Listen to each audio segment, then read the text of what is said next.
There we go. So I record these classes. So I've been speaking already a bit to you, telling you about having the videos on and all that, and how to use the Zoom controls. Um, Before we get started in here, this way I record these and then I'll make them available to you on a private YouTube channel, and I'll set that link up for you once I upload the videos. Um, and then this way you could have a review if you should need a review of something. You're more than welcome to come sit in another class if you ever miss anything or if you want a review. But I record them so you could also get it in the review. Okay. So I just have a couple of resources here about some videos that I have on our website about, how to sign up for class. Well, we already did that one. And there's like a 47-minute video all over the website about um, signing up for class, what to do after your class, how to get set up for the school exam, what to do after the school exam, how to set up for the state exam, the fingerprinting, and all that stuff. Uh, so I got a lot of advice for that. It's on a page that's called Before and After the Exam FAQ on our website. By the way, all of these slideshows and materials that I use in class, I make available to you. I sent you two emails. The other one's a shared Google Drive link, and it has, I got a link there to the last class that I taught with pre-recorded videos. I'll have yours once I set yours up. I'll give that to you, and then it'll be the same link. I'll just keep uploading new videos to it until the class is done. Um, so we also have a Facebook page. So I'm gonna give a little tout to that. Facebook.com/Career Path Academy. Go there, love us, like us. I give free giveaways and stuff like Amazon Fire TV sticks and laser tape measures and sometimes even C Street dinner cruises, but I give away stuff at random as I get it. And as long as you're there liking our page, yes, I am bribing you to like us. So, but that's okay. Go there, like us, love us, spread the good word. Okay, so we here's just an average record showing our students' performance on average. I think I may need to update it a little bit, but this is on average. The takes about for taking the school exam and passing it. On average, it's students are taking about an hour and a half to do it. Oh, it went up a little bit, I guess, hour and a half. The scores are pretty good, so that's all that matters. Passing scores is 70. Um, let's see. Here's my license. Just got updated. This is for our teaching license. Let's see. Welcome from the director, which I'm also your director here from the school, and your instructor. I'll be your instructor for the whole class. Unless I get sick or something happens, which I don't foresee happening, we should be good. All right, so classes should be paid in full before you get your credit for the hours and the and for the exam.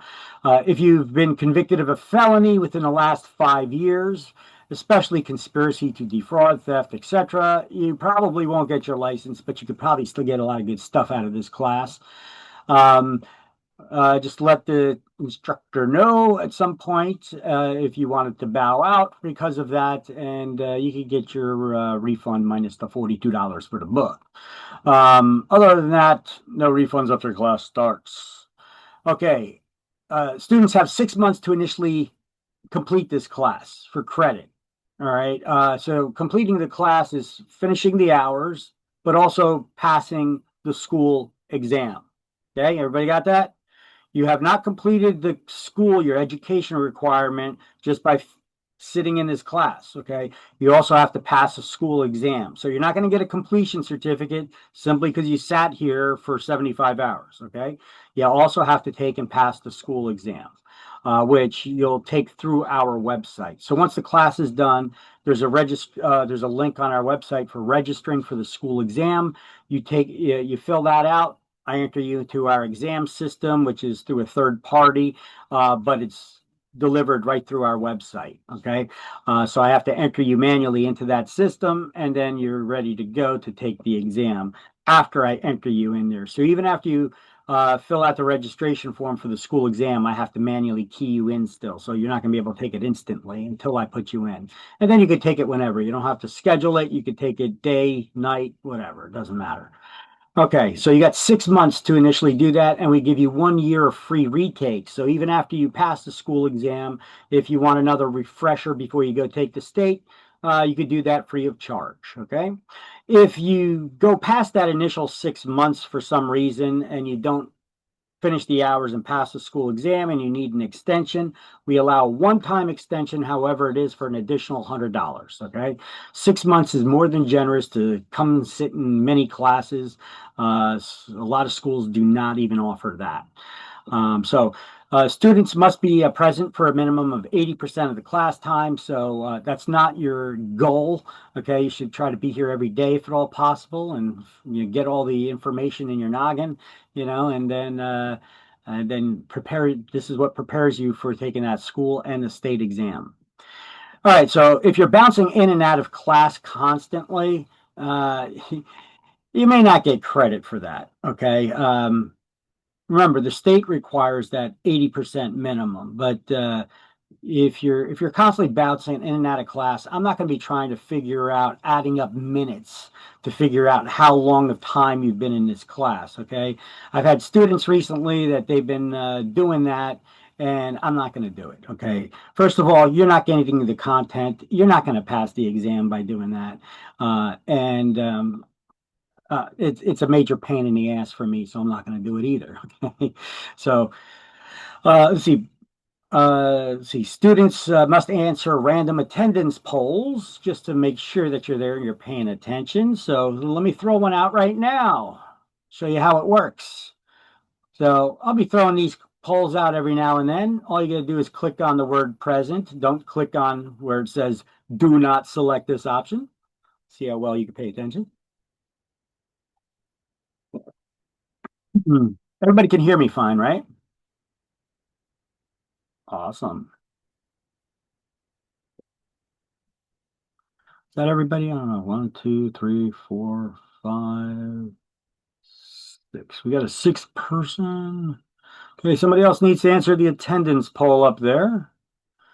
Should have popped up on your screen. There you go. Thank you very much. Boom, boom, boom. I'll usually give people a minute to answer it because sometimes maybe people stepped away or whatever. I'll usually give you a minute to answer that before I'll clear it off the screen. All right, so let me clear that off the screen. Students must maintain their own attendance sheet if you're going to be, if you're not planning on sitting in this class, if you're going to be bouncing between this class and an evening or a weekend class, or you're not going to be in this class for the full time because you're going on vacation or something, you're just starting it in this class and you're going to finish in another. Well, you need to keep your own attendance record and then turn that in to me at the end. I'm not going to be hunting around trying to figure out which classes you were sitting in to try to put your hours together to make sure that you meet the requirements of the state here. Okay, so just put down the date, the chapters covered, and the hours you were in class, and which class it was that you were in, whether it was day, evening, or weekend. Okay, if like I said, you don't have to do this if you're planning on staying in the day class through the whole session. But if you're going to be breaking it up, you got to keep your own attendance sheet. That's what I'm saying. Okay. And then turn that into me later so that I can verify it. All right. Welcome from the director. Once again, hi, I'm the director too. Hi, I'm sorry, Victor. Can you Yeah, explain that again? So we sure. can take this course, but if we miss a day, we can make it up with a video online course? Uh, sure. Yeah, because you have to be present uh, for 80% of the time. Okay. So say you miss a day, you don't have to make up the time. So therefore, you can make up the content by watching the videos that I recorded. Okay. Now you cannot do the whole class this way. Okay. But if you miss a day, that's a good way that you could make up that time. 80% of the time, the real estate commission, that's the one who gives us our licenses, they require you be in the class. Okay. So, yes. All right. Now, before your education is considered complete, you got to pass that school exam, okay? 70% is the passing score. There's 110 questions on the school exam, just like on the state exam, okay? So therefore, you can't get more than 33 questions wrong. 33 questions wrong is passing with a 70, okay? Um, you get 2 free attempts with that. If you should need any more, it's $20 for 2 more attempts. So like I said, we get it through a third-party provider. They charge us a fee, but we paid for the first 2 exam attempts out of your tuition there. So study up before you take that exam. Pay attention, take notes, do the highlights. I'm going to have screenshots from the book with highlights on there as we teach this course. So you see a page that pops up with highlights on it, just do the highlights, so hopefully you guys have highlighters handy, uh those good smudge free ones, good Sharpie, the smudge free Sharpie, that's good. You probably need 2 of them. I give you so much highlighting. Now highlighting is not the only way that you should study. It's not a good practice of just studying by highlighting stuff, but you could go back in and I can't even fit it back in there. Okay, you could go back in and copy down the notes in your own words and write them, the stuff that you highlighted, um, and then study that stuff. This class is mostly it's a lot of vocabulary, but it's not all vocabulary. There's some laws, some rules you need to understand, some concepts, a little bit of math. Don't get freaked out; it's not that much. Um, and but it is mostly vocabulary. I like to equate it to you're learning a new language in 75 hours. So although nothing here is rocket science, it is a lot of new information. You're learning the language of real estate. And some of these terms you guys may already be familiar with, and just from the everyday English language, okay? So, but a lot of this class is terms and definitions. So flashcards and things of that nature would be good. I gave you guys a couple resources in that shared Google Drive email that I sent. Also have them all over our website. Uh, some resources of where you can have like digital flashcards, electronic flashcards. You could either make your own or you could download ones that other people have already created that have taken these courses, and then just modify them on your own. Um, what the heck is it called? See if I can pull up one of my emails here and I'll log back in. Give me a sec.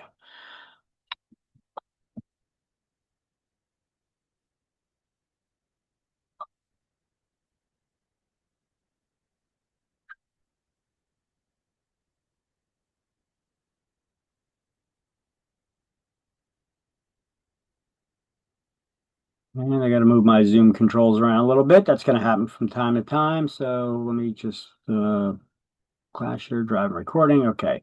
So similar to the emails that I sent you guys with class share drive and recording here, the first link gets you to the shared Google Drive that has all the materials. These other ones also take you to the shared Google Drive, and they take you to specific things, that I have titled here. The slideshows used in class, new class links and notes. This is a Word document that every website just about that we go to, I have the links to it up there.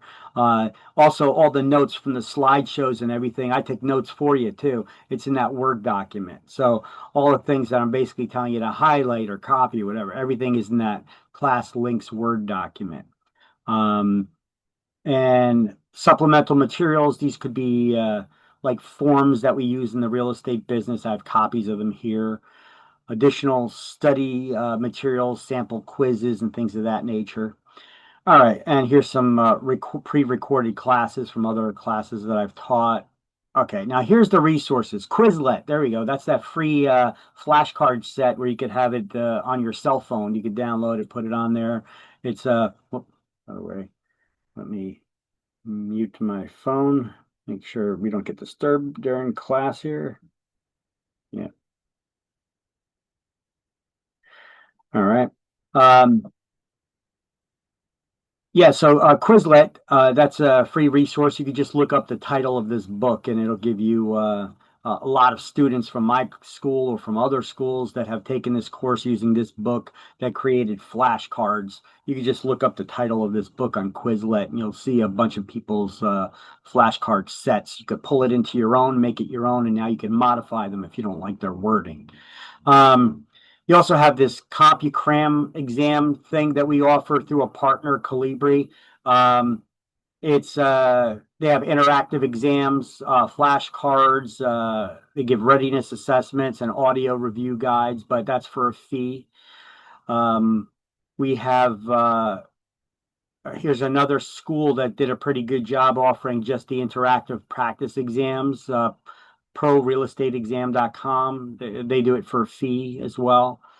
Um, PSI, that's the one that gives the state exam. They have a couple of free samples that you could take of interactive exams there. Get the link to it. And once again, check out our shared Google Drive because at the end of every chapter we have little quizzes, and the this is additional to those quizzes that are at the end of each chapter in the book. And then the last two chapters or last chapters, two full practice exams. All right. So once again, PSI, that's the state testing center. They've been contracted with the state to give the state exam. Don't worry, I'll send all this stuff to you guys again, but it's also posted on our website, on our exam page, and what to do before and after the exam page. I got all this information available for you there, and our social media links, and that's that. Okay, so boop boop boop boop. So after you complete the hours and you pass the school exam, the real estate commission tells you or wants us to tell you, a year is a year is a year. You know what that means? Not a day more. You have 1 year from the day you passed the school exam and completed your education requirement to get your real estate license. So that's not just a year to take the state exam.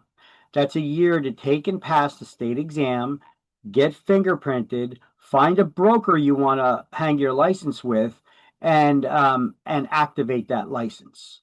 So in order to activate that license, you're also going to need to send in a broker's check or a money order, no personal checks, to the state of New Jersey for $160 made out to the state treasurer of New Jersey, and then that license will be good for 2 years. Okay. Now, every 2 years you got to renew it at $100. Okay, it's a little bit more at the beginning because $50 goes to a background check and $10 goes towards something called a guarantee fund, which we'll get into by the end of this chapter. Okay, so don't wait till the last minute. But you do have 1 year to get your license after you pass this course. Okay, how long do you have? Just make sure you're paying attention. A year's a year's a year, right? Not a day more. So, by the way, as I teach this course, I'll be doing that. I'll explain something to you, and then I'll ask you a question about what I just explained to you. It's not a trick question. I just want to see if everybody's paying attention and if everybody's getting it, I just want to be interactive with you guys. This course is dry material. I try to make it as entertaining as possible and try to change up my voice a little bit so we're not putting you to sleep with this dry material, okay? So let's have at it. Well, we first got to go through a couple more things here. Sorry about that. So some areas I may read from the book, but other things I just may give my own explanations and talk at you like this, right? Um, uh, in no way will an instructor, if I ever have one that's substituting, have you reading from the book, taking turns reading from the books. First of all, that's boring, and sometimes people they just can't read for crap out loud, or maybe not in front of a crowd or whatever, and that's just poor instruction. So we don't do that. I know some schools do that. We do not do that crap. Okay, that's just not good. And like I said, I I'll ask you a question about something that I just discussed to you and explained to you, just to make sure you guys are getting it and you're paying attention, right? Students attending online classes. I do have to explain this stuff because you'd be surprised. Please be fully clothed during class. Watch your language, even though mine can be salty. We just want to get away from every other word being an F bomb. Be respectful to others in this classroom, and try not to be getting high in class or getting drunk in class, please. You know, I got to explain it. You'd be surprised. Okay, you're gonna need about 2 highlighters. I already told you that. Harassment, fighting. Let's all be nice to each other. Okay. Otherwise, you'll be dismissed. And depending on how bad it gets, you may be asked not to come back, and you're not going to get a refund. Okay. So let's be nice. All right, and here's my contact information. You guys should already have it. My email address, victor@careerpathacademy.com, or you got the school number you could call, and you guys already have my cell phone number, which is also available on the website. Okay. The class that you're attending, okay, when you register for taking the state exam or you're calling me 6 months from now for something, I go through a lot of students. So just tell me which class you were in. Don't say the real estate class. No, duh, right? You're just going to tell me that you were in the day real estate class. Well, it works like this. I gave a structure to them. If you're attending the day class, it begins with SPD followed by the date, your start date, or SPE for evening classes and SPW for weekend classes, followed by the date. Okay, so that's basically the structure that it works in. So right now, today's the 6th of October, so it's SPD 10/06 2025. That's your class ID. Okay, that's how that works. All right, so qualifications for licensure. The Real Estate Commission wants us to go over this stuff with you once again. The law in New Jersey requires all applicants for licensure as a real estate salesperson or broker to possess good character, trustworthiness, honesty, and integrity according to NJSA. That stands for New Jersey statutes, the laws. 4515-9. Okay, anytime we have something that starts with 45:15 like this, before we even get into the course here, that's real estate law. Okay, and so they're quoting the laws, and basically I'll be teaching you a lot of the laws. You don't need to memorize all these numbers except for 4515. That one you need to know is New Jersey statutes, but we'll get to that on the first slide of the first chapter once we get to it. Okay. So to enforce this requirement, all applicants for licensure have to submit to a criminal history background check. In addition, presuming you successfully complete the course, at the time you take the state exam, you'll be asked to answer certain qualifying questions, which they call the screening questions. They want to make sure that, you're not more than 6 months behind in child support. You haven't been convicted of a felony within the last 5 years. You're at least 18 years of age, things of that nature. Okay. So questions relating to the statutory qualifications to receive a real estate license are you have to be at least 18 years of age and have a high school diploma or its equivalent. Okay. I don't need to see it. The state doesn't need to see it, but they're going to ask you about it. So answer honestly. Okay.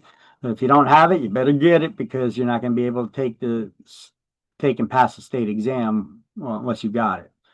The statutory qualifications also include the absence of any convictions for forgery, burglary, robbery, or theft other than shoplifting, criminal conspiracy to defraud, or any other like offense within the last 5 years.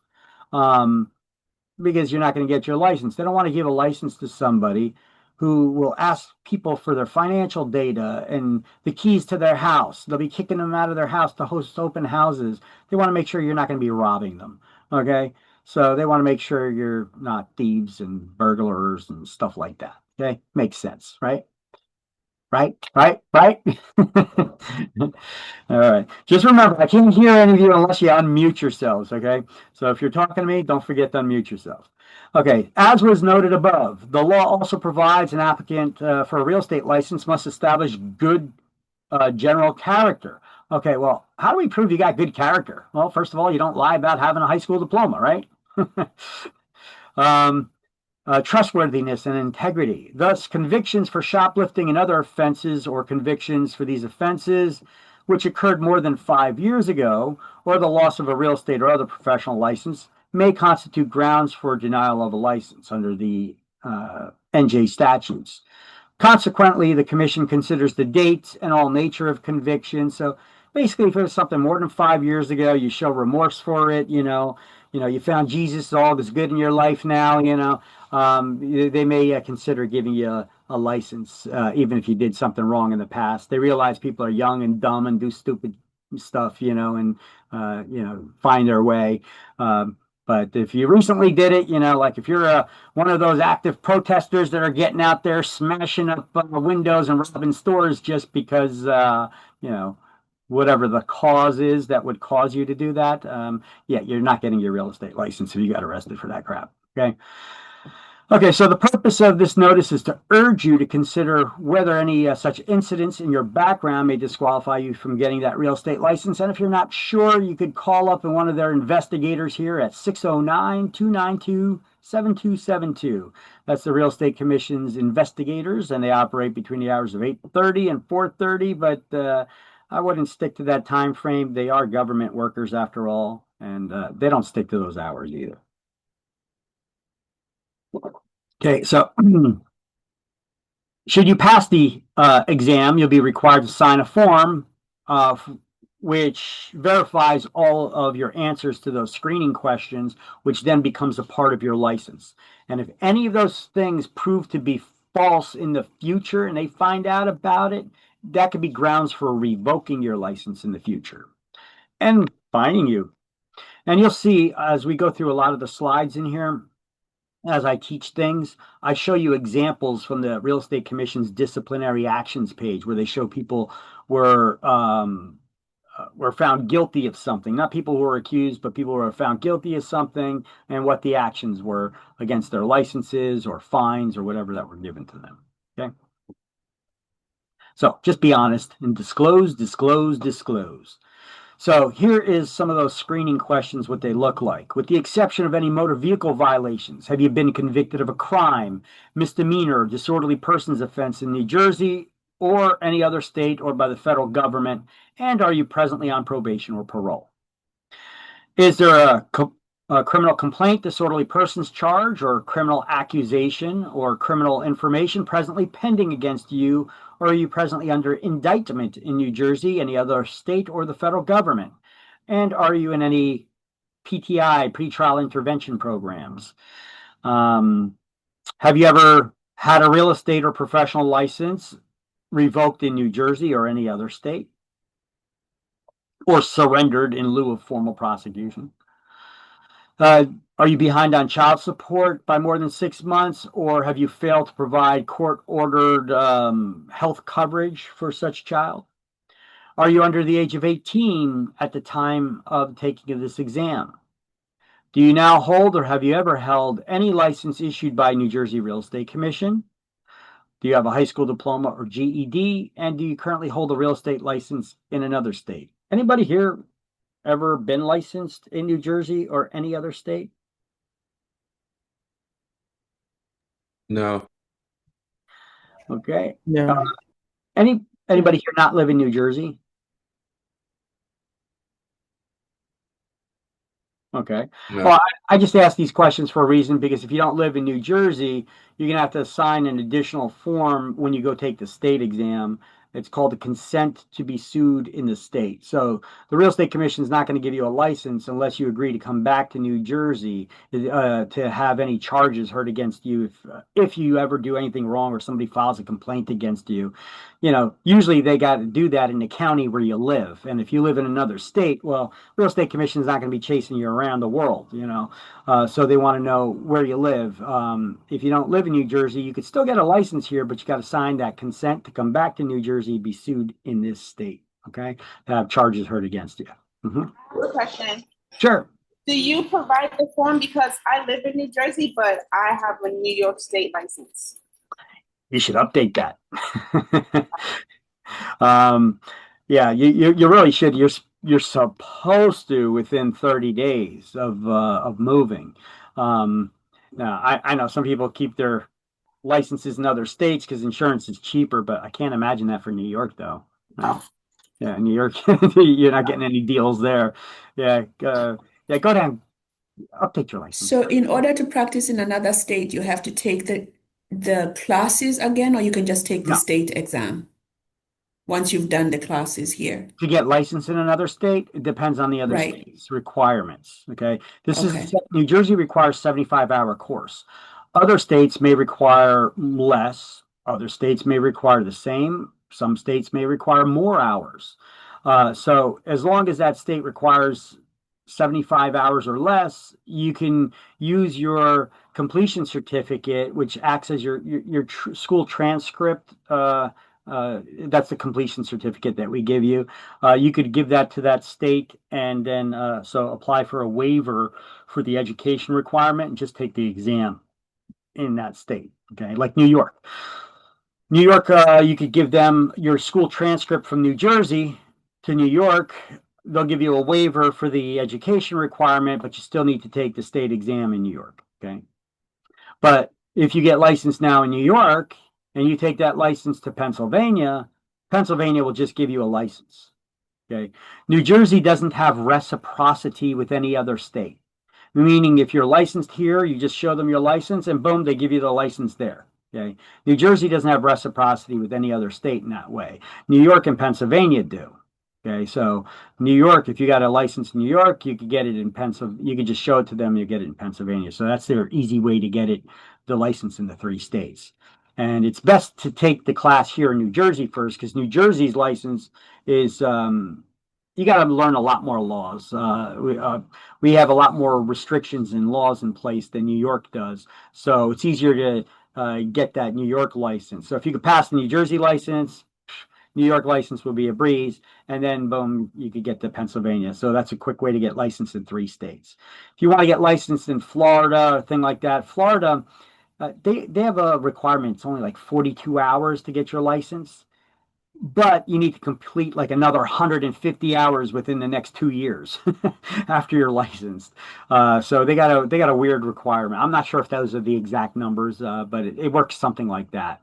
But on our website too, on the same calendar page where you signed up for this course, I do have a link there for what is it, Calibri, where you can get the license in pretty much any other state through Calibri, which is our partner, through their online self-paced courses, or for the states that allow it, or instructor-led courses in those states. Okay, you could sign up for it and get it through our website. There, you click on that link and you get a discount through Calibri to get the license in those other states as well.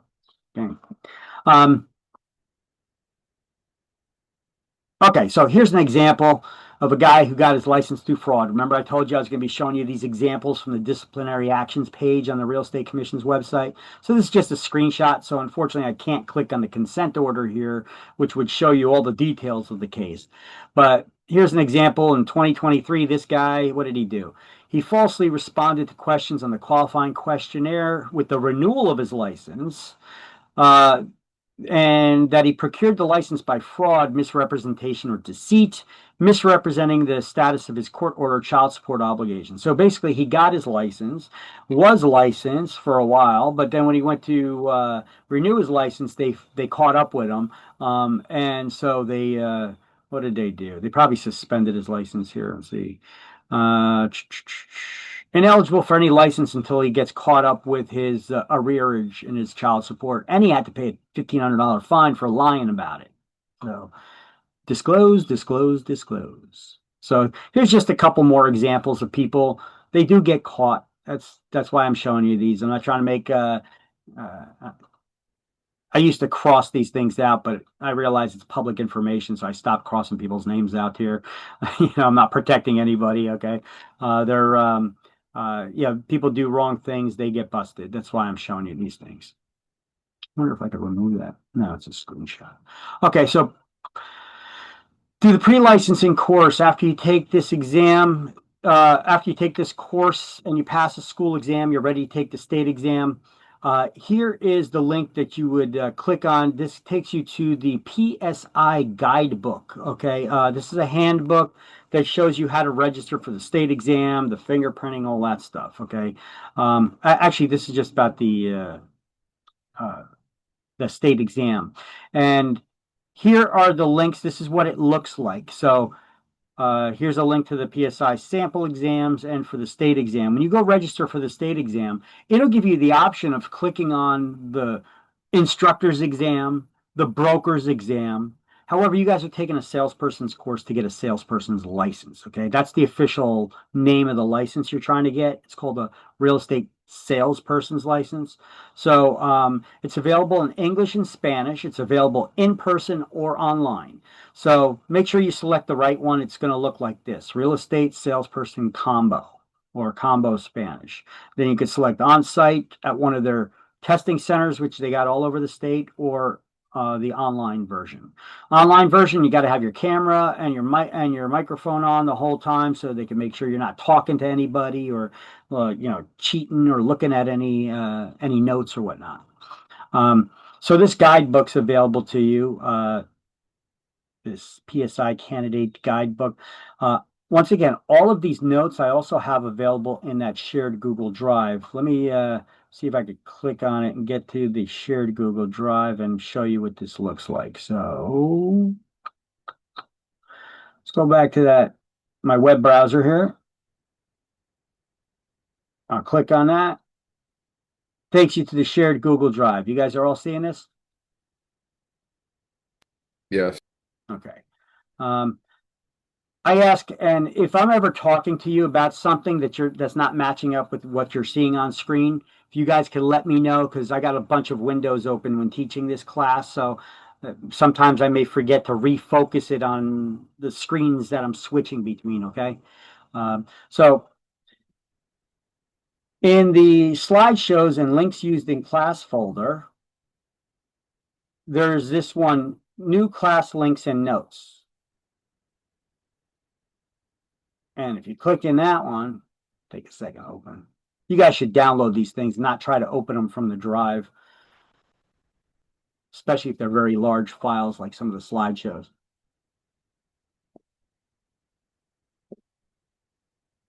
So here's the one that shows previous recorded classes, a lot of them. The same stuff that I sent you in that email, and the study resources. The same stuff that I sent you in your email here. And then we start getting into, okay, some of the links that I've just showed you right now in the very first slide. They start right here. All right. What to do before and after the exam, the PSI, the fingerprinting, which we haven't even gotten into yet. So all of these links I have available to you right here, for the fingerprinting, with the code built into there, the latest PSI test bulletin booklet. Okay, here, I'll share that with you right now. I'll copy and paste that in the chat window for everybody. Boom. So you got a message popped up on your screen. There you go. That's the link to that PSI booklet. It just shows you how to register for the state exam after you pass. Now, I'll send that to you again after you pass the school exam. I'll send it to you again. So, but if you ever want to copy any of these notes or links or anything, well, first of all, you don't got them. I got them right here in the shared Google Drive for you. This has all the same information that we're about to go over. See, these are the notes that I'm teaching you. All right. I have reasons for disqualification of your real estate license. It starts to get into these notes may be a little bit more detailed than even on the slideshow a little bit, but I got all the links and all the information that I share with you on the slideshows right here in this class links Word document, like the 4 types of licenses, real estate licenses in New Jersey. This is all the stuff that you're going to be seeing on the coming slides. Okay. What does it mean to be a realtor or realtor associate? Two types of real estate brokerage licenses. How much does it cost to get your license and to renew it? So these are all the notes I made for you, available for you already, but they're not going to help you if you don't look at them and study them. All right. So let's get back to the slideshow. So that PSI test booklet that just shows you, how much it is for the state exam. It's like $38 for each attempt. Fingerprinting, I think, is like $66. So there is a cost in getting started in real estate, just so everybody's aware there. Okay, you guys are taking this pre-licensing course. I do have the links here for before and after the school exam, frequently asked questions, and just generally frequently asked questions section. I can give you those direct links. I will share them with you as well in the chat window.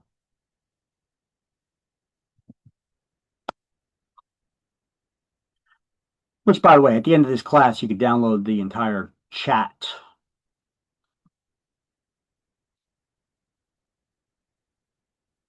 And there's also an AI function here too, where you could ask it questions and it could make some notes for you. All right, or summaries and such. All right, so let's see the screening questions once again. If you're not sure about if you qualify for your exam for getting your license, you could contact the Real Estate Commission investigators at 609-292-7272. You also need to get fingerprinted. Listen, if you recently got fingerprinted for another job that you got, you're a teacher or something like that, or you got a high security job, it does not matter. They still want you to get fingerprinted again through Identigo. The Real Estate Commission will tell you, well, the different agencies and the government don't communicate with each other, but that's all nonsense because it's just to make more money for them. Hey, that's what it's about. And I know this because I've had somebody who went to get their broker's license and instructor's license at the same time because they met the qualifications to do that, and they still required them to get fingerprinted twice. It's like, it's the same agency. It's going to the Real Estate Commission, right? All right, so once again, a year is a year is a year. No excuses. You have 1 year to get your real estate license from the day you pass the school exam and complete your education requirement. So what does that entail? Well, I broke it down for you here. You got to pass the state exam. You got to get fingerprinted. You got to find an employing broker who you want to hang your license with. I'm going to go over with you a little bit about how to find that employing broker and select the right one for you. I can't direct you to go to any particular brokers, okay? And especially since some brokers refer students to us, I'm definitely not going to be doing that. Otherwise, they won't refer students to us no more. I know some instructors try to poach students from classes for their brokerages because you got to have a broker's license in order to become an instructor. We don't do that, okay? But I will give you some advice on what to look for. And one of the important things is to get training. Training is very important from your brokers, and hopefully they don't charge you additional money for training, to do the job to make them and you money. That doesn't make sense, right? But some brokers do that. So when interviewing with brokers, it's important to ask them, what kind of training do you offer training? What kind of training do you offer? Is it classroom? Is it mentorship? Is it free? Important questions, right? So you got to submit the application to the Real Estate Commission, the paperwork from PSI Testing Center and the Fingerprinting Center, and that most important, that $160 made out to the State Treasurer of New Jersey, that broker's check or a money order.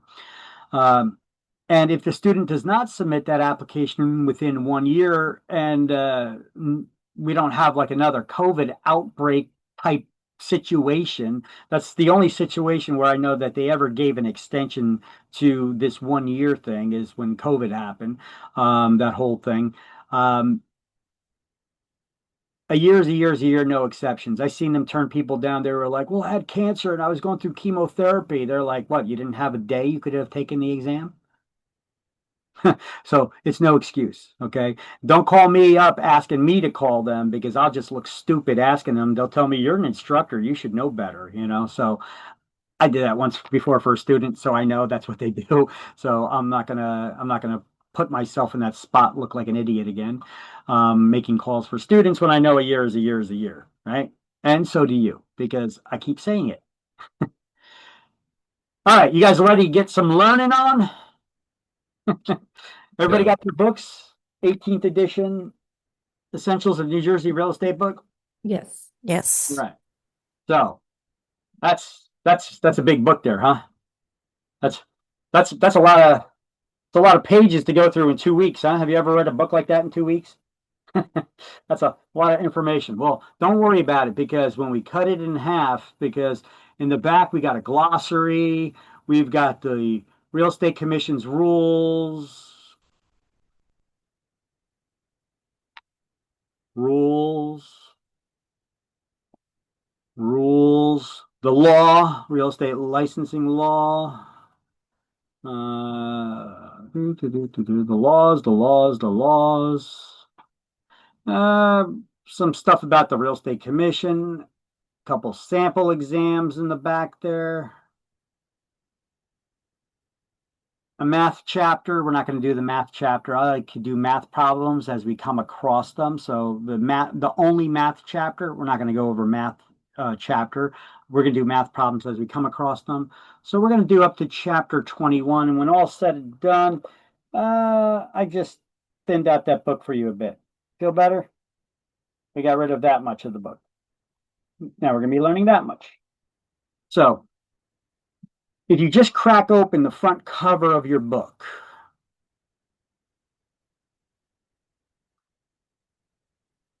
this is the front cover of your book.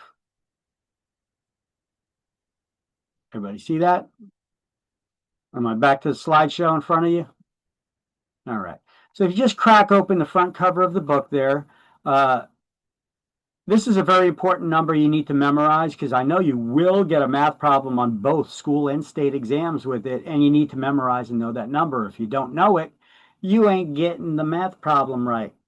It's how many feet are in an acre? How many square feet in an acre?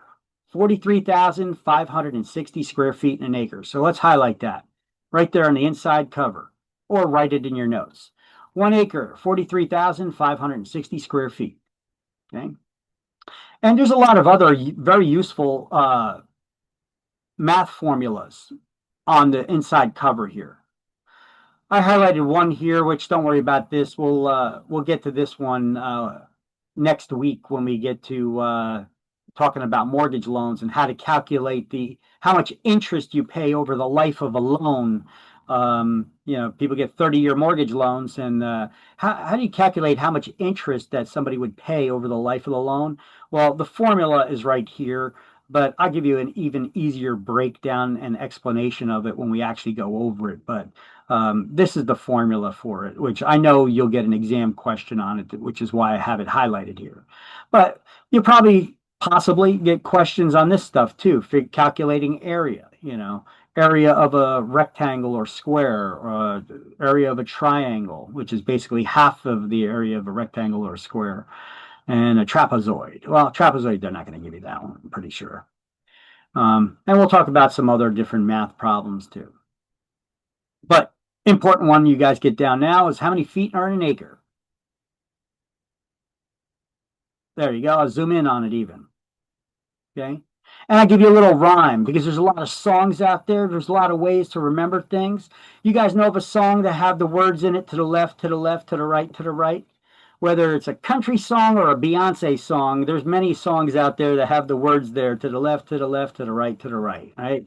Even one of those wedding songs, right? There's a lot of songs out there that have those words. So, how to remember how many feet are in an acre? I'm going to give you guys, you could just memorize this number outright, or I'm going to show you a real easy way to remember it. Can everybody here count to 6? Raise your hands if you can count to 6. All right, I'm going to make it real tough on you now. Can you count to 6 starting with 3? Well, we lost some people. All right. So here, what we're going to do is we're going to start counting to 6, starting with 3 to the left of the comma. 3, 4. Now to the right. 5, 6. And then you throw a 0 on there for good luck. Boom! That's how you remember how many feet in an acre. You count to 6, starting with 3 to the left, to the right. Boom! That's it. And throw a 0 on there for good luck, and that's the way you remember how many feet are in an acre. Does that work for you? Hopefully.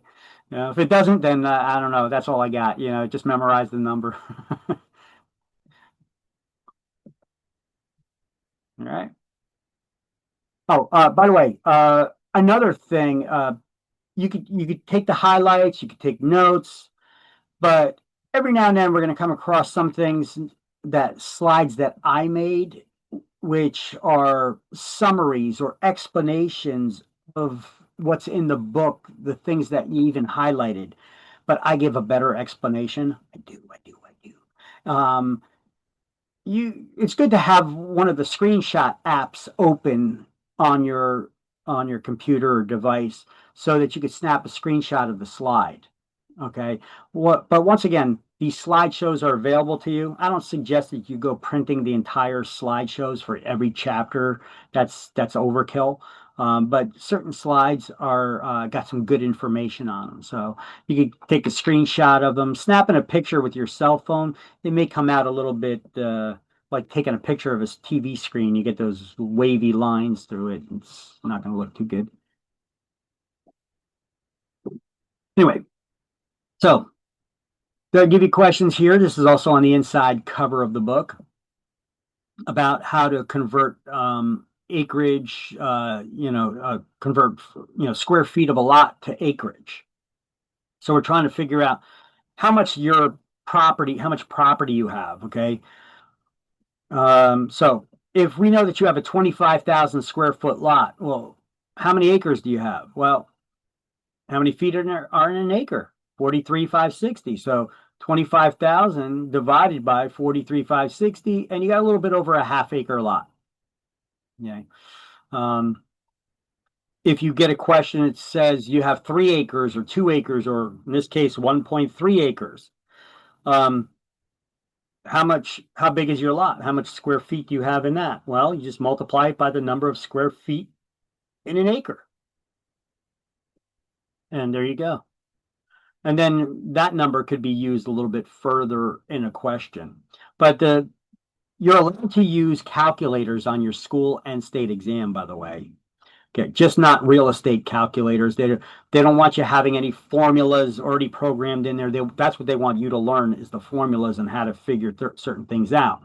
But you could use simple calculators for the exam, like simple calculators, something like this. It's a calculator, doesn't have any memory or formulas, or you can't type in questions and copy questions from exams on there, that type of a deal. All right. So there's an example as well from that inside cover of the book about how to calculate the area of your property. Well, this looks like more like a room size, or maybe a closet. I don't know. It's kind of small here, but whether it's a square or a rectangle, it works the same way. If you guys recall, I'm not going to assume anybody recalls the math from their early years, but when you're trying to figure out the area of a square or a rectangle, one side will if they give you the length of one side, the opposite side will be the same exact measurement. Okay, so if it's 6 feet down here, it's going to be 6 feet over here. In order to calculate the area, you just multiply the height by the width, and there you go. You get the total area. Now, if you're trying to calculate a triangle is basically half of a square. So you just calculate it the same way. You multiply the height by the width and then divide it in half, because it's half of a square or rectangle. Okay? To get that, that's the formula. Now, trapezoid's a little bit more involved, but I doubt they'll give you a question on the trapezoid. But here's the formula nonetheless on how to figure it out. Okay? you add up both the opposite sides, okay, of the trapezoid here, and then on the side, well, you add up both of the opposite sides, and then you divide it in half, and then you multiply them like you would on a square or a rectangle, okay? So here are the formulas on how to do that. Trapezoid, add the length of opposite sides, divided by 2, and then multiply by the height. So I've got written down the formulas here for you. And once again, in case anybody missed it, you can use calculators on these exams, as long as they're not real estate calculators or scientific calculators. All right, moving along. How about your commission? You know how to calculate your commission? I tell you what, if you're reading this stuff, your head's going to be spinning and it's not going to be easy to remember. I'm going to give you an easier way to remember the same information instead of using words, to use a graphic, a drawing. I call it the T formula. Okay. So if you want to figure out your commission, you take the sales price times the rate of commission, and that'll give you what your commission amount is. Okay. If you have the sales price, how do you calculate the sales price? Well, you take the commission divided by the rate of commission. If you want to figure out the rate of commission, you take the commission divided by the sales price. But there's an easier way. It's the same information, just shown in a different way. It's easier to remember. And that's this T formula that I came up with here. Well, not that I came up with, I just kind of redid it a little bit than the way others teach it.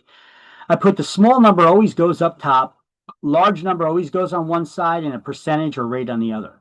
I call it the T formula because look, it looks like a T, right? You just draw a T, put an X down here, and the division symbols here.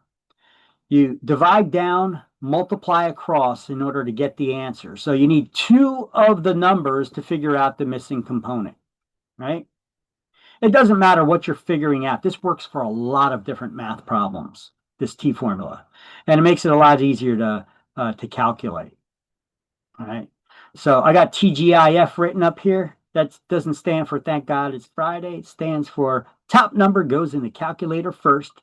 Then you hit the division symbol, and then whatever bottom number you have. And then it'll give you the other missing component. Okay. So that's not a bad one. But I have another slide that'll show you a bunch of different problems that'll work on.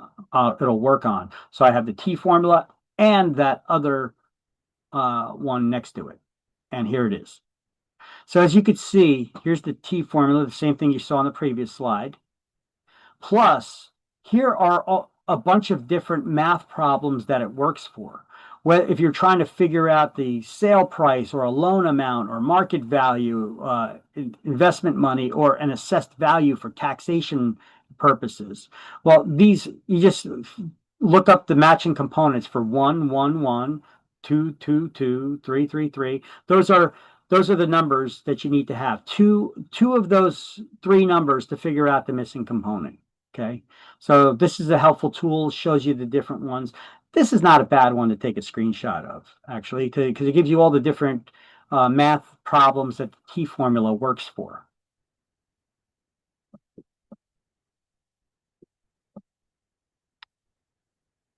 You guys need a second, let me know when you got it so that I could then move on to the next slide. Don't want to be rushing nobody.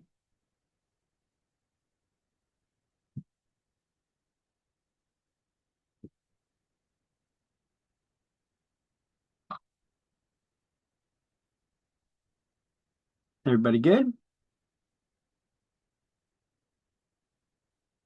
All right. So let's actually use it and put it into play. Look at that. First couple slides, we're actually doing math before we even get into chapter 1. Just we open up the cover of the front of the book. So here, I got the T formula here for you. I even got the components already figured out. I already got them filled in. But this is how you get a question on exam. They just give you words, you know. I taught you this T formula, which makes it a lot easier so you know what to do. Instead of just typing in a bunch of numbers in a calculator and hoping that it matches one of the multiple choice options, right? It says if you charge a seller 6% commission and the total commission collected was $21,600, how much did you sell the house for? So normally people would just be typing in a lot of numbers trying to see if they could match up with any of the multiple choice options. Here we know that, well, the percentage, the rate goes down the bottom and the small number goes up top. We know that 21,600 is a small number because the commission is going to be smaller than the sale price of a house, right? Right. So that's the large number we're trying to figure out. So now we just plug it in. And how do you figure this out? 21.6 divided by 6%, and you get, you can use your calculators.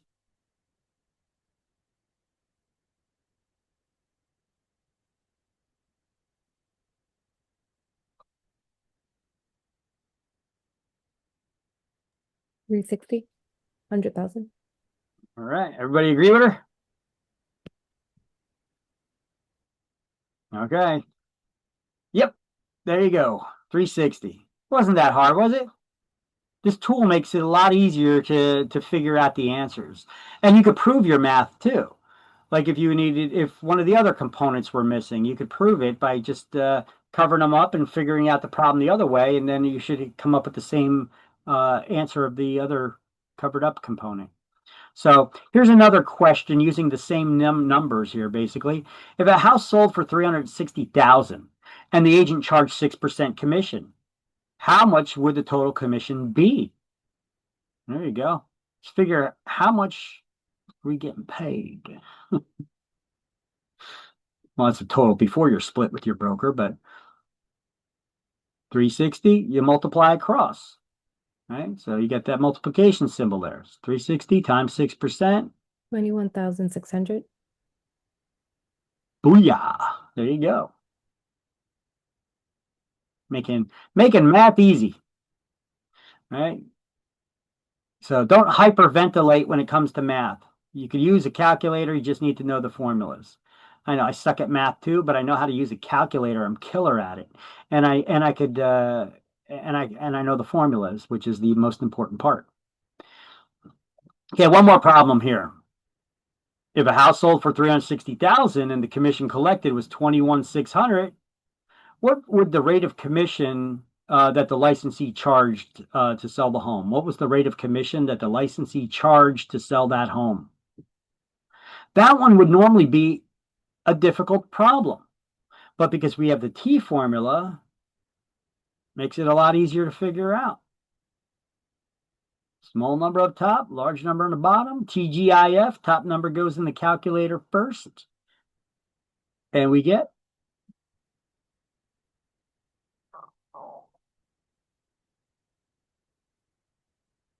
6%, right? 0.06 is 6%, by the way. Remember to convert a whole number to a percentage, you just move the decimal point 2 places to the right and you draw the percentage symbol. If you're taking a percentage and you want to convert it to a whole number, cross out that percentage symbol and move it 2 decimal places to the left. So it would be 0.06.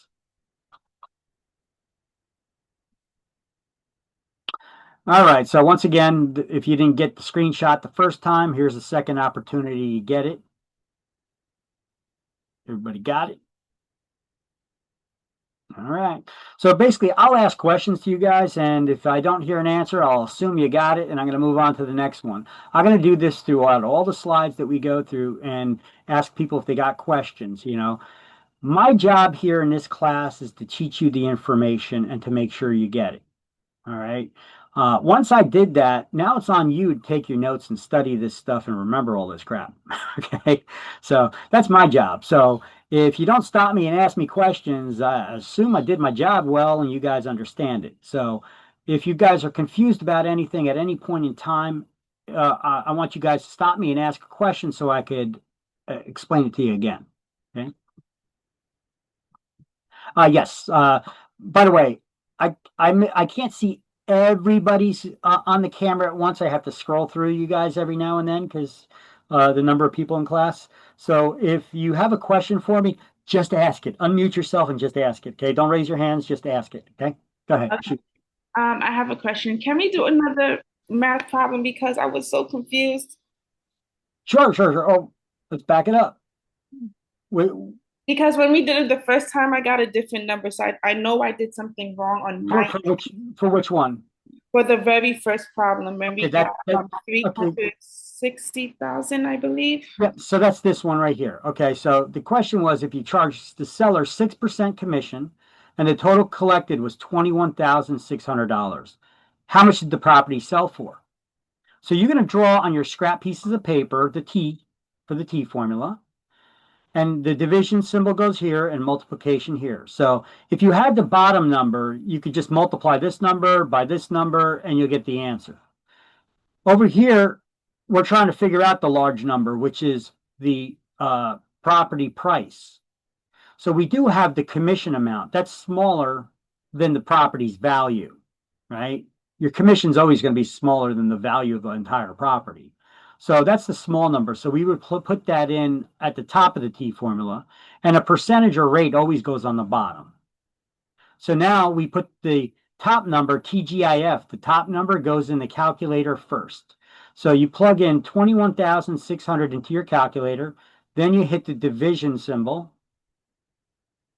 and then you put in there 6 and hit the percent button. If you don't have a percent button, put in there 0.06. You get it now? Yeah, that's where I went wrong. I just did the 6, and this time around I did it divided by 0.06. The first time I just did 6 and clicked equal instead of the percent button. There you Okay, go. I get it now. Thank you. Just a simple mistake. There you go. So you got to be careful on taking those exams. You know, the easy stuff will screw you up every time, you know. All right. And once again, here's that one, how to calculate the interest over the life of a loan. You know, you take the total PI, that's the principal and interest. Your loan consists of principal and interest. Principal is the amount that you borrowed from a lender.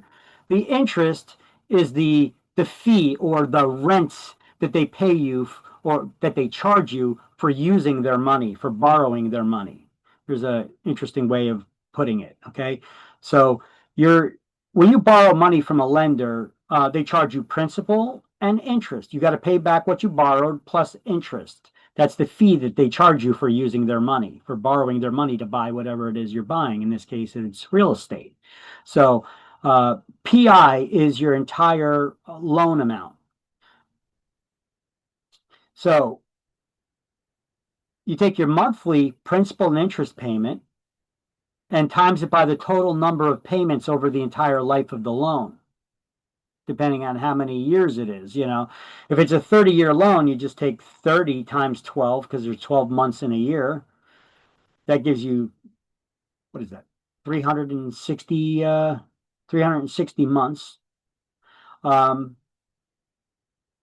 then the total interest paid, you take the total PI paid back minus the original principal. So this is a little secret of how to figure out how much interest you paid over the life of the loan.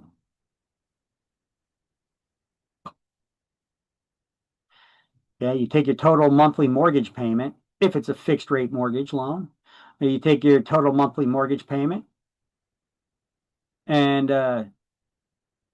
you times it by the number of payments over the life of the loan, and then you subtract it from the amount you borrowed, and that'll tell you the interest, how much interest you would have paid over the life of the loan.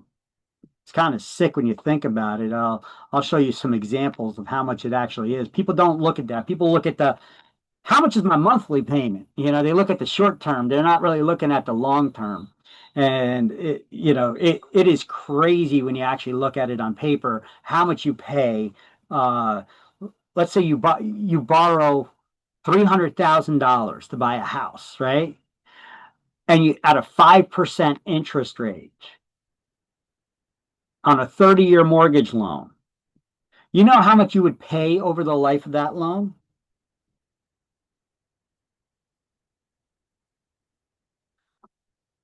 Let's see. total principal and interest times the total number of payments. So let me pull out my calculator. If it was $300,000, oh, actually, we need to know the mortgage payment, so I can't figure that out right now.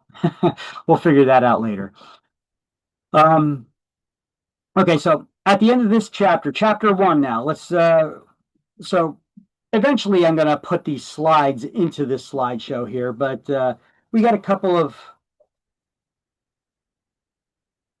pages at the beginning of the book. We're going from the inside cover, right? We got what each chapter, which they call chapters units now for some reason.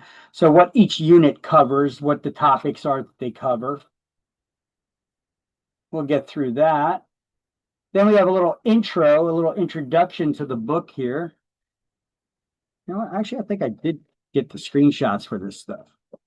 Oh, I'm sorry. Somebody had a question in the chat window? Oh, no, you didn't. Never mind.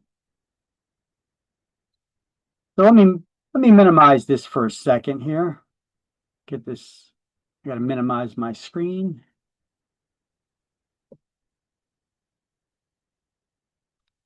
Why don't I just look and see? I think I got some screenshots here that I took recently.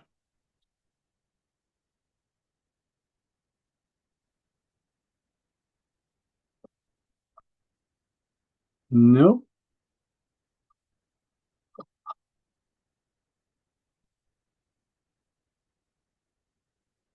Oh, new.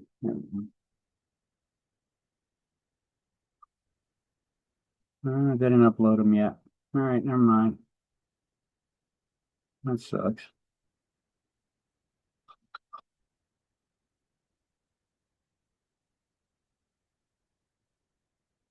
Got to get around to doing that. All right, so the first couple pages here, we got about this book, getting started in real estate. They give you some. It's a good read on your own. Okay, on your own time. Don't do it now. How to get started in real estate. They give you some tips here. Some of it's like taking the exam, taking the course. You know, the role of the pre-licensing class is basically to prepare you for taking the exam and knowing some of the basics of real estate. And then your brokers that you eventually go work for, they should be teaching you how to do the business, how to get the clients, how to interact with the people that you're working with, who you're trying to help buy a house or sell their house, right? Depending on which area of real estate you're going in. You could be going into commercial real estate or whatever.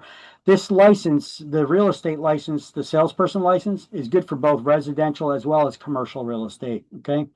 There's a lot of different areas. When I say residential or commercial, that's a broad area to speak of. When I say residential, okay, is this resales? Is this condos? Is this new construction? Is this rehab, fixer ups, flippers? Is this investment properties? There's just a lot of different areas. Is it low income housing, affordable housing? What kind of area of real estate are we talking about for residential?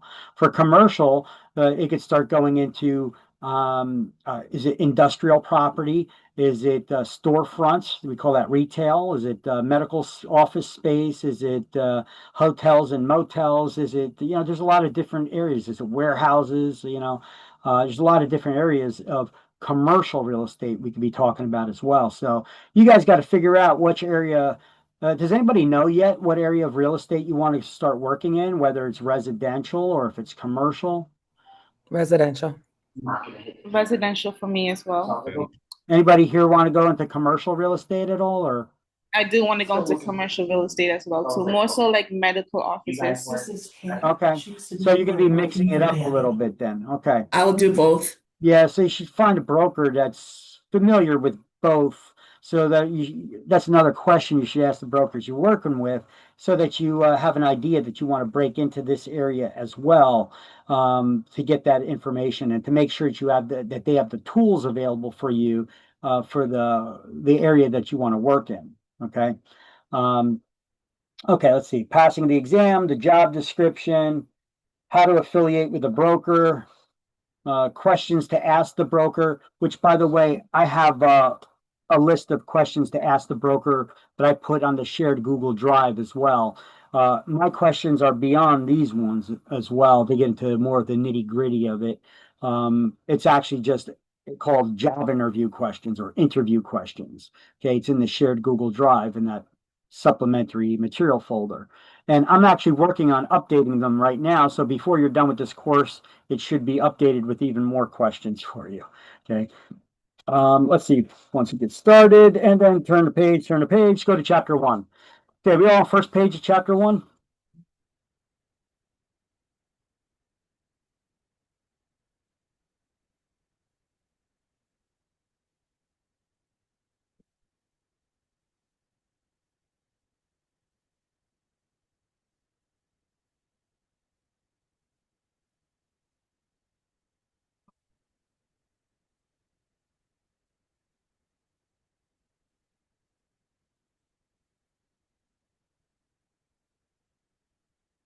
So everybody should be here.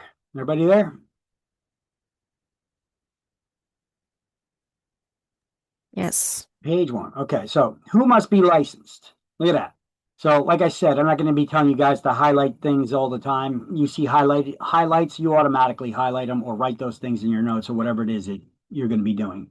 So this looks like it's just one big highlight, but it's actually several topics here. So I'm going to read this one because I'm probably going to refer you back to this very first paragraph of the first page of the chapter several times throughout this course.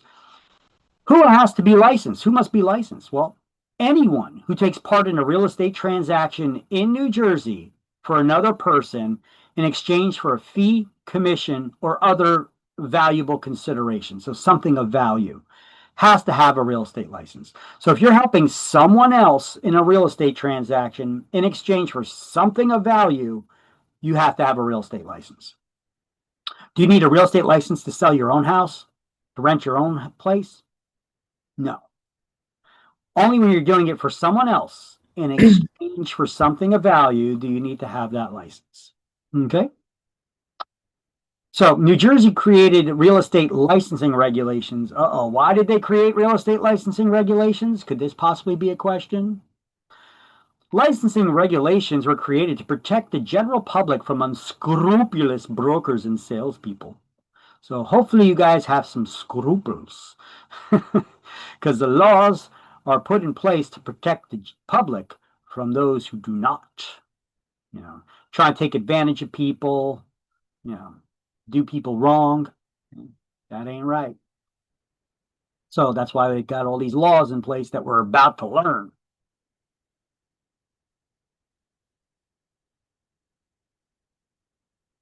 All right, so see, I got my own slide for the same stuff that we just went over.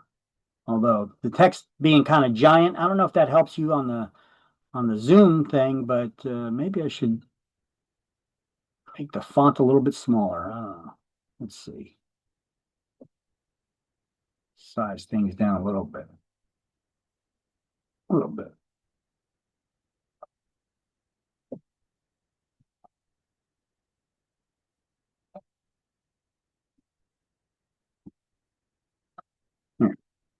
So, who must be licensed? See, I did my own slide version of that, the same question that we just went over on the first page, but I got some additional resources. So, anyone taking part in a real estate transaction in New Jersey for a fee, commission, or other valuable consideration, anything of value. Licensing regulations were put in place to protect the general public from those unscrupulous brokers and salespeople.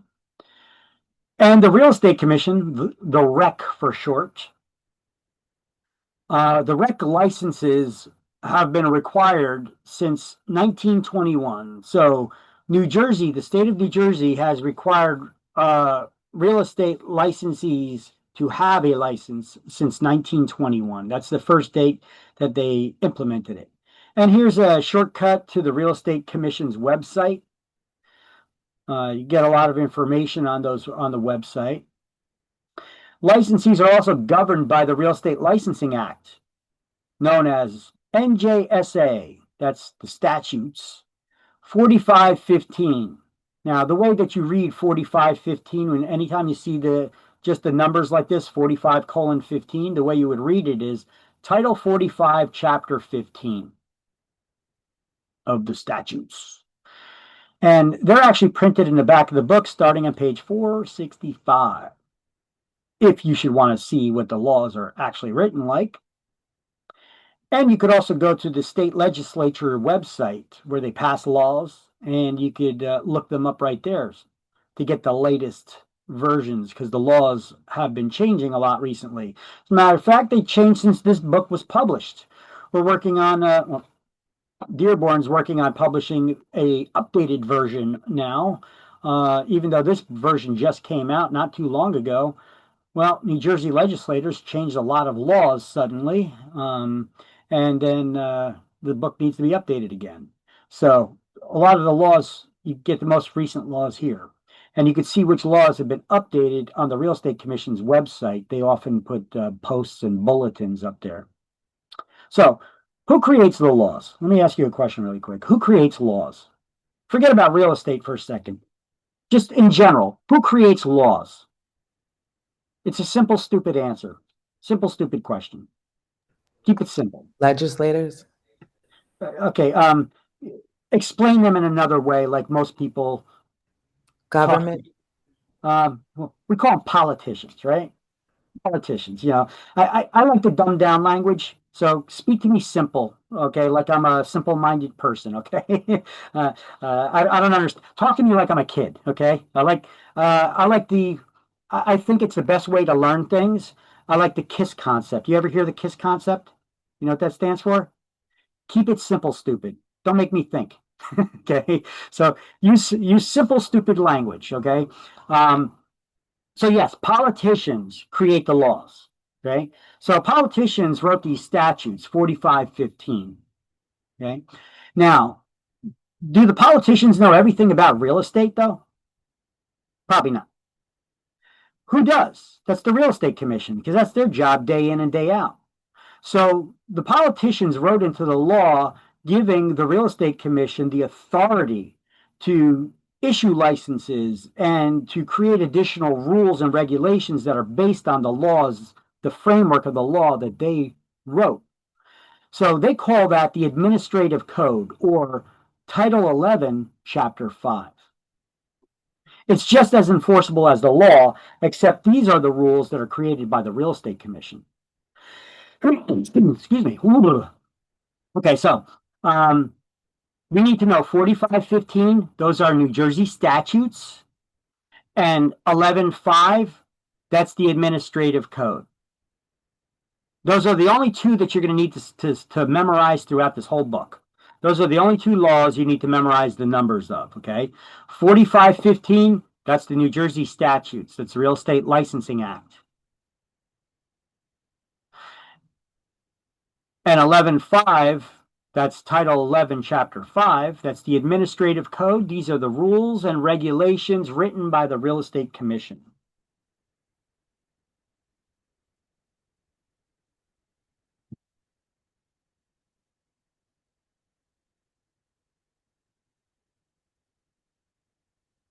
Okay.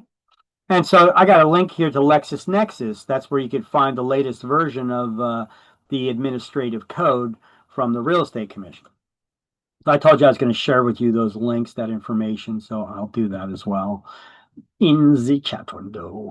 Even though all this stuff is in that class links, notes, and Word document there. All right, so here we'll just do the highlights on this now in the book.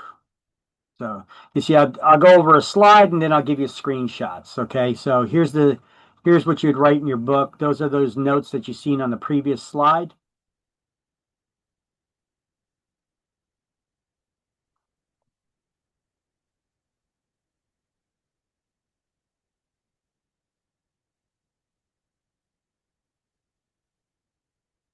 Let me know when you got all the notes.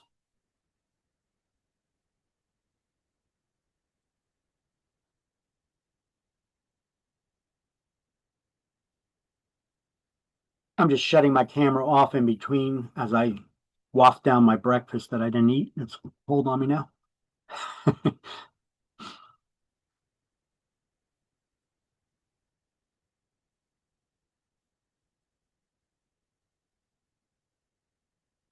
So when everybody's got the notes, you just say, got it, Vic, and then I'll move on to the next slide.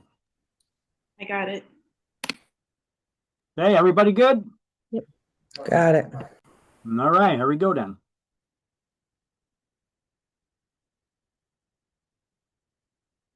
Here's an example of people needing to have a real estate license. Yeah, this guy, Jeffrey Ray, he did not have a real estate license, but he decided that he was going to get into the property management business and come up with a couple fancy names and websites for his property management business. Managing properties for others, not properties that he owns, okay, but that other people own. So this happened back in 2014. The commission found that he violated the New Jersey statutes by engaging in real estate activities through unlicensed entities. So basically, those entities should be brokerages that are licensed. He violated several laws by engaging in the real estate activity through the unlicensed entity. And his conduct demonstrated unworthiness, bad faith, and dishonesty. So he was ordered to cease and desist from engaging in all unlicensed real estate activities, which extend to all of his business entities that he owns. And he had to pay back restitution of $300 to injured parties, and he got a $10,000 fine from the Real Estate Commission for operating without a real estate license, these businesses. So apparently he screwed over one of his clients and they reported him to the Real Estate Commission, and he had to pay them back $300. So he was shut down. His unlicensed businesses were shut down over him screwing somebody out of $300. And he ended up getting a $10,000 fine. But either way, he shouldn't have been in business to begin with, because you can't just start up a rental company business, property management business, without having a real estate license. Let's see, and then we have a real estate broker who was licensed, is licensed, from Passaic County. What did she do? Diana Penn violated. Okay, she had employed persons who were engaging in real estate activities without real estate licenses. I guess acting as secretaries, or in this case, leasing agents. So you try to give them another name there, but they're still agents. That requires a license.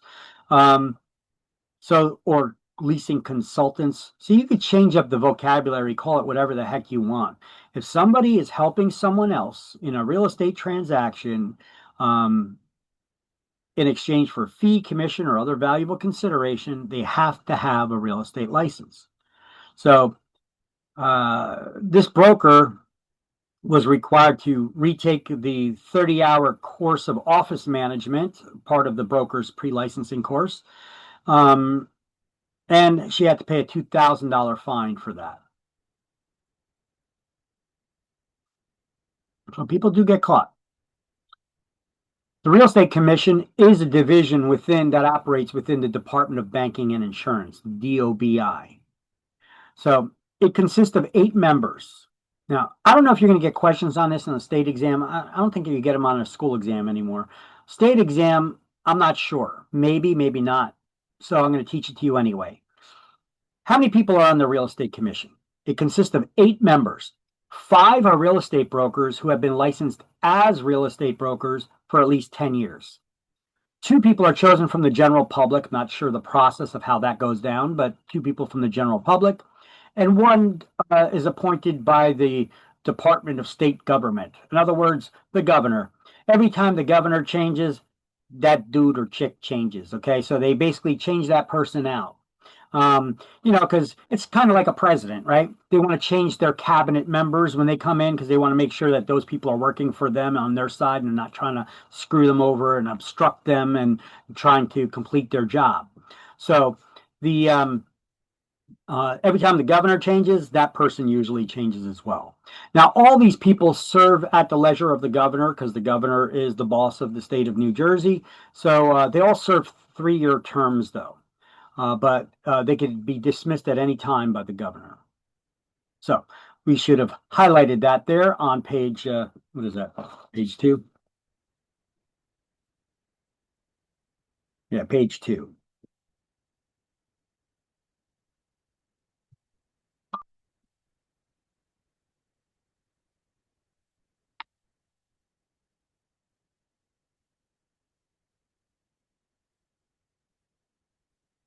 All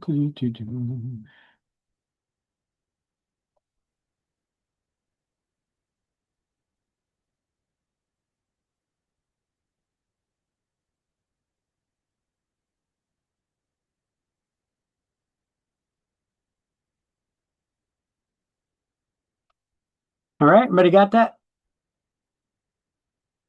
Okey-doke. Oh my God, this looks like a mess. Don't worry, my next slide is nice and neat. But this is your book, so you could either look the next slide. I'll have it all written out nice and neat over here like this, and you can take a screenshot of it. But in your book itself, if you want to put down the notes, there's 4 types of licenses. Okay, we're going to go over the broker first. And then this is the license type you're trying to get, but they don't give a full, complete explanation here. So this is why I wrote in here, the supervising broker is required to furnish guidance and direction. They're also supposed to supply office space. In New Jersey, there's no such thing as a virtual brokerage, virtual offices. They have to have a physical place of business. So that's why I penciled in here office space. Okay. So you'll see I have underlines. Just put in the highlights, the underlines, the notes that I may have typed in here. Okay. Salesperson licensed with a real estate referral company. That's the new name for a referral agent. So they sometimes give the abbreviation SLWRERC. That's salesperson licensed with real estate referral company. That's the official new license type for a referral agent. By the way, does anybody here plan on working as a referral agent? That's somebody who does not plan on working in real estate business. They're just getting this license so they could earn a commission by referring business prospects to a broker. Okay, so you're going to be getting then that referral agent's license. Okay, so at the completion of this course, you're going to qualify for one of 2 license types. You can only have one or the other, either a salesperson or referral agent. Okay. So you'll have to check off that when you pass the state exam, the paperwork that they give you, there's a checkbox of which license type you're applying for. You'll have to check off salesperson or SLWRERC, the referral agent. Is the commission fee different depending on which one you are? All commissions, it depends on what your broker is. Are you talking about the split between you and your broker? Yeah. Yeah.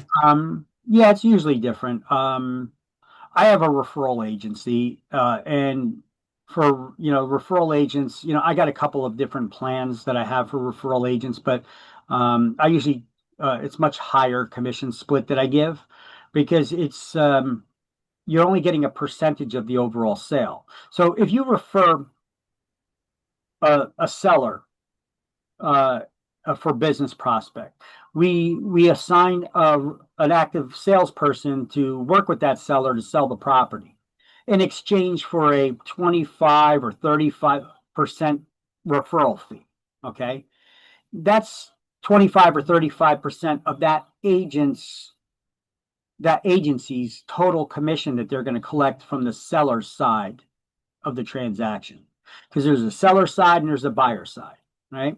So the seller side of the transaction, since we referred to the seller's side, if the commission was, for example, if the commission was 6%, so that's 3% on the seller side. We're asking for 20, let's just say the referral fee was 25% we're asking. So we're asking for 25% of their commission before they split between the broker and the agent. We get 25% off the top that comes to the referral agency. Now, of that 25% that we collect, with the agent, it depends once again on the split with the broker, but I do between 80 and 90% commission splits on the referral side, because remember, it's not the total commission, but it's still nothing to sneeze at. This is the way that we usually do referral. The referrals, that's the way that it works. if you were actually working as a salesperson, the commission that you're going to collect is still much higher because you're working the actual transaction. Okay. So you're not just paying you're keeping the other 75% of the commission, which then you still need to split with your broker. But it's still going to work out to more than the 25%, which you still need to split with your broker, even though you're keeping more of it, it's still a lower amount. But remember, salespeople, they have other fees they need to pay. They need to be members of the Realtors Association. They need to pay for tools like the MLS. They need to be members of, you can be members of 3 associations of realtors. You're going to have to be members of the MLS. You're going to have to pay for errors and omissions insurance. It's like the equivalent of medical malpractice insurance that a doctor carries. So these are some of the questions, by the way, I have on that interview sheet that you would ask brokers when interviewing before you go work for them. How much do they charge for errors and omissions insurance? You will have to pay it. It's just, do you got to pay it all up front, or can they take it out of your first commission or a little by little? Because usually on average, that's around $600 a year. So if you need to pay that up front, that's a big nut to carry, and you may not be able to go with that brokerage firm if you don't got all that cash right now, right? If they're not going to float you till you get your first closing and then take it out of the first closing. Yeah. So important questions to ask when interviewing with brokers. I've seen that E&O insurance be as little as $450, but as much as $600. If a broker ever says that they're going to pay and they're not charging you errors and omissions insurance, you better ask them, do they have errors and omissions insurance? Because that protects you in the event of a lawsuit. Okay. Yeah, you really shouldn't be working without it. That's like driving a car without insurance. That's a danger you're taking right there. So you don't see doctors working without malpractice insurance, right? You guys should not be working without errors and omissions insurance. So your broker should carry it. And they cannot cover the cost, because then you would no longer be an independent contractor. You would be considered an employee. And none of you are going to be employees. You're all going to be independent contractors. Okay. So if your broker's, however, not charging you for E&O insurance, and they're saying that they carry it, so they're paying for it for you, well, that they just reclassified. The IRS classifies who can be considered an independent contractor versus an employee based on certain rules that they put in place. And one of those rules is the broker cannot pay any of these expenses like insurance for you or pay for the tools. All right. Anyway, you guys still working on this, or you guys got all these highlights and notes written down? Or if there's any of my chicken scratch you can't read and you need me to tell you about it, what it says, let me know. In this part right here, it says exempt from CE classes to renew license. Correct. So referral agents do not need to take CE classes.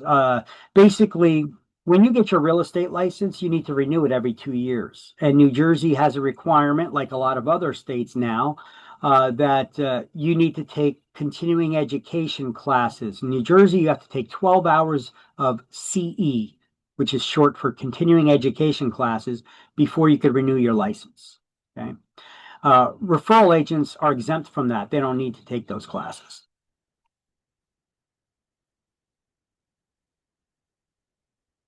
The only time they need to take those classes is if they want to convert their license from a referral agent into a salesperson.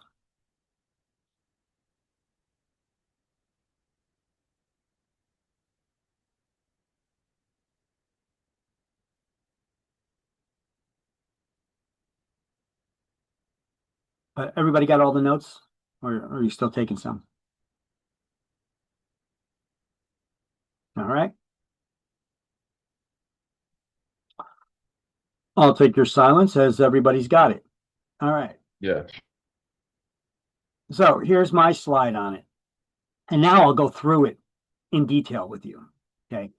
But I put it in a little bit of different order. I put brokers, I put them in order from the highest license type to the lowest license type. Okay. So there are 4 license types in New Jersey for real estate. You got the broker. Now, what is a broker? Well, a broker is the only person licensed to charge the public for services and to hire licensees. Every agency only has one broker. The broker is often referred to as the broker of record because they're in charge of record keeping. They're responsible for providing office space, that's a physical place of business as required in New Jersey, and guidance and direction. Now, do not confuse this with training. This is not training, but ensuring that their agents are adhering to the laws as well as the rules and regulations of the Real Estate Commission. The broker has to provide office space and guidance direction of the laws and rules to their licensees. And the broker is the only one that could charge the public fees for services performed. And every company, doesn't matter if they got 10 offices, there's only one broker. That's the head honcho, the big cheese, the person in charge, right? Now, each office, if they have multiple offices, cannot go unsupervised. They're going to need somebody with a broker type license to be managing those other offices. So there's another broker type license. We call it a broker salesperson. A broker salesperson is someone with a broker type license that chooses to work under and in the name of another broker in a sales capacity or as an office manager. So at any time, a broker salesperson can open up their own real estate brokerage and become a broker. But they got the same license, they went through the same procedures to get it as a broker, but they're choosing to work under and in the name of another broker. That's why we call them broker salesperson. Okay? Now, salespeople, that's the license most of you are trying to get here today, works under and in the name of only one New Jersey sponsoring broker and only paid by that broker. Salesperson can work directly with clients and customers and can send referrals to their broker or to other agencies. As you can see, the write-up I have here is a little bit different than trying to switch the slide, than what you've seen in the book. You know, in the book, they say, salesperson works under a sponsoring licensed broker doing business in the name of that broker and receiving compensation only from that broker. Well, it's got the basic gist of it there. The supervising broker is required to furnish guidance and direction and is personally responsible for the real estate acts of the people under their supervision. Okay. Well, I broke it down, you know, the works under and in the name of only one New Jersey sponsoring broker, because you could only work for one New Jersey broker at a time. You could be licensed in multiple states under different brokers in each state, but in New Jersey, you could only work under one New Jersey broker. And you can only receive compensation from that broker. Who can you be paid by? Only your broker. You cannot be paid by anybody else but your broker. If you get paid by anybody else in a real estate transaction, that's an indication that you're doing something wrong and illegal. So a salesperson can work directly with clients and customers and can send the referrals directly to their broker and other agencies. Okay. Now, you can also work as a referral agent. Now, salespeople, broker salespeople, and a broker can send referrals as well. But a referral agent, that's all they could do. A referral agent cannot work directly with buyers or sellers. All they could do is when they come across a buyer or seller or renter or landlord, all they could do is refer that business prospect as a lead to their broker, who will then assign them to work with a real estate salesperson or broker salesperson to close on the deal. Okay. So referral agents, they're not going to have access to the MLS. They're not going to be showing properties or any of that. All they do is refer business prospects as leads in exchange for a commission. Okay. So referral agents, SLWRERC, it's a salesperson licensed with a real estate referral company. This is a new type of brokerage license, the referral company, um, because previously there was only one type of real estate brokerage. It was a real estate brokerage license. And a broker can hang any of these licenses. They could affiliate or associate with their brokerage. However, now that they changed it to from referral agent to salesperson license with real estate referral company as the official name of that license, well, they came out with a new brokerage type license called a referral company, which can only associate with it licenses from referral agents. Okay. So these agents are restricted from working directly with the public. They could only refer business prospects, which we call leads, to their broker. So these referral agents can only be licensed with a agency licensed as a referral company, not a traditional full service brokerage, only a referral company. So that referral agents are exempt from CE, the continuing education classes, in order to renew their licenses as well.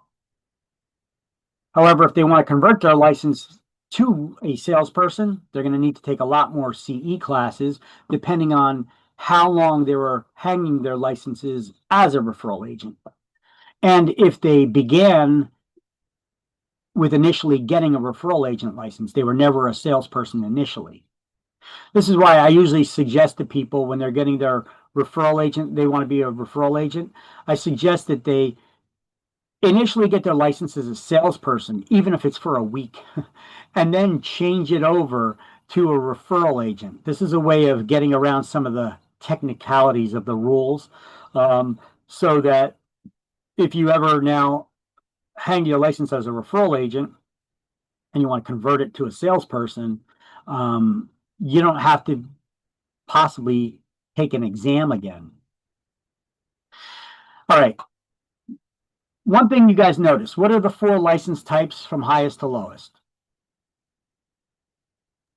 Broker, salesperson, referral agent. You notice I did not say realtor. That's not a license type. That's why.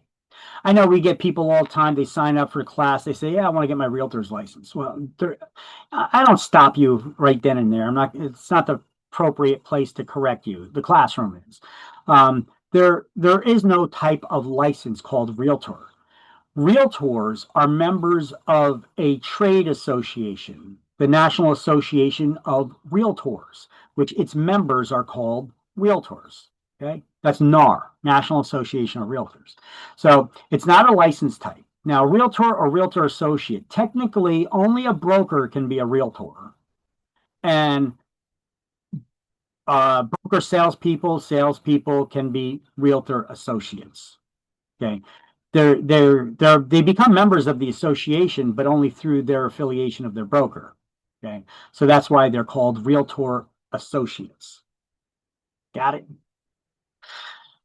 Now, once you guys do become members of NAR, which you will, you need to complete another class. It's within 45 days of your membership.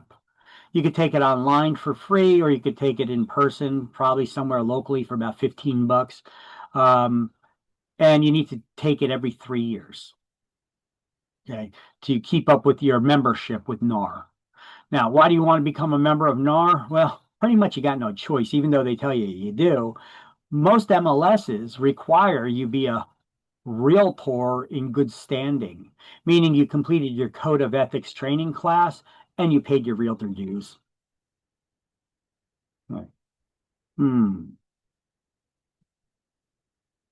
So you can't operate without access to an MLS, a multiple listing service. That's how when we get a list, if we got a buyer we're working with or a renter, how do we find properties? Well, we search the database, right? Well, what is that database called? Okay, that's the MLS. All right, so you need to pay for membership to that. Your brokers will have a membership in it, but their membership, they pay a lot more money for it.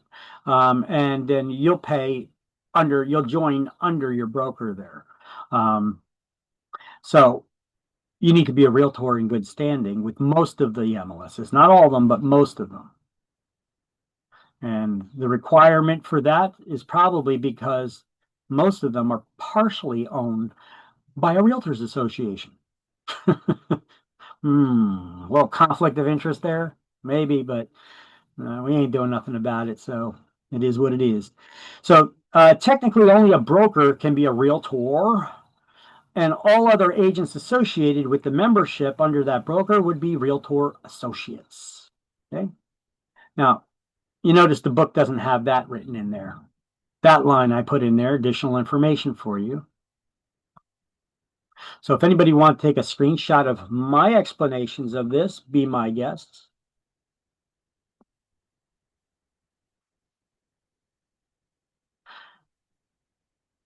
All right. Everybody good? If you ever need a second, you guys got to unmute yourselves and just say, hold on, Vic, because I don't see everybody's heads nodding because I can't see everybody's camera at the same time. Okay.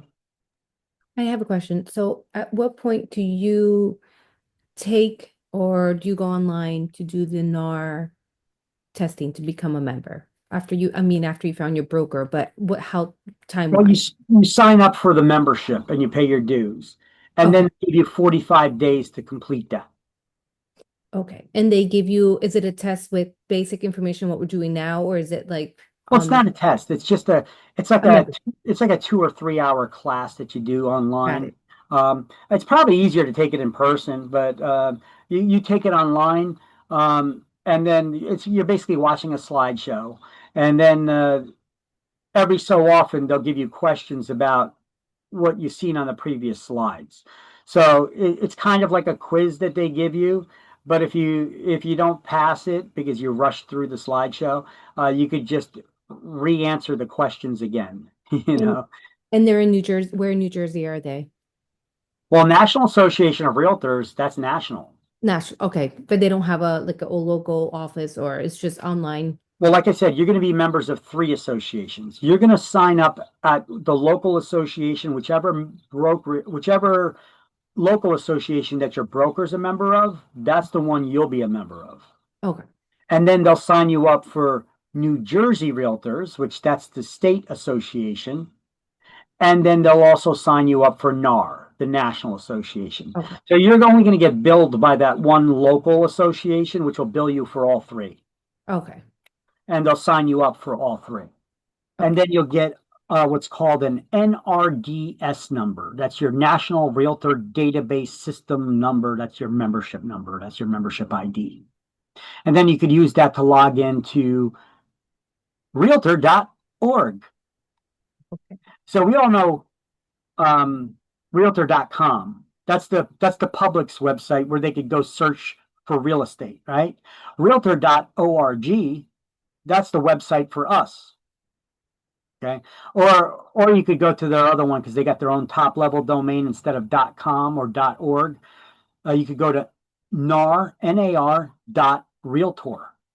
which will take you to realtor.org, which is a website for us. It has all kinds of like training and study information. It's got all kinds of ideas for marketing and education of different areas, different fields within the real estate industry. Of course, you get association discounts for all kinds of stuff, like with your credit cards, that you get memberships on certain travel discounts and things of that. They got that kind of crap for you. Buying a laptop or cell phones or whatever, travel discounts, health insurance, things of that nature. You get a realtor magazine. You could dictate that you could change the address on that to get sent to your house instead of your broker's office. For the first 3 years I was in the business, I never even knew about it because the broker was getting them and throwing them in the trash. Then I found out, and I put I seen the magazine. And I was like, oh, where do you get this? Oh, you got to go on the website. You got to change it. And I was like, geez, nobody ever told me. So now you can go to realtor.org. You log in. You could show where you're going to have your magazine sent. I have it sent to my house now, so that now I get those realtor magazines sent to my house. We get a magazine from the state association, New Jersey Realtors, as well as NAR, National Association of Realtors, which gives all kinds of information and data which the website also provides too. All kinds of not just training and all these marketing materials, but also gives you analysis, statistics, and data of the real estate market, which can be useful to you. Content for home buyers and home sellers that you could put on your own real estate websites that will attract clients, you know, original content on your own real estate website to generate your own leads. Don't rely on your brokers to give you leads. If you do, you will starve. You heard me? I'm telling you, if you rely on your brokers to give you leads for business, listen, they got all these agents at their brokerage. They only got so many leads. People are not like calling up saying, yeah, I want to sell my house. You actually have to go out and try to get those people. Do those leads sometimes come in? Yeah, but rarely. Sometimes you get people, buyers that make calls on your company's listings and such. But if you guys are waiting on your brokers to spoon feed you leads, you're going to starve. I'm telling you right now. So you need to learn, and your brokers should actually train you on how to get your own business. Okay. Now, I go a step further in this course, which is why sometimes it goes over 2 weeks. It goes over a day or two, because I give you guys additional information about probably stuff that your broker should be teaching you about how to get your own business, because I want to make sure that my students do good when they get into business. Okay. So I give you guys some additional resources in this class that probably should not be in the real estate licensing course, but is definitely helpful for the students here. And most of my students are very appreciative of that additional information I give them. So I'll give you guys some resources and show you guys where to get business from. All right. So anyway, these are the 4 license types. And if you're a member of NAR, you are a realtor associate. Your broker is a realtor. If you violate one of NAR's rules for their code of ethics, could that affect your license? The answer is no. They have nothing to do with state licensing. Okay. Look, I even wrote it here, which has nothing to do with state licensing. You know what I should do with that? I'm going to make a little tweak here. I'm going to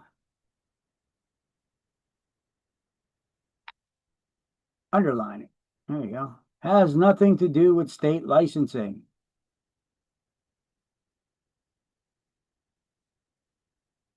All right. So I told you guys there's 2 real estate company license types now. We have your traditional brokerage license, and then we have the referral company license, which can only hang the licenses of referral agents who are basically just sending referrals. However, all licensees can send referrals, but referral agents, that's all they could do.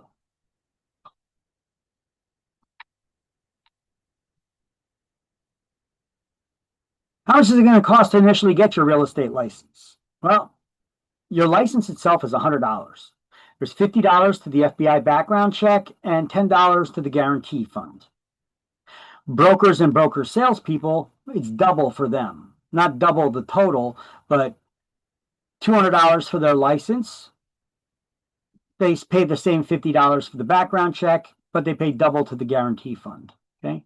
So for salespeople and referral agents, it's initially $160 to get your license for the first time. When you renew it, it's only $100. Brokers and broker salespeople, it's $270. When they renew it, it's $200. Now, you may be looking for where is that to highlight in the book? Well, it's not until page 7. Okay. I put these things up front here in an order because we're talking about your licenses right now. So I like to put everything in a certain order. Hopefully the book manufacturer, does that as well. They're not doing a complete rewrite right now. They're just updating some of the laws that have changed, but I am working with them on correcting some information and doing the updates in this version of the book. So hopefully they'll take some of my tips and rearrange some things too. All right. Now, so as you could see in these slides, I usually give page references. So the initial cost to get your license is on page 7. Don't worry, when we get to page 7, I'll have that slide where we could highlight this stuff too. But here's a good slide where I just put it all together. cost for your license, cost to renewal, and about what's the process to renew.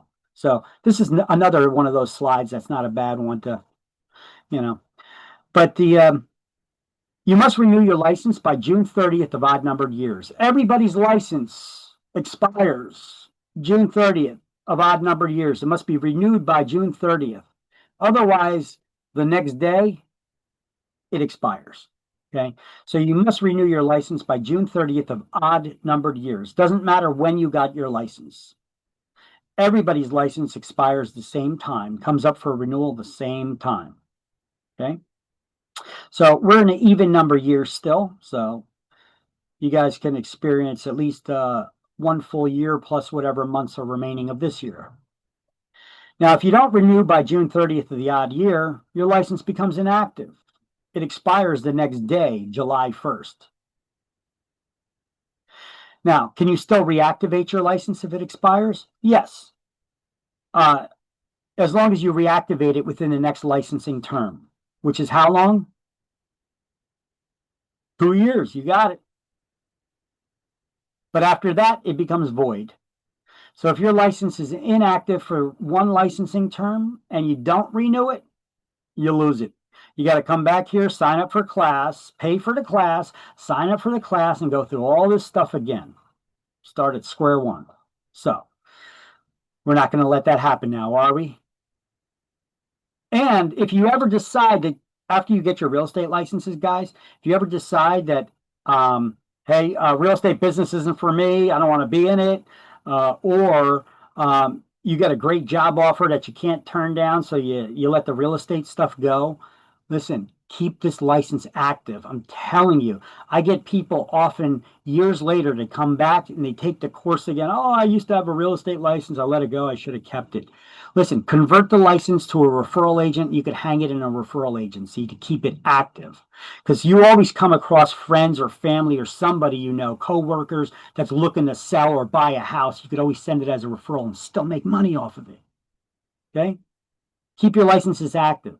This way, if you ever decide, maybe when you become of retirement age or something, or you want to decide you want to do it on the side in the future, well, you'll have the license already. Don't let it go. I get people constantly that come back to get their licenses after they let them go. They're like, oh, stupid, I shouldn't have done that. All right, moving on.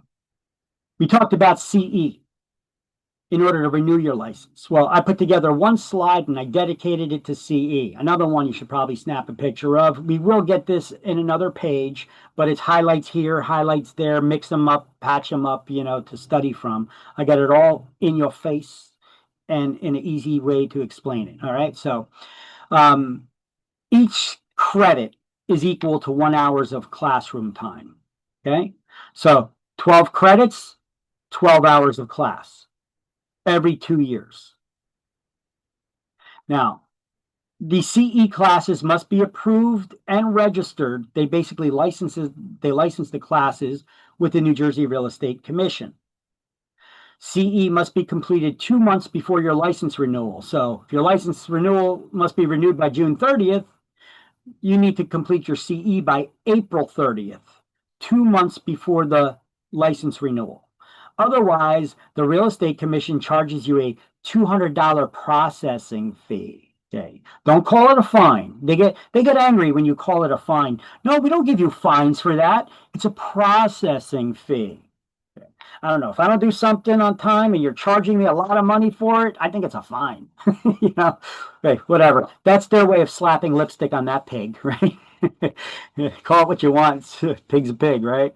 You put that lipstick on it, try to dress it up, that's still a fine in my eyes, but they call it a processing fee. And you still need to complete your CE after you pay that $200 for being late with completing your CE requirement. Okay? So CE classes can be taken in person or online, and CE credits are required to change your license type from a referral agent back to a licensee. And I got a guide here that shows you if you started your license as a referral agent and you want to convert it to a salesperson, how much CE class you need. It will probably be a requirement that you take all core topics, and they may even require more than 12 hours, depending on how many years your license was hanging as a referral agent. So here's the breakdown of those 12 hours of CE classes that you need to take. 6 of those credits need to be in core topics. So of these core topics, they're very specific. You need to know this. 2 are in ethics. 1 in fair housing. 1 in agency law. That's a new one since they put in all these new agency. They created a new agency type recently. In the advent of that recent NAR lawsuit you heard of, they also created a new agency type in New Jersey. And then 2 remaining hours can be in any other core topic. Okay, so 6 hours in core topics, 2 in ethics, 1 in fair housing, 1 in agency, and the remaining 2 can be any approved core topic. And then the 6 additional credits, they could be in any approved class, whether it is core, ethics, agency, fair housing, or elective courses. Okay.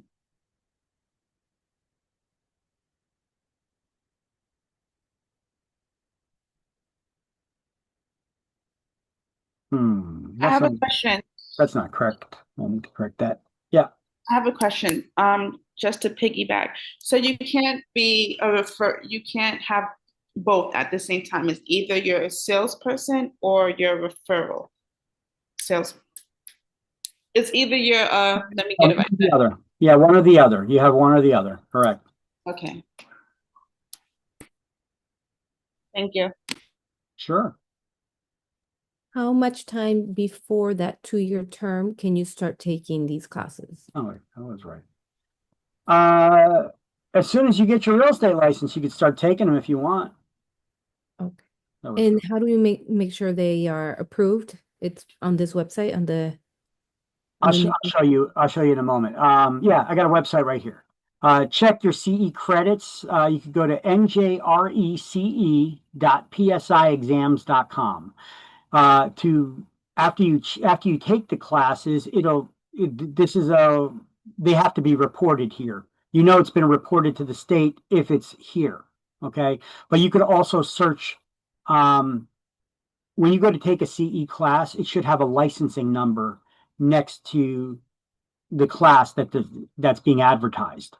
Okay, and then you can look up that license number. If it doesn't have a license number, it's not approved.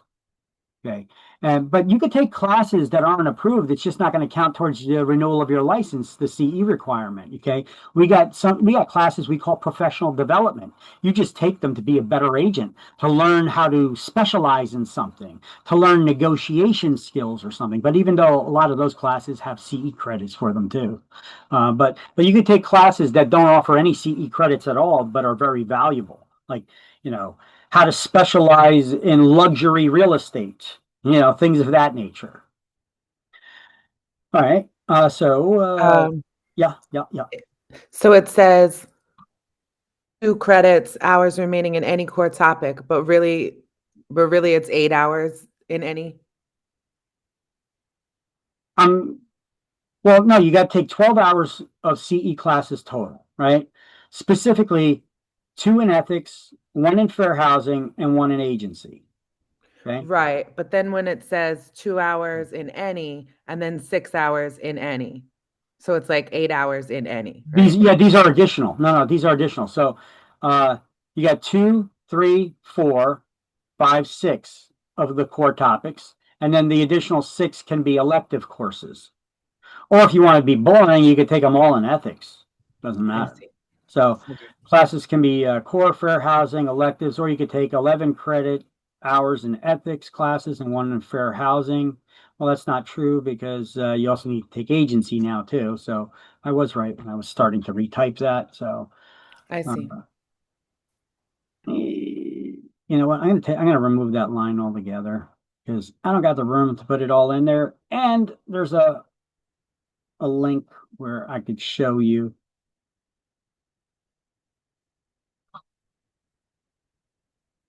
Yeah. Thank you.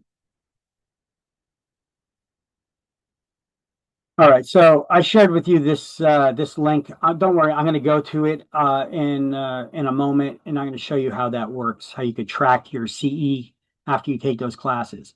Who's exempt from taking the CE? Well, newly licensed agents who are licensed after June 30th in even numbered years.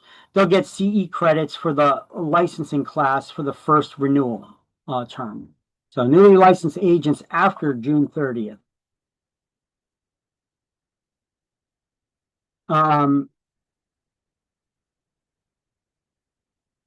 They'll get CE credits for the licensing class for the first renewal term. Referral agents and those who have been licensed as brokers for at least 40 years. They get that, not have had their real estate license for 40 years, but have had their broker's license for 40 years. They're exempt. And I just have a link to the Real Estate Commission's website where they talk about those exemptions.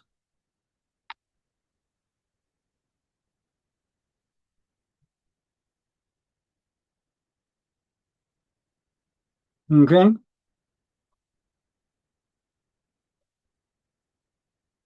So I got to update this video on this slide because I made a clearer explanation, I think. Let me just make sure. Yeah, slide 41.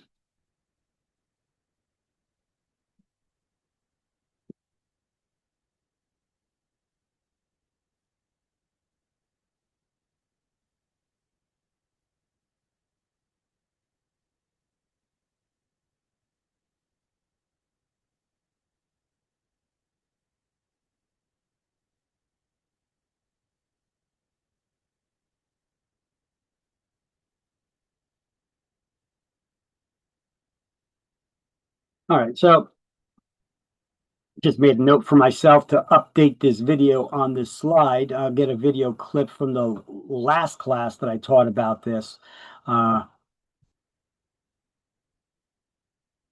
which I'll pull that video up.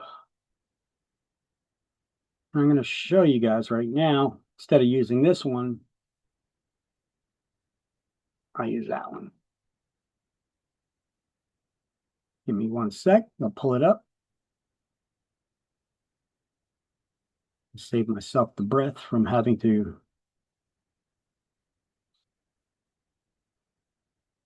talk about it there. So let me pull it up there. Boom, boom, boom. And we get to the point where we talk about the CE tracking system. There we go.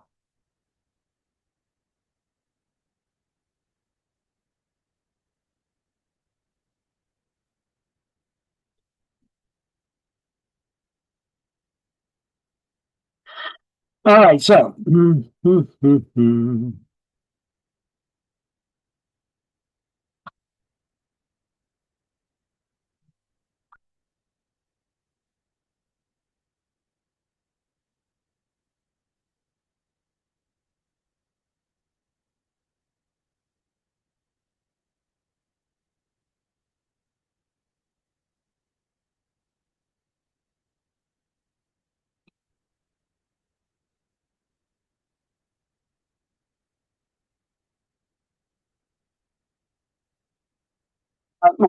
I'm not going to show you that. That guide is in the shared Google Drive. It's in the class links Word document. It's in this slideshow. I'm not going to show you. You're not going to need to study it. It's not on it. And this is the link. Okay, let me fast forward a little bit here. PSI website right now? Yeah. Okay. I just want to make sure because I have to change the screen that I'm presenting to you so that you're seeing the same thing I am. Okay, so as you can see, this previous licensing term, 2023 to 2025, if we were to go into that one, you can see the breakdown. I completed all 12 of my CE credits. Of the 6 core hours, I completed 11. I completed 11 hours in core topics instead of 6. Of the 2 ethics, I completed 3. Of the 1 hour of fair housing, I finished 3 instead. And 1 hour in agency, I took 1 hour of agency. And here's the actual breakdown of which classes I took, or when did I complete them. It keeps track of all of that. And you see this is the licensing number of the course that I took. So this is the CE tracking system and a way to make sure that your credits are being credited to you after you took these courses. And then you could know if you're ready for renewal of your license or if you need to finish hours still. So your school give a class for CE, yeah. for pieces too. Mhm. Now, you could take them online, you could take them in person. You could take 1 hour here, 2 hours there. You could take them at your own pace. These classes are a little more laid back. It's self education. Correct.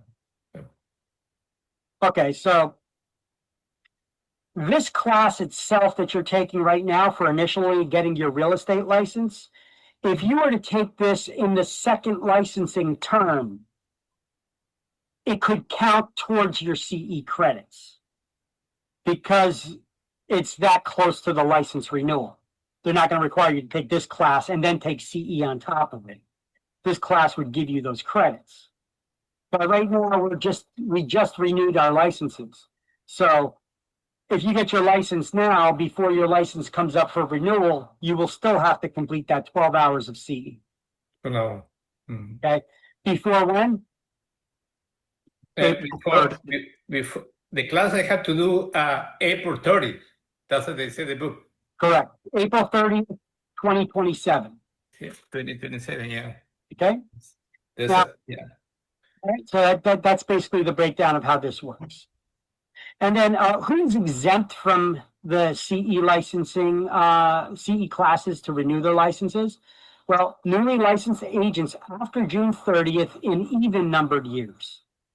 So that's the second licensing term. Referral agents, they're not required to take CE class to renew their licenses.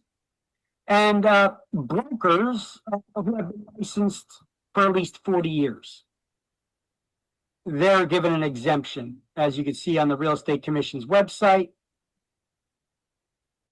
All right, so that's basically the CE tracking system I just showed you.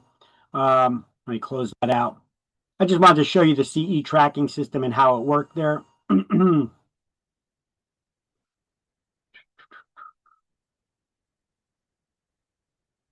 And we'll pick up with the slideshow right here. Any questions on the CE tracking system and how that works? You see how you could log in and see how many hours you took from each class, and it shows you which class you took. It shows you the license number of the classes. So you log into that system. You'll basically use your license number once you have a real estate license to create a login on that website. Okay, and it gives you instructions on it, how to do it. And that's basically that website, which I sent you guys in the chat window already, this njrece.psiexams.com. That's the CE tracking system. Excuse me. Any questions? No? Okay. Y'all look so excited. All right. What are the activities that require a real estate license? Well, when performing any of these acts for someone else in exchange for fee, commission, or other valuable consideration, a salesperson can do all the same activities that a broker can, but the licensee is working under and in the name of their supervising broker under which they're licensed. So they're basically charging the public under the broker's name, the brokerage's name, the company name. Okay.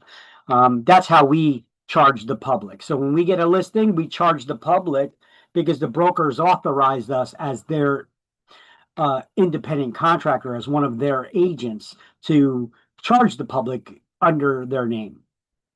Got it? So who's the only one that can charge the public a fee for services performed? The broker. The broker. You see how these can be exam questions?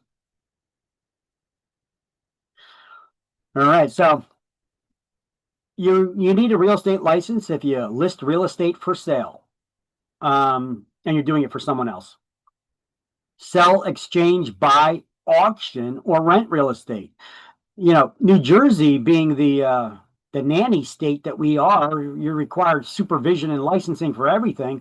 I'm surprised New Jersey doesn't have an auctioneer's license requirement. You know that? New Jersey doesn't have any requirement that to perform auctions, that you need a license to do auctions. Most states do. New Jersey does not, which is weird. So get your skills up, right? Your bidding skills as the auctioneer, right? And I can't do that. I'm not a speed talker. So let's see. To collect rents, solicit prospective purchasers or sellers. So you can't get your free child labor from your kids or whatever to go out there and doing cold calling for you, trying to get you leads. Okay, they need to have a real estate license to do that. So even if you or a broker tries to hire somebody as their assistant, you know, they have to have a real estate license to perform certain acts. Negotiate a real estate loan for commercial loans. You know, otherwise, you need to have that mortgage solicitor's license. Sell lots or other parcels for a developer. Or sell business opportunities that involve real estate. Do you need to have a real estate license to sell a business? No, you do not. Unless real estate's involved. Real estate's included in the sale of that business. Then you need a real estate license to market that business for sale. You know, it's not like we're writing up the contracts for the sale of a business or commercial real estate. Look, we could sell commercial real estate. We could lease commercial real estate, but we cannot prepare the contracts for the sale or lease of commercial real estate. That could only be done by an attorney. So what is our role as a real estate agent? Well, we do the marketing of it. And when we find a buyer or renter, we prepare a non-legally binding term sheet of what the terms are that are to be entered into the contract that are agreed upon by both parties. And then we turn those terms over to the attorney, who will write the contract based on those agreed upon terms. That's the way that works. So we can't prepare those contracts for those things for commercial real estate, but we can. But a real estate license is required to sell business if real estate's included. Good. No money for us. Okay. So here's that page 3. Same notes that you saw on the previous slide. Here's now just where you highlight it. Page 3. Okay. Salespeople can perform these activities as well, but they're doing it in the name of the broker under which they're employed. And here's all that list that we just went down. And then salesperson's license allows them to do all those same things as well, including we can broker the resale of mobile homes, not the initial new sale of mobile homes, because we're not licensed motor vehicle dealers. But real estate licensees can broker, we can handle the resale, underlying resale of mobile homes. But we need to follow motor vehicle regulations as well as those set forth by the Real Estate Commission.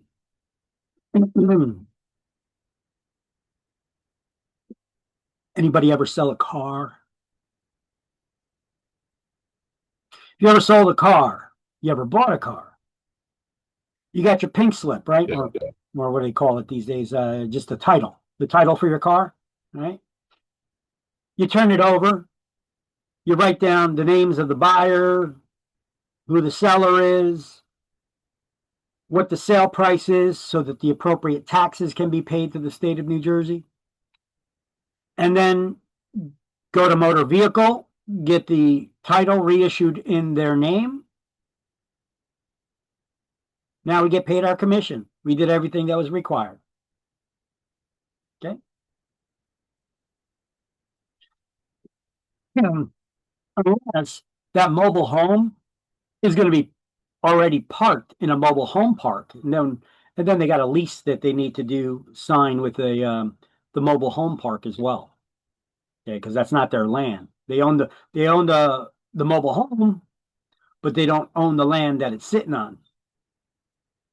If it's in a mobile home park. Okay.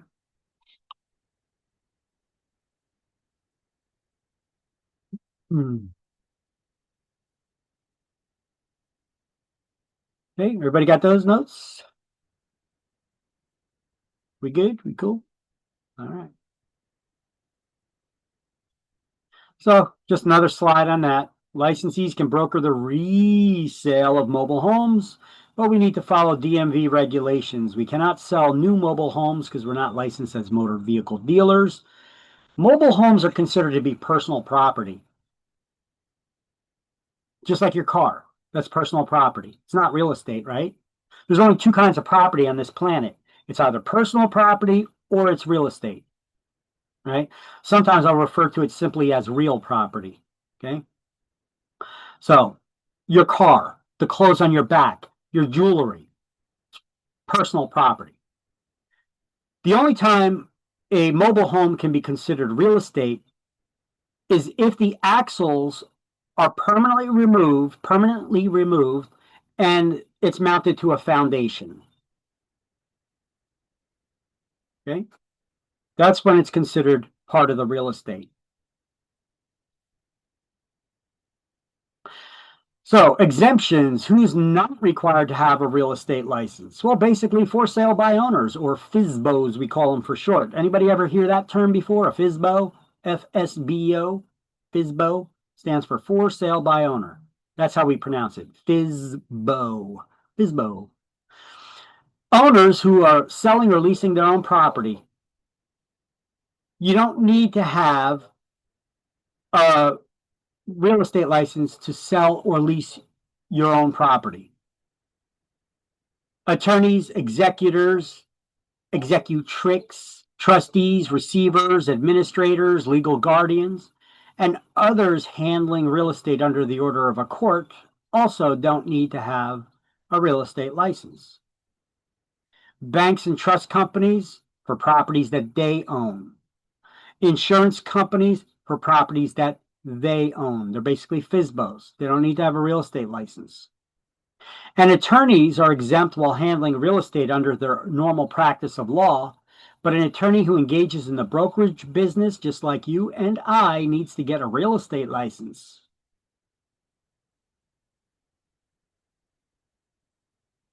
So let me go over this list over here real quick because I kind of blew through it. Anybody know what an executor is? Someone assigned it. Well, when you have a will, a will is the document, your last will and testament, that explains who's going to get your stuff when you die. Okay. It could explain other things too. You could have a living will that's, put somebody in charge of your health. If you're on a respirator or something, if they could decide to pull the plug or not, you could decide, you could write in there who you want to watch after your kids when you die, things of that nature. An executor is somebody who you name in a will. It's a close friend, a relative, a trusted person, someone you trust, someone you name in a will to make sure that your final wishes are carried out as you have written in your will. That's the person that's in charge of your will. So an executor, these are gendered terms. An executor is a man who you name in a will. an executrix is a woman who you name in a will to carry out your final wishes. Okay. Now you're going to see as we go through this course, a lot of these terms are rooted in Latin. These are Latin terms. The law is based on Latin, Old Latin. So a lot of these terms are gendered, just like most languages in the world. You know, most languages on this planet, you know, you have certain words that are depending on who you're talking to, whether you're talking to a man or a woman, you have different terminology that you use. Okay. I know in the United States, we got all this 5,000 different gender nonsense that's going on right now. And it really could screw this stuff up, or it could screw you up if you're into all of that, because they're, in the eyes of the law, in Latin, in most languages, there's only two genders, okay? So you got executor, that's a man you name in a will. Executrix is a woman you name in a will, okay? There's nothing in there for furries or anything like that, okay? I'm making a joke. Come on, you can laugh. It's okay. I'm not trying to offend anybody if that's your gig, you know? All right, so trustees, receivers, administrators. Okay, so if you did not name an executor or an executrix in your will to carry out your final wishes, the court will appoint somebody called an administrator. The administrator will be the one that's appointed by a court to make sure your final wishes are carried out. And they're probably going to be an attorney, and they're probably going to charge you 10% of whatever your assets, total assets, are worth to do that duty, perform that duty. All right, moving on. So attorneys can get an education waiver because they got a lot more education than us on this stuff. So attorneys can get an education waiver, but they still need to take the real estate licensing exam because they go to law school and they learn about all this contract law and all that other stuff. But they don't study the real estate aspect of it, you know, what we need to do and the rules that we as salespeople need to follow, the real estate commission's rules. They may not have ever even heard of them in college. So they still need to take the exam. Even though they get a waiver for this course, they still need to take the exam. And I've had attorneys actually take my course because they couldn't pass the exam because they didn't know all the rules that we need to follow. All right. So here, we have an example question coming up on an upcoming slide soon about this after we do our highlights and notes on page 3.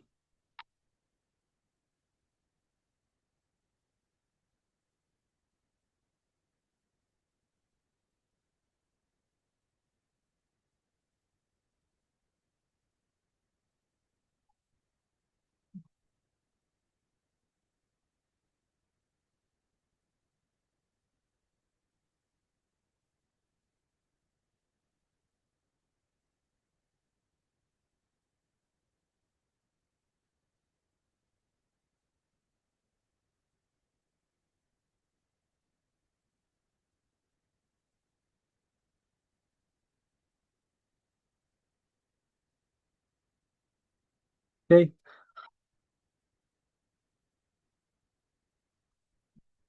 Everybody got it? So here's a question for you. Which of the following are never allowed to sell real estate without a license? Now, little exam tip for you here. Anytime you see absolute words like never, always, or even something like except, you better pay close attention to that because they may be looking for the opposite of what you think they're asking for. And anytime one of the answer options are absolute in nature like that, it's probably the wrong answer. Just a little tip for you, which I also have on the exam tips page on our website. So anyway, which of the following are never, this is a question about what we had on a previous slide there. Which of the following are never allowed to sell real estate without a license? Now, here's another exam tip I'm going to give you. Don't look for the right answer on these exams. It's the quickest way to fail this exam. Do not look for the right answer. Do process of elimination. Get rid of the answers you know are wrong. And usually you could eliminate it down to a 1 or at least 2 options, and then take your best educated guess. Okay. So Are banks ever allowed to sell real estate without a license? Yes, for properties that they own. Remember that? What about insurance brokers? Insurance No, companies, insurance brokers. no. Let's put that on the table for a second because maybe we're not sure. Okay, I know you're saying no, no, no, but let's just say we're not sure because the phraseology that they're using here, they say insurance brokers instead of insurance company. So let's just go through that process of elimination. What about attorneys? Can attorneys ever sell real estate without a license? Yes, when operating in their normal practice of law. What about property owners? Ismos? Yeah. So by process of elimination, we know the answer is B. They're never allowed to sell real estate without a license, the insurance brokers. Okay. So even though you were right, I still wanted to go over process of elimination, show you how it works, because I know there's questions on school exam and the state exam that have two technically correct answers, but then you need to select the best one. And you would not know that if you just jumped right to the first answer that you thought was right. You got to eliminate the other options too, because there could be a better answer option. Okay. This one is a little bit obvious, but on other circumstances, it's not. Now, why did we select insurance brokers? Well, we did the process of elimination, which told us that that was the answer. But we also know that insurance companies can sell properties that they own, but insurance broker is somebody who is basically they're able to sell insurance with a lot of different companies. Okay, so it's somebody who sells insurance. So that's not the same thing. Okay, so payments for services. Salespeople cannot pay anyone, right? Who can you pay? You can't pay anyone. And you could only be paid by the broker under which you're licensed. So in order to collect a commission, it's illegal for anyone to share any portion of a commission with someone without a real estate license. You must be licensed at the time that the service is performed, and finder's fees or kickbacks, like money or gifts to unlicensed people who refer you business, buyers, sellers, renters, landlords, that's forbidden. That's illegal, you know. So if your buddy says, hey, listen, I got somebody who's looking to buy a house, just throw me a little something, something on the side when you close on the deal. Is it worth your license is what you should be asking yourself, okay? Is somebody going to find out about it? Probably not, but you never know. There are people, I could show you instances where the real estate commission finds out somehow. And that agent gets in trouble. So you got to see, is it worth your license? Okay. So brokers can only pay or share a commission with any of their licensees. That covers all the license types. With another broker when they pay out a referral fee. Or we didn't go over this one yet. They could pay a buyer rebate. Rebates are allowed to be paid out to buyers of a primary residence. A primary residence is the main house that you're living in. So if you own more than one house or one property, the primary residence is the one that you live in, the one that you file your taxes and you have that address registered, the one that's on your driver's license. Except for one of you who got your driver's license that you didn't switch it over here. Okay, so it's not for second homes, commercial, investment, or vacation properties. Okay, we cannot give rebates to those buyers, only to the buyer of a primary residence, which that's the house that they're going to be living in. Okay. Now, there's rules to how rebates can be given. We're actually not allowed to be paying them directly anyway. It's going to be a deduction of our it's going to be a deduction from our commissions at the closing table before we even get that money. The closing agent's going to give it to the buyer. Okay. But we'll go over that later. So who can you pay a commission to? Salespeople. You're salespeople now. So who can you pay a commission to? Who you could pay anything to? You can't pay anything to anybody. Broker. Nobody. That's correct. Nobody is your answer. I can't pay anybody. Nobody. Who can you be paid by? Your employee and broker. Only your broker. Correct. And who can your broker pay? You? Any of their licensees, any of their agents.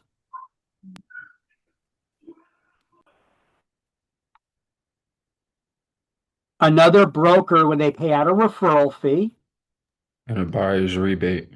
or a rebate to a buyer. Correct. So you'll need to know this for exams. These are possible exam questions here. Probable.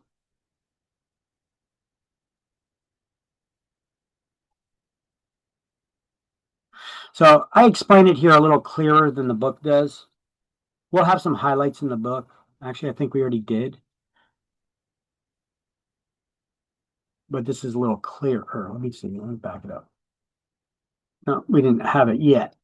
Coming on the next slide, I think.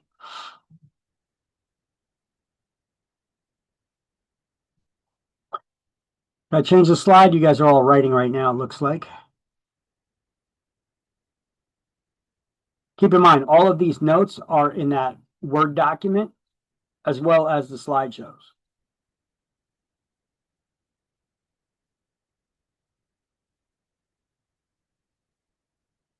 All right. So here we'll actually highlight it now in the book, page 3 and page 4. It's spread out across the top of page 4. From the bottom of page 3, payments of services, up to page 4. That talks about who we could share a commission with. It's illegal for anyone to share any portion of a commission without a real estate license and all this other stuff in here. Basically, you could just put a highlighted box around everything, but I just highlighted certain lines as well. Salesperson can only receive compensation from their employing broker, and a selling broker to rebate part of a commission to the buyer in the form of a credit or check at closing. That's at closing for a buyer's rebate.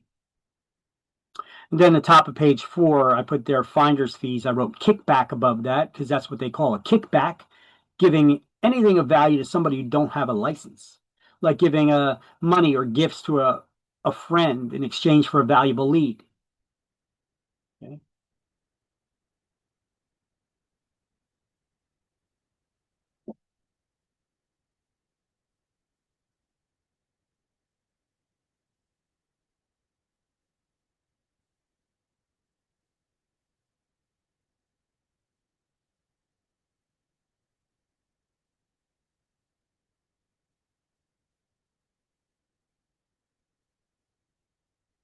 All right. Everybody got it? Everybody still writing? Everybody good? Feeling hungry yet? Still eating my breakfast? Lunchtime. So I'll move to the next slide, just show you some people got in trouble for paying out those referral fees to their friends in exchange for leads. And they got in trouble.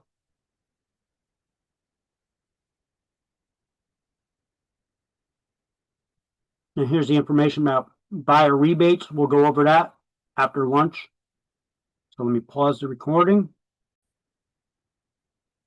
Okay, so as you can see here, only a licensed real estate broker can provide a purchaser of residential real estate a rebate. Those are those buyer rebates we were talking about. Now, it's going to be a direct deduction from the brokerage's commission at the closing table. So before we ever even see our check, our money, it's deducted if we're offering a rebate to buyers of a primary residence. Now, you could only offer, as a salesperson, you could only offer rebates if your broker allows it, if it's one of the services that they offer. So that's another interview question you may ask brokers that you're interviewing with if you wanted to offer rebates. Does the broker allow them? And when you're offering rebates, you have to have an agreement in writing from the onset of your relationship with that buyer that you're offering a rebate, how much that rebate is, and to advise them to consult with a tax professional because they may need to pay taxes, income taxes on that rebate that you're giving them. So we need to have it in writing at the beginning of our relationship there. So that's the way it actually goes down. So let me see. So the broker and the purchaser must contract for a rebate on the onset of the brokerage relationship in a written document, electronic document, or a buyer agency agreement. Okay, the broker must recommend that the purchaser consult a tax professional, and advertisements regarding rebates have to include a disclosure also telling people that they should consult a tax professional about the possible implications of receiving the rebate. So here's the simplified explanation I gave. So when offering a rebate to a buyer of a primary residence, there must be an agreement in writing from the onset of the relationship that you're going to be offering a rebate and how much that rebate will be. The rebate must be in the form of a credit or a check at closing that's a direct deduction from the commission before it's paid to the brokerage at closing. The rebate agreement must advise the buyer to consult with a tax professional about getting the rebate. And this can be included in a buyer's agency agreement or a BSA. This is something new that we all use now called a brokerage service agreement. We all have to use it now since the advent of that NAR lawsuit last year. We always disclosed in New Jersey, the commissions and how they're split between buyers agents and sellers agents. But this NAR lawsuit that unfortunately they settled it instead of fighting it, basically was an accusation from a seller that said, "Oh, I didn't authorize you to split the commissions that I'm paying you with the other side. If that's the case, I don't want to be paying the other side's commission as well. So you never told me this." Well, in New Jersey, we always did because it was always disclosed in writing.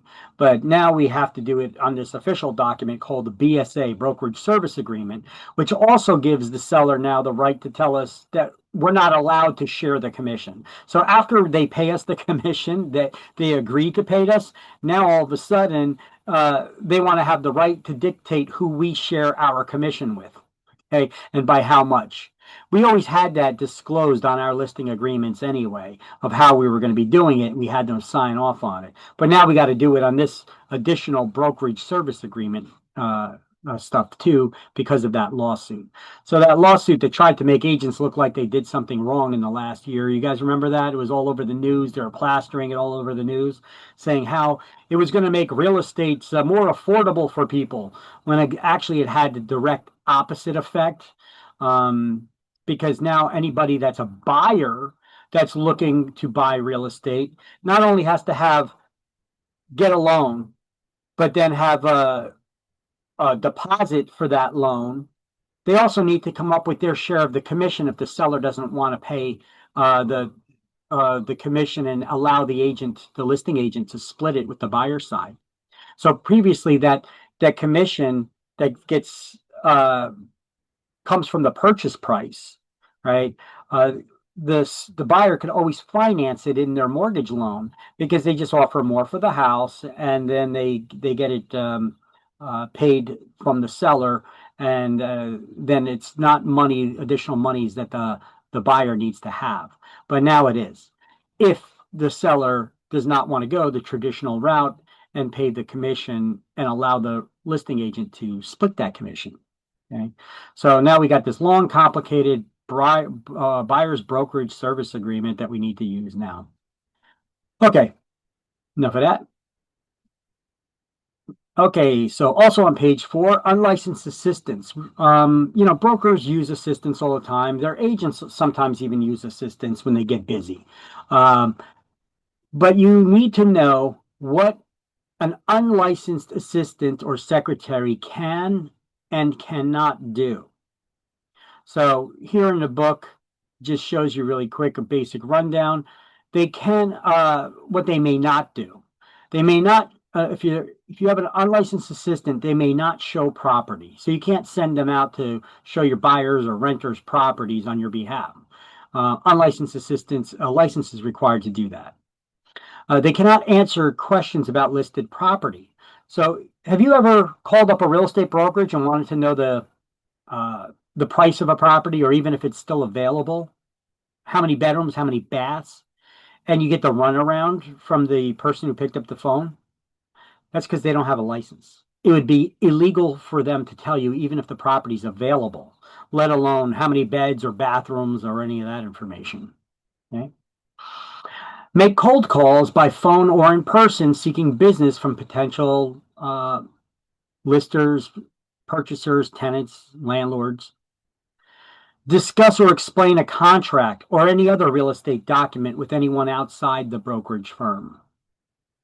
Make telephone calls for rent collection, or, except when accompanying a licensee, host an open house or promotional booth, distribute promotional materials, or attend a home inspection. So they could be there, but not alone. If you're going to have an unlicensed assistant with you at an open house, and someone's going to make a coffee run, who's going to do the coffee run? The unlicensed assistant. You got it, because you cannot leave that person. They were not hired to. They were not hired by the owner, first of all, and they don't have a license to be showing the property. So you better have that unlicensed assistant do that coffee run. Now, what can an unlicensed assistant or secretary do? Well, they can answer phones and forward calls. It's a wonderful day at ABC Realty. Can I get your name and number and the name of your firstborn in case we get disconnected? That's all they could ask. They can't really get into giving you information about any listed property. Process and submit listings and changes to the MLS, the multiple listing service. So when we get a listing, a seller hires us to market their property for sale or rent. That's a listing. We put it in this computer system that we call the MLS, that we share that data, those listings, with agents from other brokerage firms as well. Okay, we're required to by law or by the administrative code, the Real Estate Commission's rules. Now, we could have an unlicensed assistant where we get the paperwork for these listings and we get all the details. We could turn that paperwork over to our unlicensed assistant and say, do some data entry, because that's all that it is. Okay? That's allowed. An unlicensed assistant can place signs on properties, pick up keys, and deliver documents. And I don't know why this is so confusing, because I know that there's, in a database of thousands of questions, there's a question there about unlicensed assistants putting real estate signs on a property. And I don't know why people get confused. Maybe they get this image of you need to have a real estate license to put a real estate sign on a property, because they get the picture of the real estate agent pulling up in their Mercedes Benz and popping the trunk and pulling the sign out and then putting the sign on the front lawn. Okay. Listen, anybody can do that. Look, when we're licensed, we could also do commercial real estate. Have you guys ever seen those signs on commercial real estate? They're like billboards sometimes. You got like a 3-man crew on the back of a pickup truck taking out wood, digging the ditch so that they could put the signposts in, and they erect the signpost on the property. Do those guys got a real estate license? Probably not, right? So have that image in your head of them constructing that commercial real estate sign. Those guys don't have real estate licenses, so therefore you don't need to have a real estate license to put a real estate sign on a property. Okay. Picking up keys and delivering documents. Ooh, okay. So here, let me tie these in, because up here it says they may not discuss or explain a contract, but over here it says they may deliver documents. Okay. So I know you get a question on exams that's something along the lines of this. On their way to present an offer, a real estate licensee and their unlicensed assistant get into a horrific car accident, and the licensee is rushed to the hospital. What should the unlicensed assistant do? And then they give the multiple choice answer options. Deliver the contract, bring it back to the broker, or 2 other answer options. But out of those 2 answer options I gave you, what should they do? Deliver. Okay, so even though they're allowed to deliver the documents, what did the question say they were on their way to do? They take it back to the broker, right? They were on their way to present an offer. So because of that, unlicensed assistant cannot present an offer. They cannot talk to about contracts with people outside the brokerage firm. So yes, Matthew, you have to bring it back to the broker. That would be a better option because you can't explain the contract, and they were on their way to present an offer. So this is why you can't, what are you going to do? Pull up, roll up on the house. You're going to come to see the seller. They're on their way to present an offer to you. Say, hey, I could deliver this contract here. And the owner is going to be like, what's this? Sorry, can't talk to you about it. It doesn't make sense to do that. So you got to really look at what the question's asking of you. Even though they're allowed to deliver documents, the question said they're on their way to present an offer. And there's a lot in presenting an offer to get your offer accepted. So in this situation, it would have been better for them just to bring it back to the broker. So out of those two options, that's the better option. And that's the reason why. Okay. See, that's why you got to be careful on how they word the questions. Okay, so sorry, waiting for Zoom to catch up. Okay, so let's see. An unlicensed assistant may schedule appointments for showing listed properties, set up files, and track and secure documents. Yeah, brokers have back office workers all the time, secretaries doing this stuff. Only under the direction of a licensee, have keys made for company listings, write and place ads, type contract forms or items or inspections, and prepare flyers and promotional materials. Keep records of and deposit earnest money, security deposits, and rent. Follow up on loan applications and compute commission checks. Yeah, but they're not writing the commission checks. They're just preparing them for the broker. Then the broker has to review it and then sign them. Okay. When I open it, it looks like it's missing. Hold on, I'm going to The mute. one that I just showed you, but Somebody's got a conversation going on that everybody can hear here, so I'll mute that. Make sure you mute yourselves, guys, if you have a conversation or if you got a phone thing. Otherwise, it's being recorded and we're all listening in on it. Okay. Okay, so let me continue. So these are just more slides about the same thing, activities that a licensed assistant can and can't do.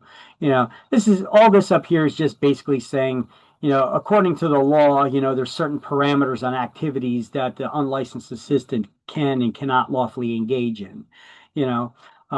Answering calls, we already went over all these things on the previous slide from the book itself. But only under the direction of the supervision of a licensee, an unlicensed assistant can, let's see, write and place ads as directed. If a licensee is supervising them, that's fine, but not when they're not being supervised, because does that unlicensed person know what kind of wording they're not allowed to put in an advertisement that could be deemed discriminatory? Certain wording or disclosures that are required to be put in certain ads, like if you're talking about financing at all. These things, it could result in fines of tens of thousands of dollars if they don't comply. So calculating commission checks, signs on properties, order inspections, hosting an open house, preparing flyers and promotional materials. Oh, here, down at the bottom now. Act as a courier for delivering documents or picking up keys, etc. However, the licensee is responsible for delivering of contracts or closing materials. Okay. Okie doke. And apparently, this guy got in trouble. He's a New Jersey broker salesperson. He got in trouble for getting access to somebody who's actually buying a house. I don't know all the details. I didn't click on the final order of determination here, but he gave somebody access to the house that was buying a house, but they didn't close on it yet. And then he left the person alone in the house. Can't do that. As a real estate licensee, we have the access to gain entry to people's houses using the lock boxes, where we have keys inside of a lockbox. Here's an example of what the lockbox looks like. Okay, This is, we call this the Supra lockbox because it says Supra on it. And this is the Supra E-key. It's Bluetooth controlled. And inside, this is a metal box with like a blue rubber exterior so it doesn't mar the doors and, make marks on it. So we put the keys inside of here. And we have the access to get the keys when our owner is not at home, or if the home is vacant, to get into the house. In the listings, they often give us the security codes for the alarm systems and such. We're not allowed to disarm the alarm and get into the house and then leave somebody in the house, some stranger in the house there. Okay. Only a licensee must be there with them to do this. Okay. By leaving somebody in a house that does not have a license, or giving them access, or even giving them the key to go see it themselves, big no-no. Okay, you're going to get yourself in a lot of trouble. I'm going to show you how this lockbox works, by the way, in a second. I'm going to give you a little demonstration. Let's just finish reading what happened to this guy here. So he violated the New Jersey statutes. That's the New Jersey real estate law, as well as the administrative code. Those are the additional rules of the Real Estate Commission. By providing an access code to the buyer of a property and leaving her unattended at the property prior to the closing of the title. So even though she was buying the property, she did not own it yet. So you can't just leave her there. You still got to follow the rules up until the closing, and now she's the owner, So this guy, his name is Beach. Beach's license will be held on probation for 1 year. And within 6 months of issuance of this order, he's required to complete 6 hours of CE, 3 in the areas of ethics and agency law, which will not count towards his required CE requirement to renew his license. And he had to pay a $3,250 fine. So was the juice worth the squeeze on that one? Oh, I'm sorry. That's a metric by which I measure all things to determine whether something's worth it or not. I ask myself, is the juice worth the squeeze? All right. So that's a perfect example over here. Yeah, it was not worth leaving her in there. That's probably his whole entire commission on there that he gave up. Okay, let me give you a brief demonstration on how this key box works, okay? This is a Supra E-key box, the electronic ones. We also have combination boxes that we could use on certain types of properties. Like if they're bank-owned properties and foreclosed properties, they want us to use those combo lock boxes. Your broker will provide these. These lock boxes cost about $120 each. Okay, your broker's got many of them in the office. They have a lifetime battery inside of them, and we can monitor the battery levels and such through our cell phone apps. So that the battery does not run dry or run down. These things are left outdoors in the cold, everything in the winter. The battery is usually not connected until we press on the bottom. And then you see the light there starting to flash. That'll flash for maybe about 30 seconds to a minute. I never timed it. In the meantime, I could open up my real estate app, my Supra E-key application, which I need to update. You need to update. It communicates with the servers and updates the servers for any lockboxes I've opened since the last time I've used this app. It uploads all that information. Okay, my key is updated now with the latest codes. And now there's a little key emblem here. I'm going to press that key emblem to open up the lockbox, and I put in my code. Hold on. I think that's it.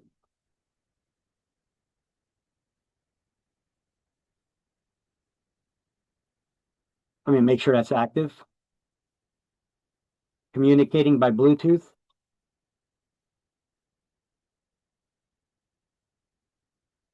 And now I can press up and it drops out the bottom. Okay. And this is metal. This is where the keys go inside. And you pull the key out, you show the house. When you leave, you lock up the house, put the keys back in the box, put that back in, and it's locked up again. And when I update my app, the listing agent gets a notification. Whoever owns this lockbox gets a notification that I opened up the lockbox at a certain time, whatever, So this is how this information is shared with the listing agent. They know who entered the house, what time they entered it, they could keep track on who entered that. Okay. And so basically this usually goes onto the door handle or maybe a metal banister or railing. Don't put them on tree branches. That's the dumbest thing. Somebody can snap that off and then take a sledgehammer to this and break it open, then go back and rob the house later, But so don't put this on a tree branch. Just put it on like door handles or maybe a metal banister or railing or whatever. You'll hook it on there. Okay. And this is called a shackle. You'll get a shackle code that'll open that. I have the shackle code written on the back side. So let me show you how that shackle code works. So if I wanted to put this on a property, once again, I got to press the bottom.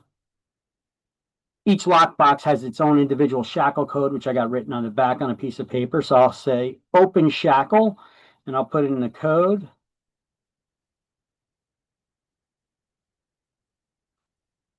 And you hear that beeping again. And then it comes out, it disconnects like that. And you can see there's some hooks on there, right? This is steel, so when you're done, after you put it on the door handle, it's locked in place, okay? So that's how the Super E-Key lockbox works. It's connected by Bluetooth, so make sure your Bluetooth is enabled on your cell phone. You're going to need that application. You need a license for the application. You pay a monthly fee for it as well to have that access to enter lock boxes and such, which you're going to need. So I just put on their automatic charge. I think it's like $15 a month or something like that.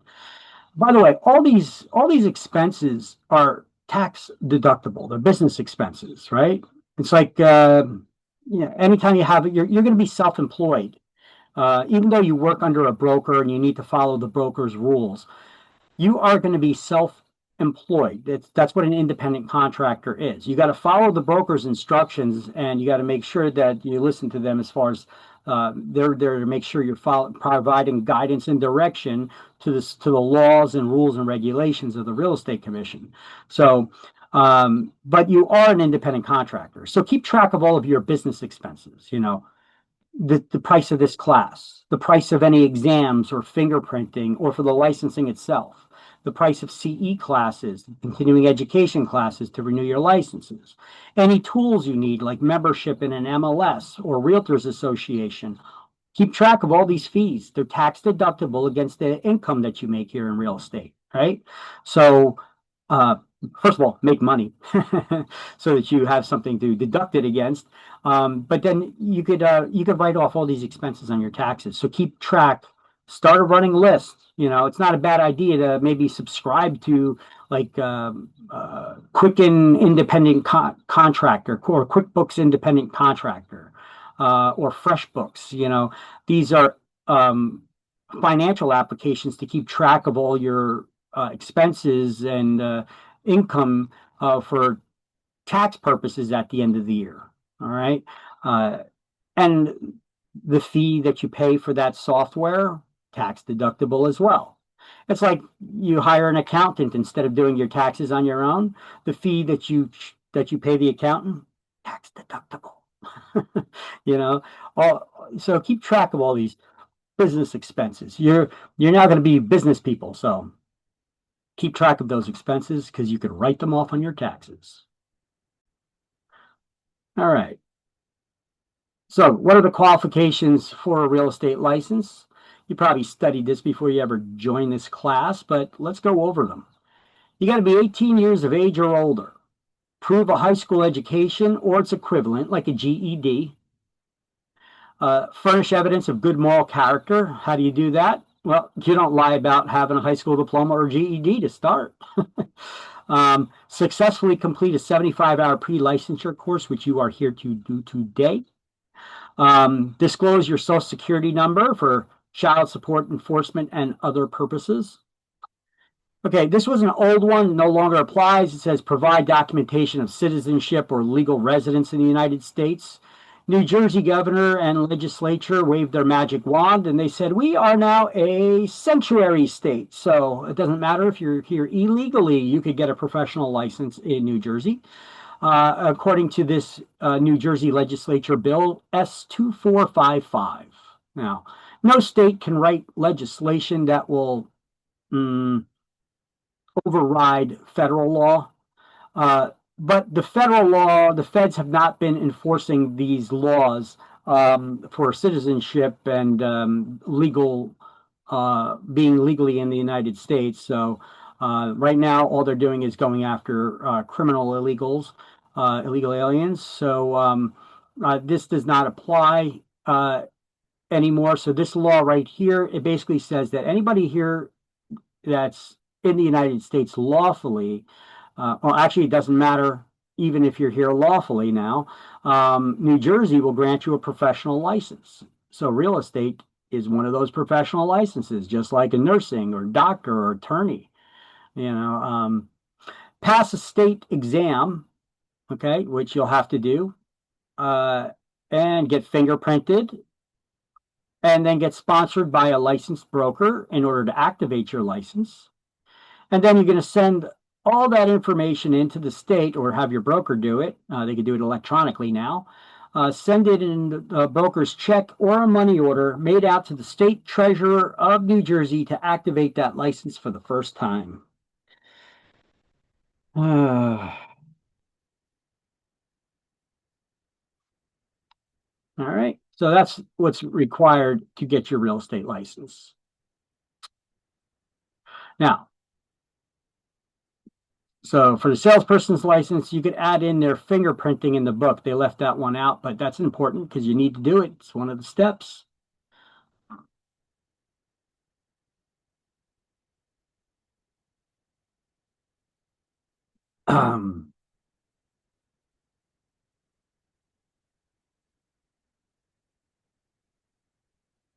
These double-walled cups or thermoses are great. You know, this is my coffee from this morning, and it is still piping hot. I just popped it open, took my first sip of it. Wow, the elixir of life in the morning, anyway. But still serves me justice. All right, everybody got that? Fingerprinting. All right, now, for the broker's license, what's required in order to get a broker's license? Well, you got to be 18 years of age or older, prove a high school education or its equivalent, like a GED, furnish evidence of good moral character, serve 3 years full-time as a licensed salesperson. Well, hold the phone. How old do you need to be to get your salesperson license? 18. 18. And it says you got to be 18 to get your broker's license, but you have to serve 3 years full-time as a salesperson.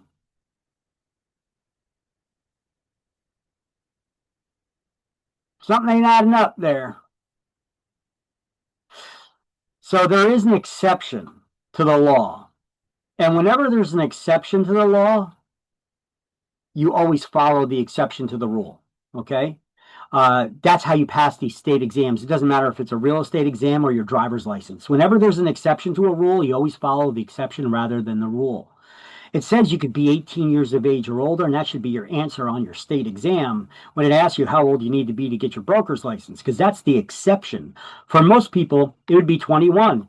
18, 19, 21.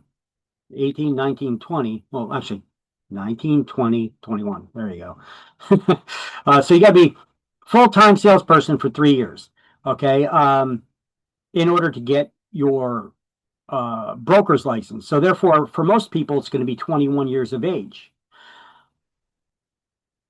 But if you are an honorably discharged veteran with a service-connected wound or disability, there's an exception to that rule where you don't got to be 21. You could get your broker's license at 18. So you got to get your salesperson license at 18, served in the military, get hurt, and then go for your broker's license all in 1 year. That's one active year for you. but I guess technically it could be possible.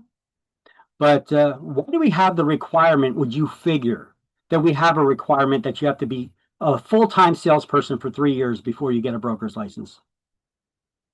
Just shout at me some ideas. Why do you think, why do you suppose they put a 3-year full-time experience requirement in place for that? Because you have to sell so many number of properties, and more than It doesn't have likely also it's about maturity, no? They have to build experience. Yeah, I mean, how could you be expected to give somebody else, what is a broker supposed to provide to their salespeople? Leadership. Mentorship. Yeah. Guidance and direction. Make sure that you don't break any of the laws or the rules. If you just got your license yourself, you're not familiar with them yourself, how the hell are you supposed to give other people advice on the guidance and direction? Or mentorship or any of those other good reasons that you guys are shouting out over here, right? I mean, it doesn't make sense. So listen, I support our military 1000%, okay? And they should get all the benefits that are coming to them, but this is the dumbest one I've ever heard, okay? Because this is putting them in a situation, that person in a situation where they're bound to get into trouble. And not because Actually, can I ask, that doesn't actually, so in order for you to be in the military, you Yeah. have to be 18, no? Can you Yes. join the military before you are 18? No. So that's why I said it's one busy year for you. You had to, get your salesperson license, join the military, get hurt and discharged, and then go get your broker's class all in 1 year. Those are 3 things to do all in one. That's one busy year you had. Is it possible? Maybe. Yeah. Oh, look, it doesn't even need to be 18. It could be, hey, you did this and you're still under 21. You still haven't served and had your real estate license full time for 3 years, so, but technically, I guess it's possible. But like I said, that would be a busy year for you, but it is a benefit. So we need to be aware of it. Okay.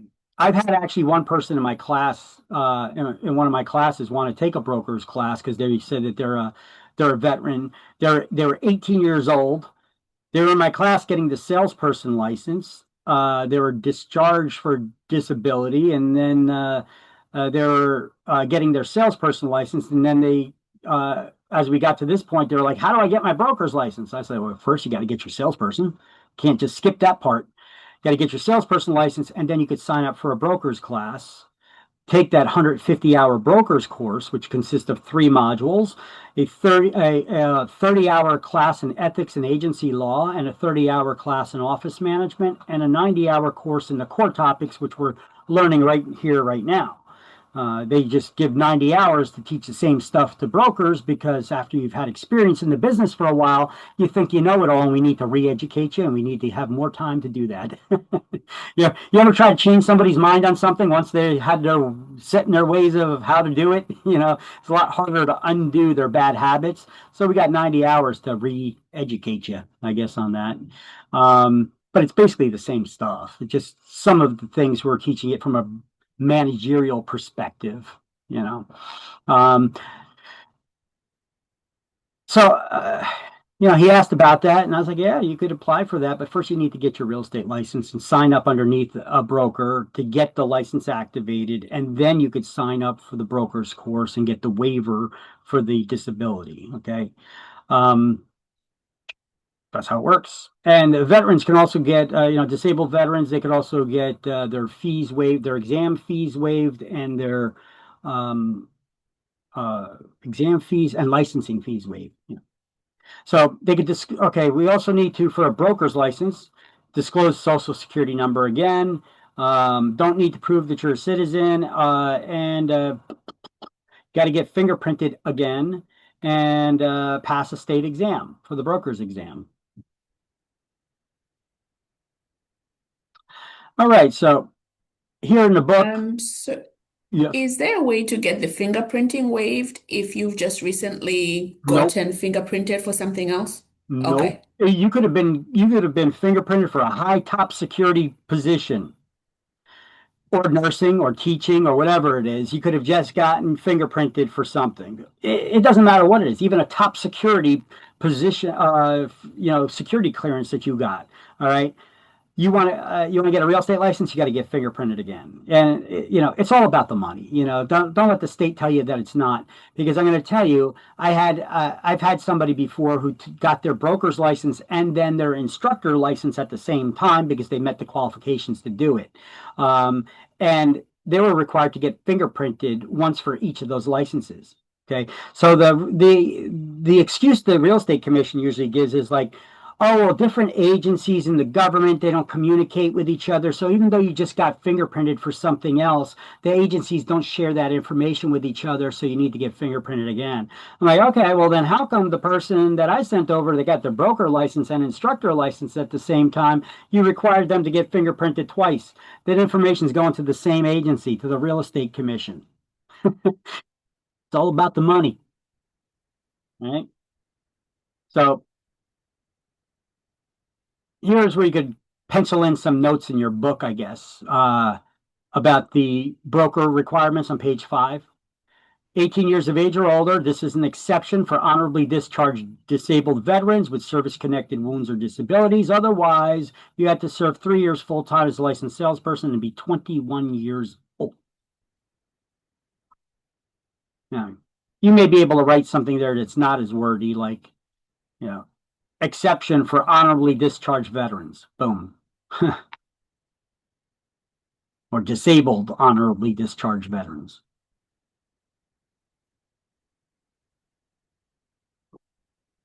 Now, I'm not sure if there's a requirement for the level of disability, if it's full disability or partial disability, that's the requirement. I don't know on that. I don't think it is full disability that's required, though. Anybody here who's a veteran and thinking about that?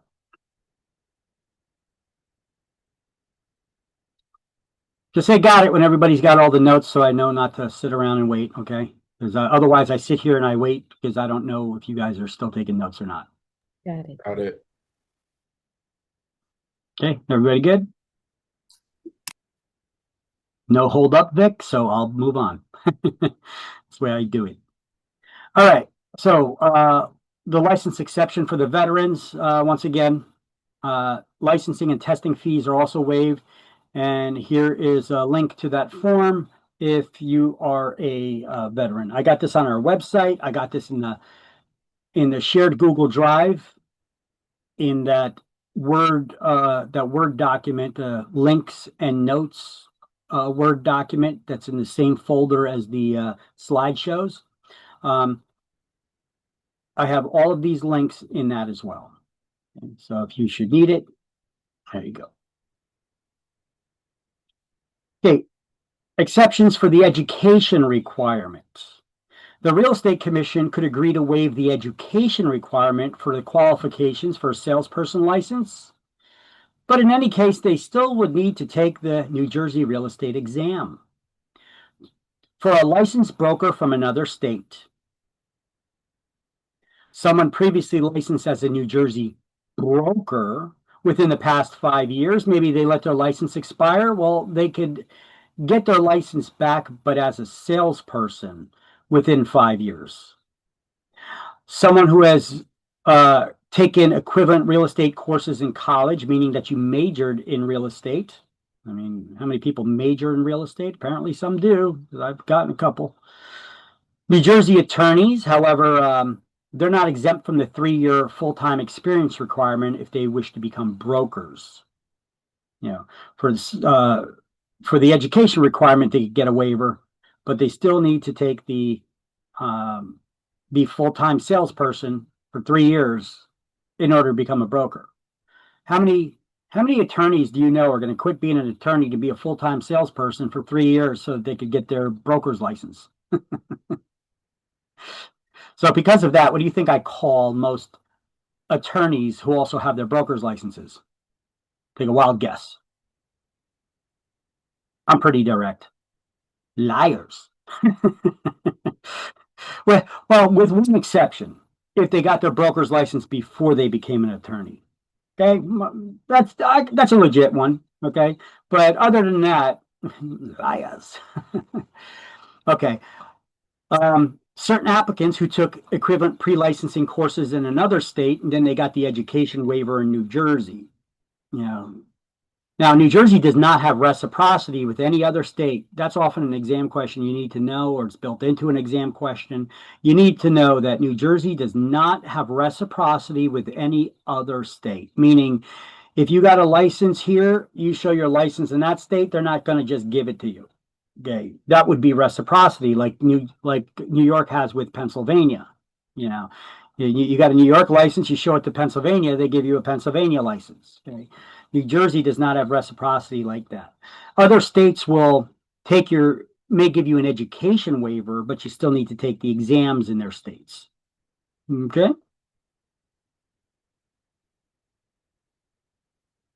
So this is the same stuff that we just had in the previous slide. It's just notes for you to highlight now. You see the running theme of how it works. I show you my own custom slide where things need to be simplified a little bit.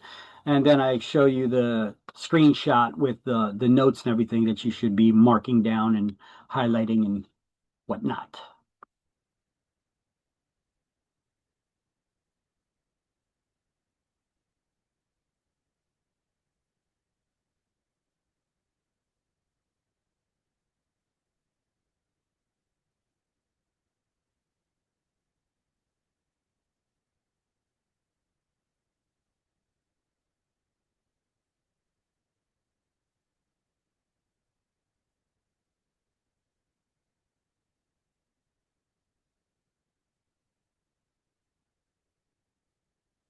Good.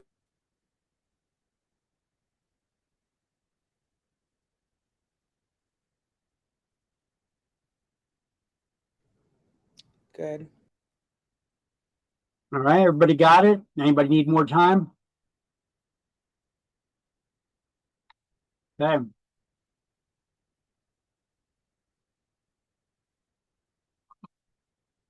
Now at the bottom of this page, they also show you that, according to New Jersey statutes, a license will not be issued to anyone, once again, convicted within the preceding 5 years of certain crimes.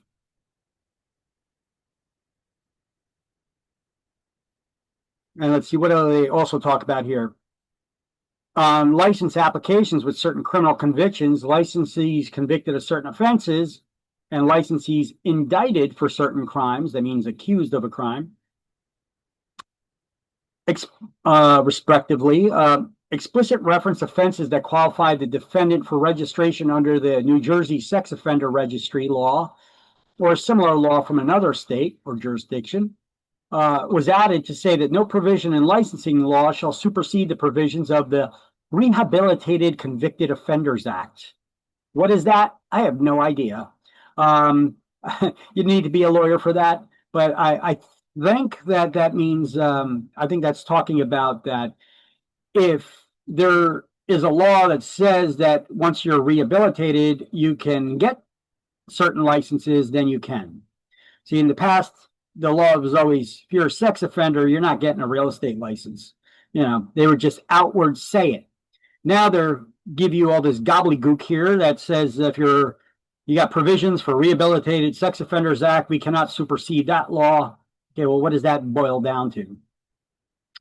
I still don't think that convicted sex offenders can get their real estate license, but don't quote me on that because I'm not an attorney, okay?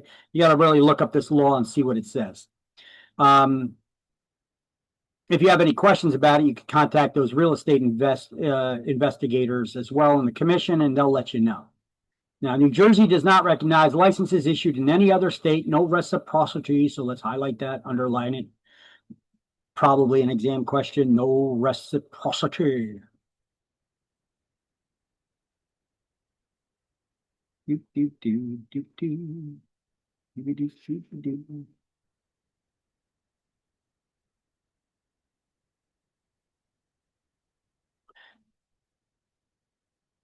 That's page 6. After the first paragraph. Okay, so what is full-time? We keep talking about in order to get your broker's license, you need to have been a full-time salesperson for 3 years, right? But you're not exactly checking in on a time clock. You're not punching in on a time clock, right? So what is full-time? Well, these are actually definitions you need to know for exams, believe it or not.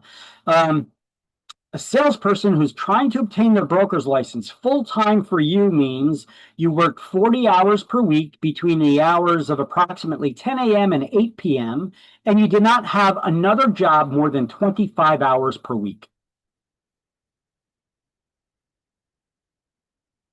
I know some people got 2, 3 jobs, so it's makes it kind of hard for a lot of people to get their broker's license, but so you're not punching in on time clock. Who's verifying this? Well, when you apply for your broker's license, you got to fill out this broker experience history report form.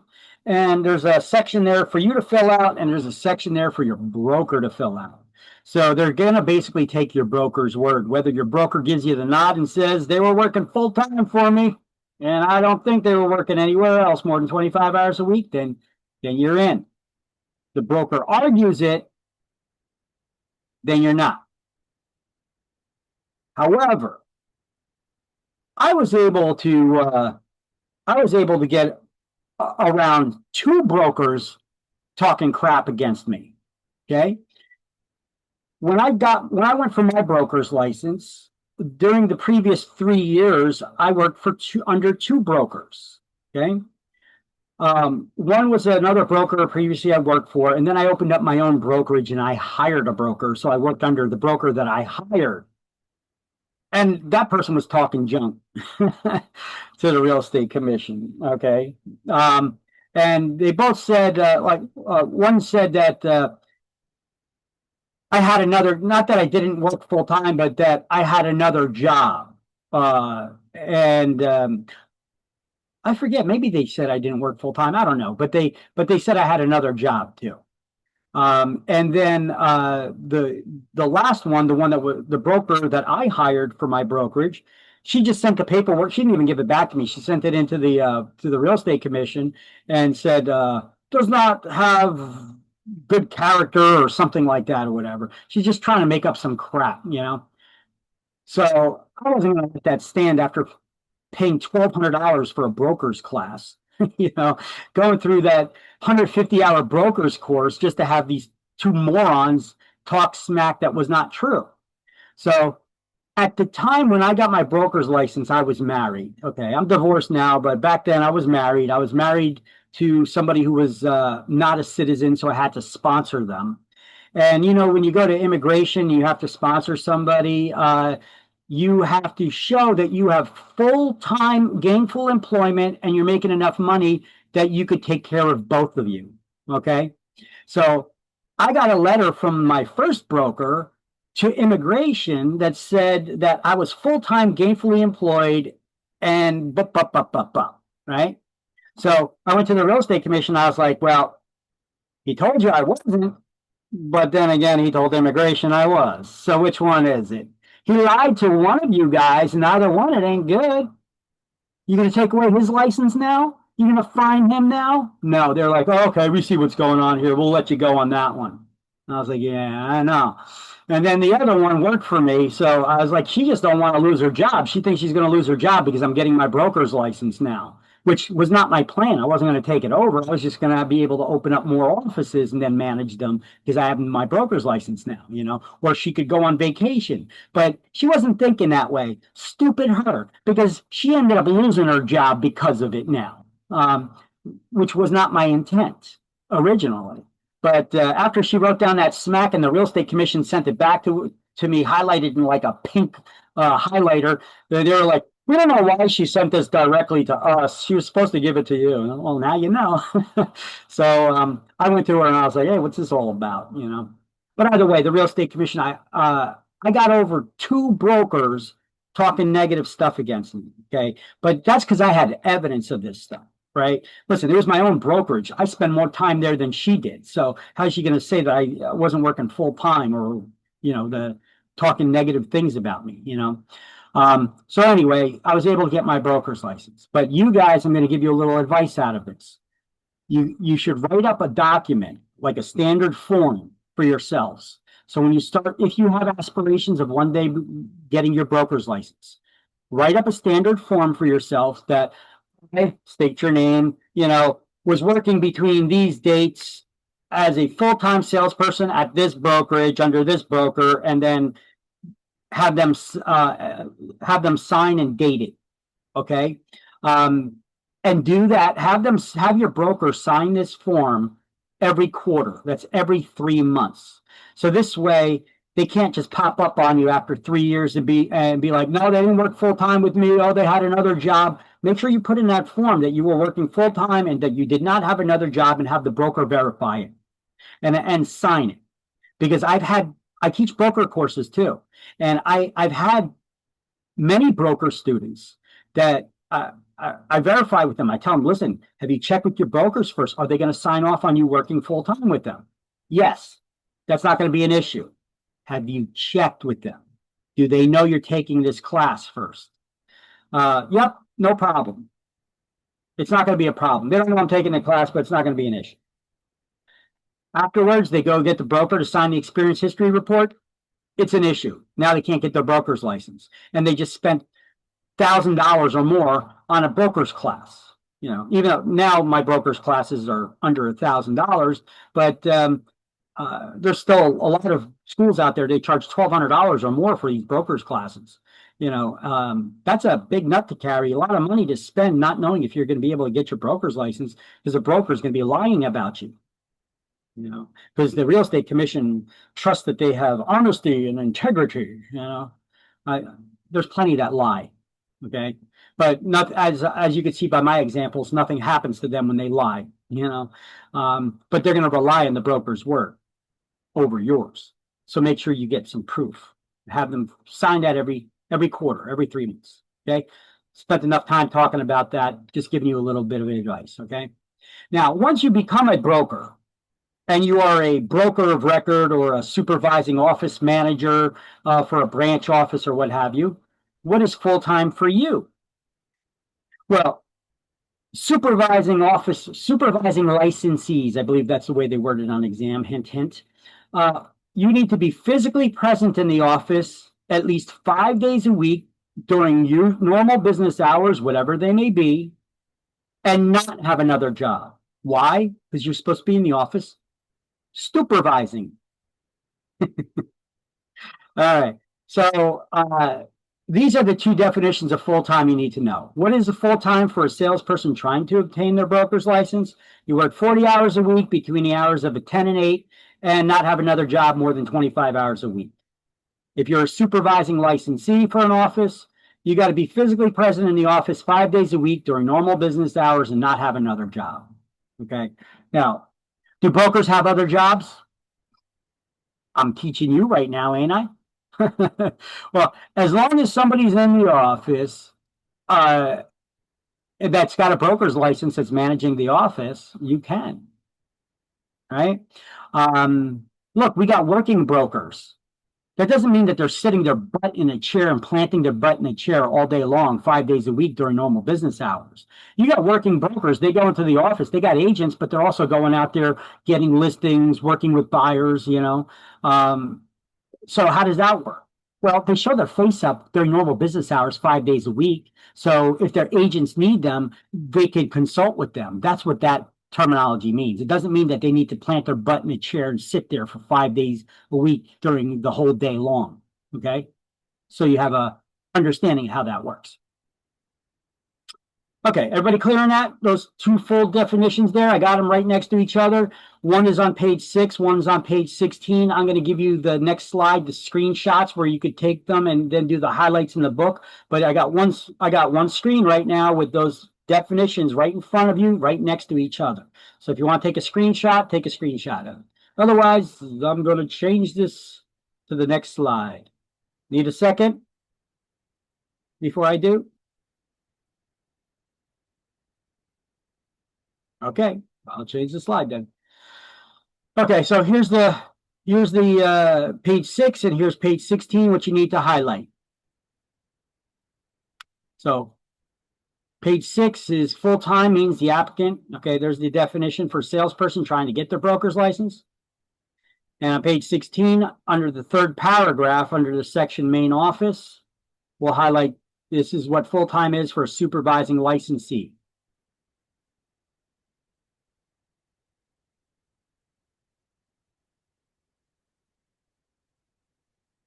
If anybody wants me to go back to the previous slide because you like the way I wrote it up there a little bit better, let me know. I could always back it up. I could always back it up for you.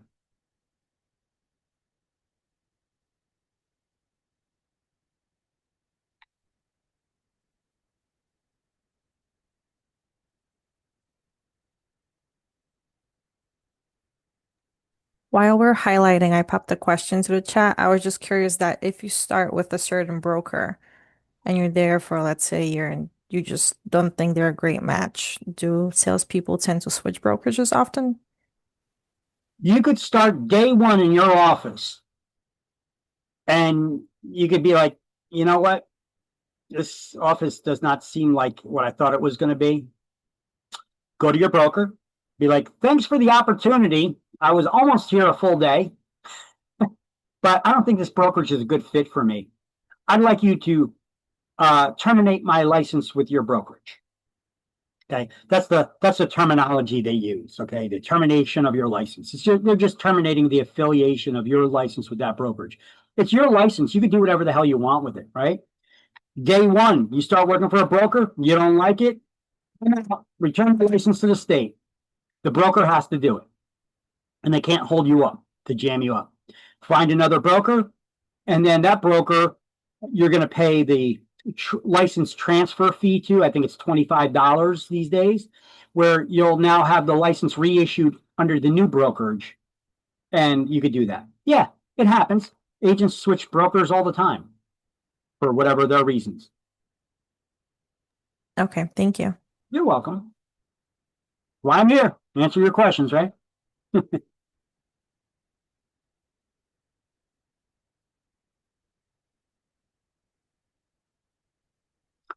Let me know when everybody's got these notes. Good. I have it. All right. Once again, if anybody, I got people tell me that they got the notes.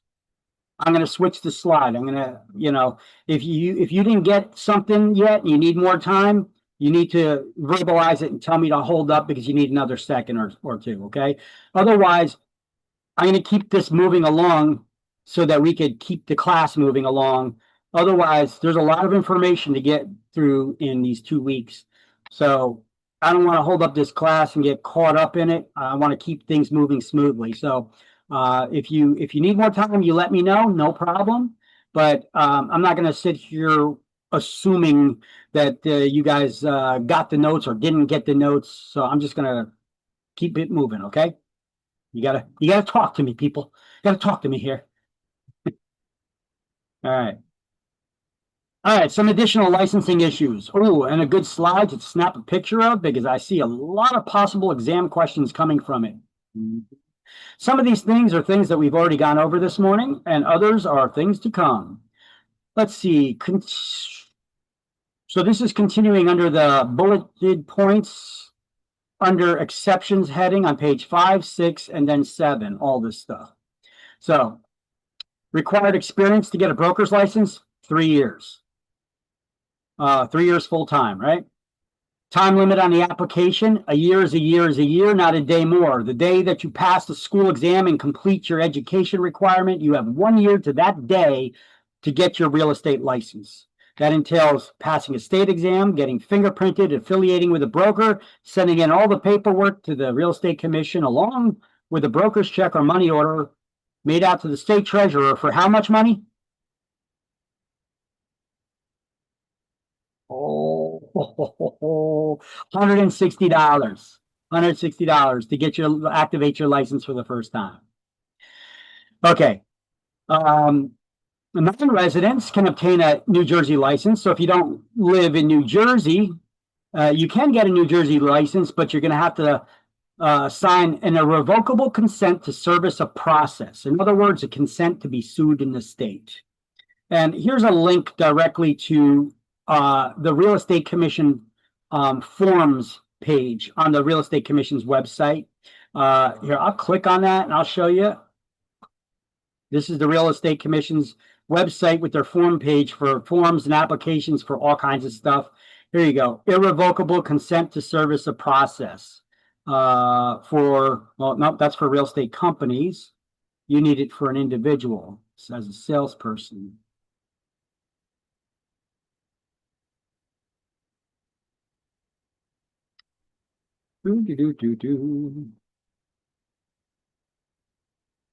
Waivers and experience. Instructors. No, it's different. Land sales. Timeshares. No. Oh.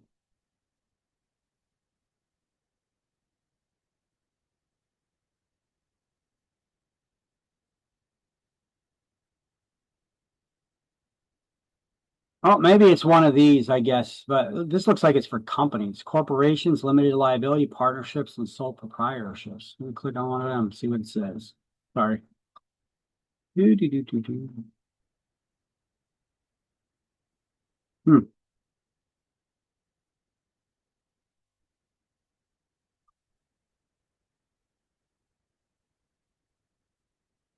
I think it may be this one, sole proprietorship. You're an individual, technically self-employed. So I guess that's the one that they would have you sign. All right, so here, if you want, I'll share with you the link to the Real Estate Commission's form page, rec forms page. That has all the real estate forms that they got on their website there. Okay.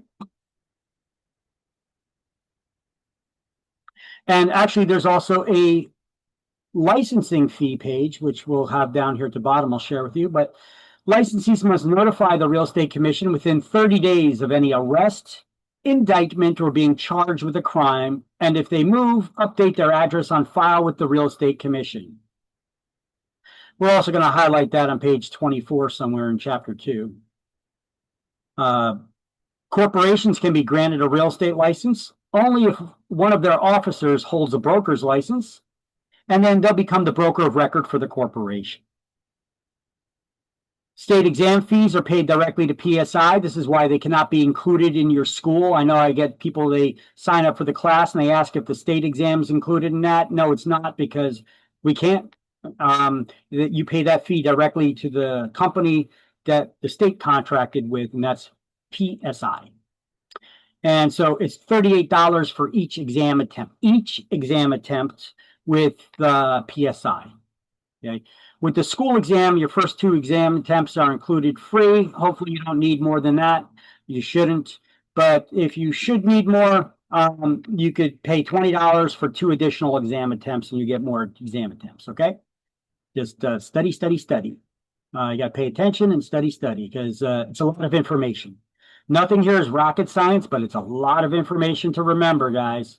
So study, study, study. Take your notes, pay attention, do all that. Now, if your broker dies or loses mental capacity, they go insane or get Alzheimer's or dementia or something, they can no longer continue with their duties for whatever reason. Who could take over for your broker?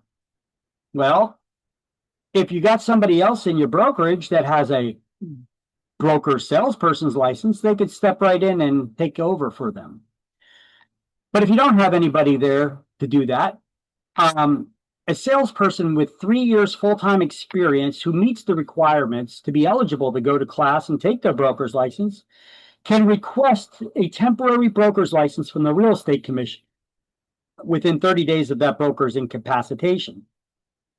And they'll give you a broker's license for 1 year. But in that time, you got to now make it legit. You got to take the broker's classes, the exams, fingerprinting, etc. Okay. So you need to know that process. Usually there's an exam question somewhere about that. And failure to renew your license. If you don't renew your, when does everybody's license need to be renewed by? June 30th. June 30th, every June 30th? Odd years. Odd numbered years. There you go. June 30th of odd numbered years. So it's good for 2 years. Well, most years anyway. First year depends when you get your initial license. Now, if you fail to renew your license, you can have it inactive for one licensing term and still reactivate it. Each licensing term is 2 years. But after that, it becomes void. Meaning you'd have to come back to school, start all over again to get your real estate license again. So don't let that happen. Licensing fees. There we go. I got the Real Estate Commission's licensing fees page here because transfers and terminations, well, it's $25 fee. If you want to terminate your license at one brokerage and then transfer it and get the license reissued under the new broker's name, there's a $25 reissuance fee. Okay, let's change the order of those two things on the slide, and I will. Reason being, I can. So, switch those two around. Yes.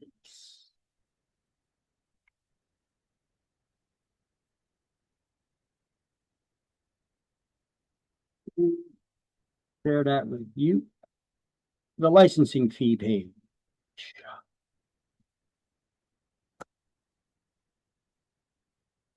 Where the hell are my Zoom controls? Come on, Zoom. Let me do this to me. Oh, here we go. And there's the licensing fees page for the Real Estate Commission where you can see all the fees they charge for licensing, transfers, this, that, and the other thing.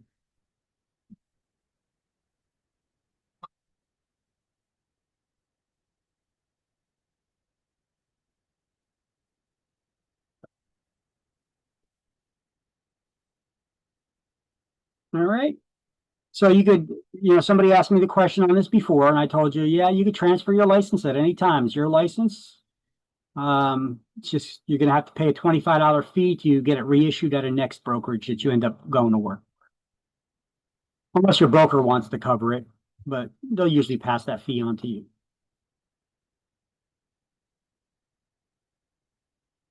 Okay, everybody got this? We got a screenshot if you wanted it. Otherwise, this stuff is spread all over throughout all these other pages everywhere. And we'll go over them at some point in time. But right now, I got them all in front of you. Good. Good. All right. So let's do some of these highlights of some of the items that were on that previous page on page 6. These are the notes. When you got them, say I got it, and then I'll move over to the next slide, and you'll continue to do some more highlights or notes.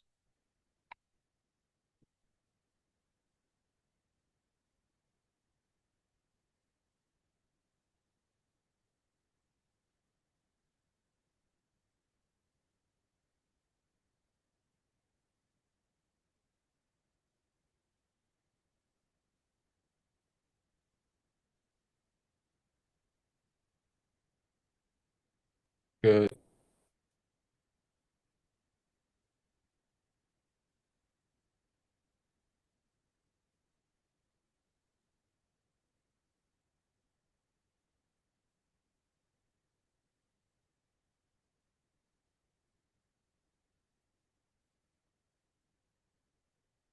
Got it. Got it. Okay.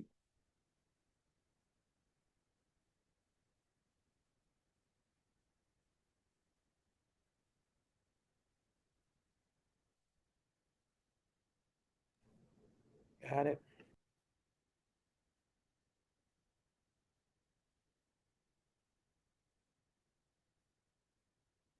All right. There we go. If anybody need more time, I could back it up. Just tell me. Otherwise, here's the next slide, page 7. Do the highlights on these ones. This is about the CE. This is all stuff that we already had on a previous slide that I explained and went over with you. Just note here, I wrote this little note in here. Have these highlights. I made this little modification here. About 2 hours.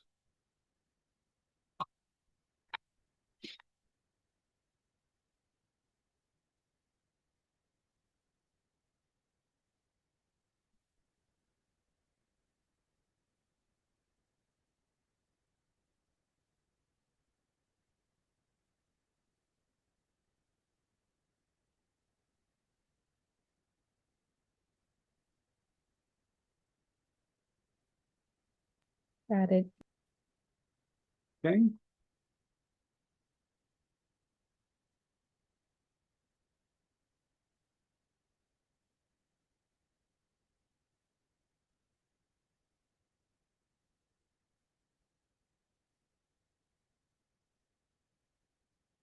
Got it. I got it. All right. Anybody else still taking notes that needs me to wait a second, or everybody good? I'm good. Good. Matt, you good? Okay. I see heads moving back and forth sometimes. It's hard to tell whether you guys are taking notes still or not. So, all right. I'm just trying to pay attention there. Okay. And then here, page 7, about failure to renew, the licensing fees, etc. See, all this stuff I put on one slide or 1 or 2 slides, you know, where now you got it spread out across a bunch of pages here that we're doing the highlights now in the book. That's all we're doing. This is all stuff we already spoke about, right?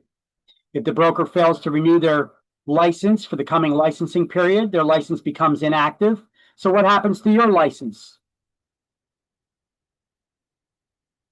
Becomes an suspended. active. It's suspended. Yeah, it's suspended not because you did something wrong, but because you can't be unlicensed. In order to be actively licensed, you need to be affiliated under an actively licensed broker. So it's suspended until you transfer your license to another broker or that your broker gets their license reinstated.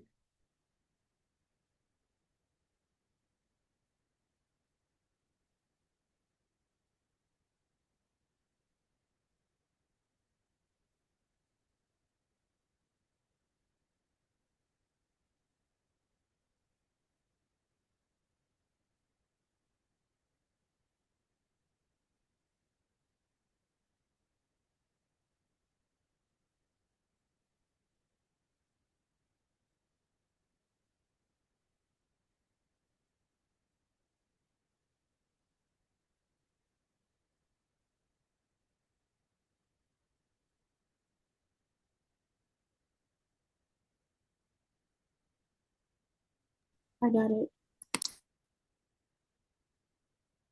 Got it. Okay. Good. And here's some examples where, let's see. Some people had actions against their license. This person failed to notify the real estate commission within 30 days of being charged with a crime. So her license will be held on probation to run concurrent with her pretrial intervention, and she got a $500 fine for not notifying the real estate commission that she was being charged with a crime. Real estate commission got to know what's going on. Okay. Let's see, this person, what did they do? They attempted to procure a real estate license by misrepresenting that he did not have criminal charges pending when he filed his application for licensure. So this person is eligible for licensure to be held on a probationary period for 1 year and then got a $500 fine. So they do find out stuff. If you want to change your license type, the real estate broker can do this for you. You could change your license from a salesperson to a referral agent, or from a referral agent to a salesperson. Your brokers can do it for you as well. There's a $50 fee to change your license type. And there's a $25 fee to transfer it to a different brokerage.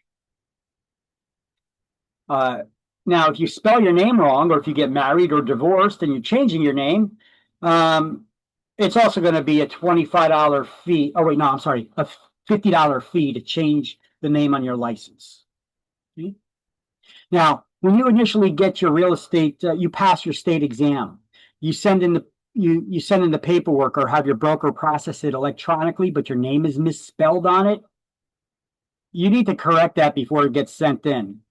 Because if you send it in and then try to get the real estate commission to correct it later,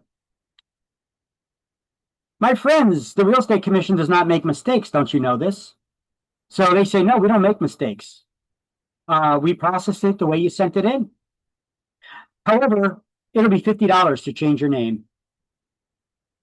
It's so wrong.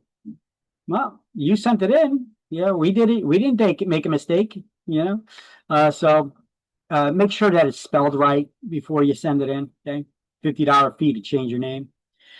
And CE is required to change your license type from referral agent back to a salesperson. And you may have to take all core topics. You will have to take all core topics. Here's that guide on how much CE and what types of classes you need to take in order to make that change.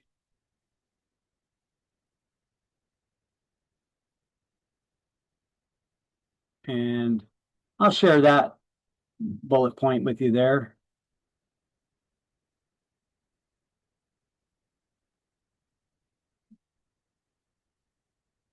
So if we were to click on that, we could also see this is that guide if you're a referral agent trying to change your license to a salesperson. Well, it depends. If you are not previously licensed as a broker, salesperson, or salesperson, so you initially got your license as a referral agent, these are the requirements. If you are hanging your license less than a year before you want to change it to a salesperson, you could do that without any CE.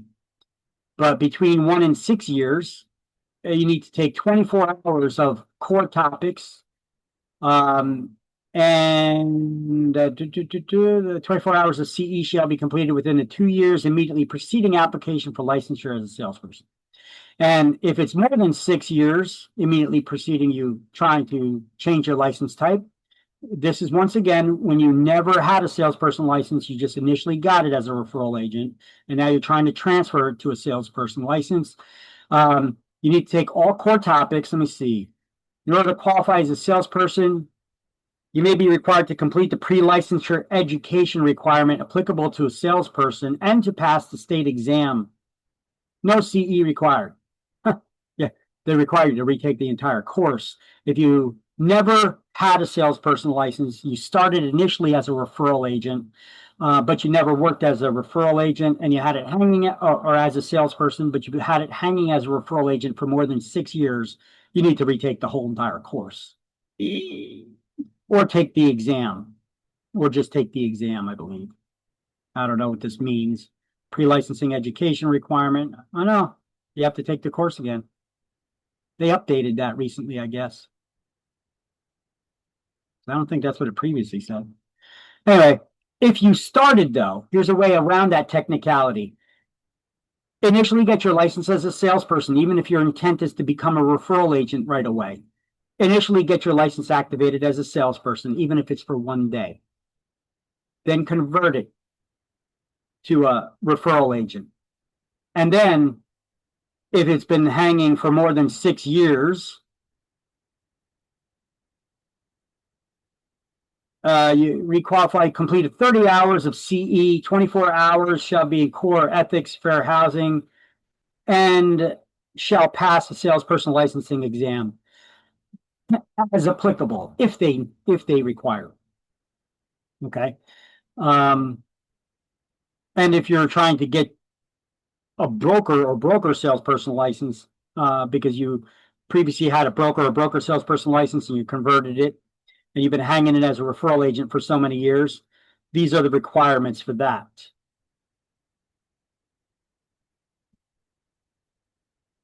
Okay. So if you wanted that, these are the CE requirements. Oh no, I already sent it to you.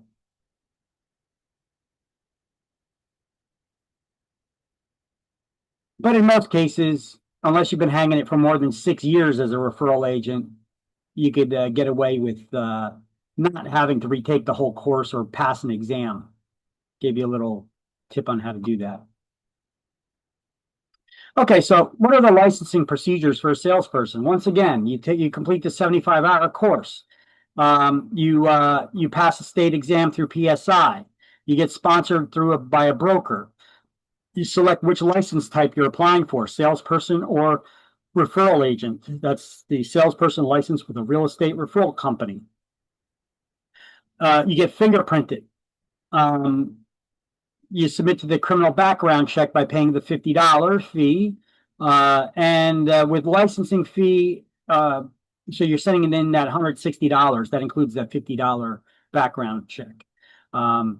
So it's $100 for the license, $50 for the background check, $10 goes to the guarantee fund, which we still have not learned about. That's coming up.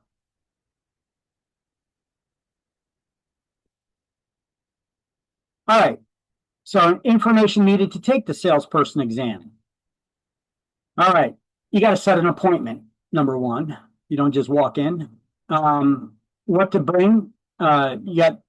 You have to bring 2 forms of valid ID with at least 1 U.S. government-issued photo ID. I know, so crazy, right? You don't need a photo ID to vote, but you need one to get a real estate license. That just shows you how ridiculous the arguments are that people say, it's racist to require a photo ID to vote. I think it's racist for you to say that. You're assuming that people cannot get a photo ID. They don't know how to, don't have the ability to. I think that's a dumb argument in itself. But anyway, they require it for you to get a real estate license. The other ID can actually even be a credit card in your name that's signed. You know, they won't accept a firearms ID, which is kind of peculiar though. I wonder who makes these rules, you know, because what's required to get a firearms ID in New Jersey? The hoops you got to jump through, you got to get your fingerprint is on your ID. You know, they do background checks. The sheriff's department does background checks. You got all kinds of background checks on you, but yet you can't use it as an ID to go get a real estate license. Go figure. But they'll accept a credit card with your signature on it. No library cards though, or student IDs. You schedule your exam at PSI Exams/NJRE.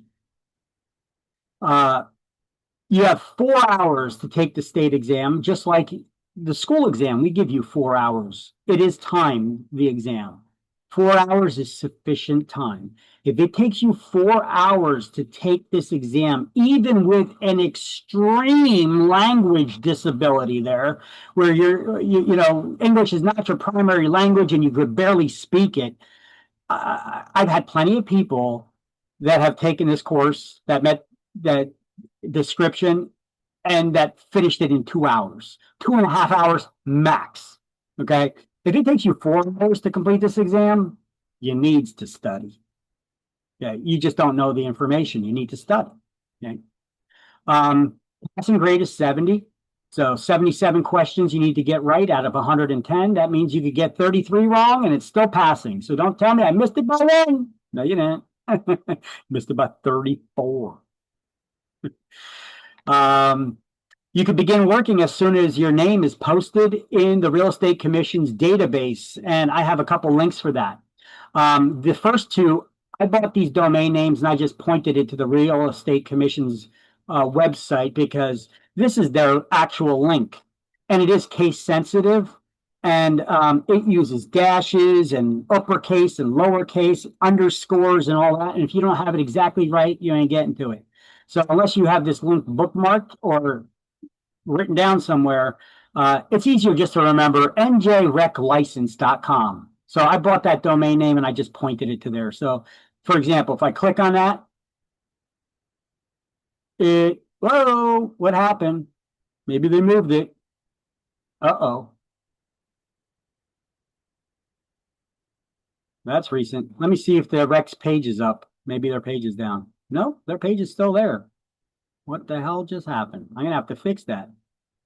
Doopy-doopy-doo. How soon after taking the test do you find out if you pass or not? Right away. Right away. Immediate.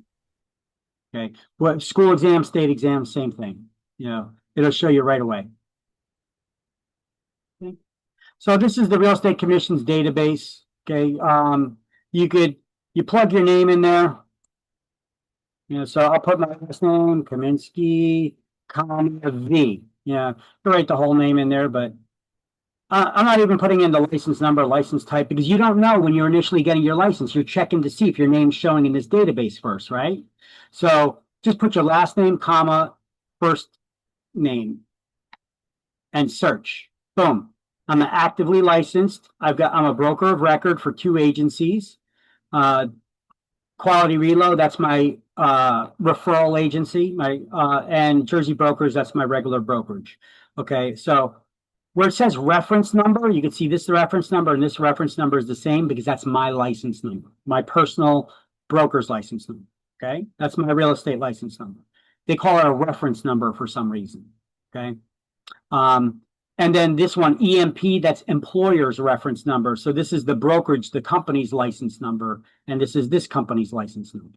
Okay, so this is how you could tell if you're actively licensed or not, right? And then when you click on it, it shows you, okay, so I've been actively licensed since January 20th, 2024. My license is set to expire 6/30/2027. That's when it comes up for renewal, right? This brokerage firm, I opened it in 2010, 5/10/2010. So I've been actually, I had it before then. I became the broker of record of this brokerage since 2010. Okay. Let me take a look at the other one. Yeah.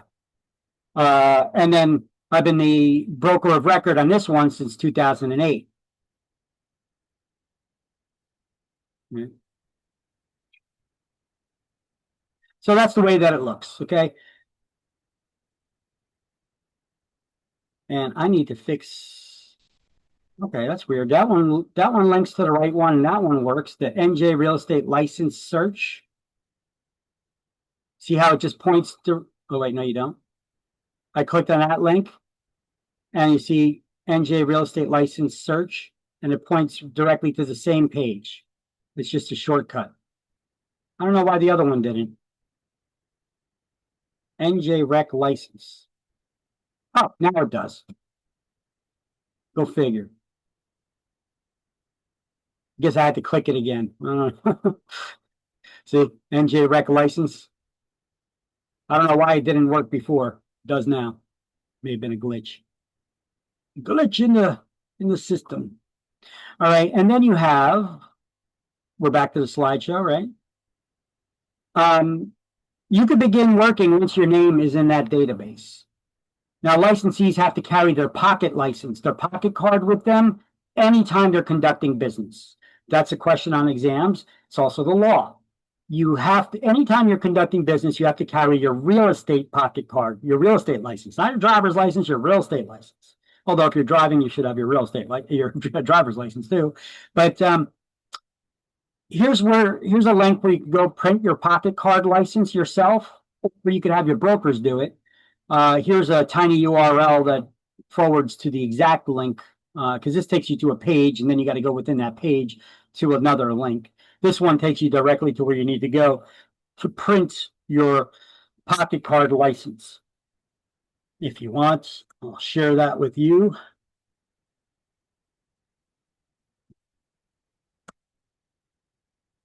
I got to close some of the windows open on my computer. Excuse me.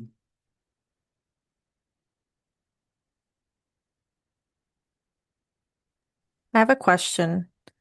Shoot.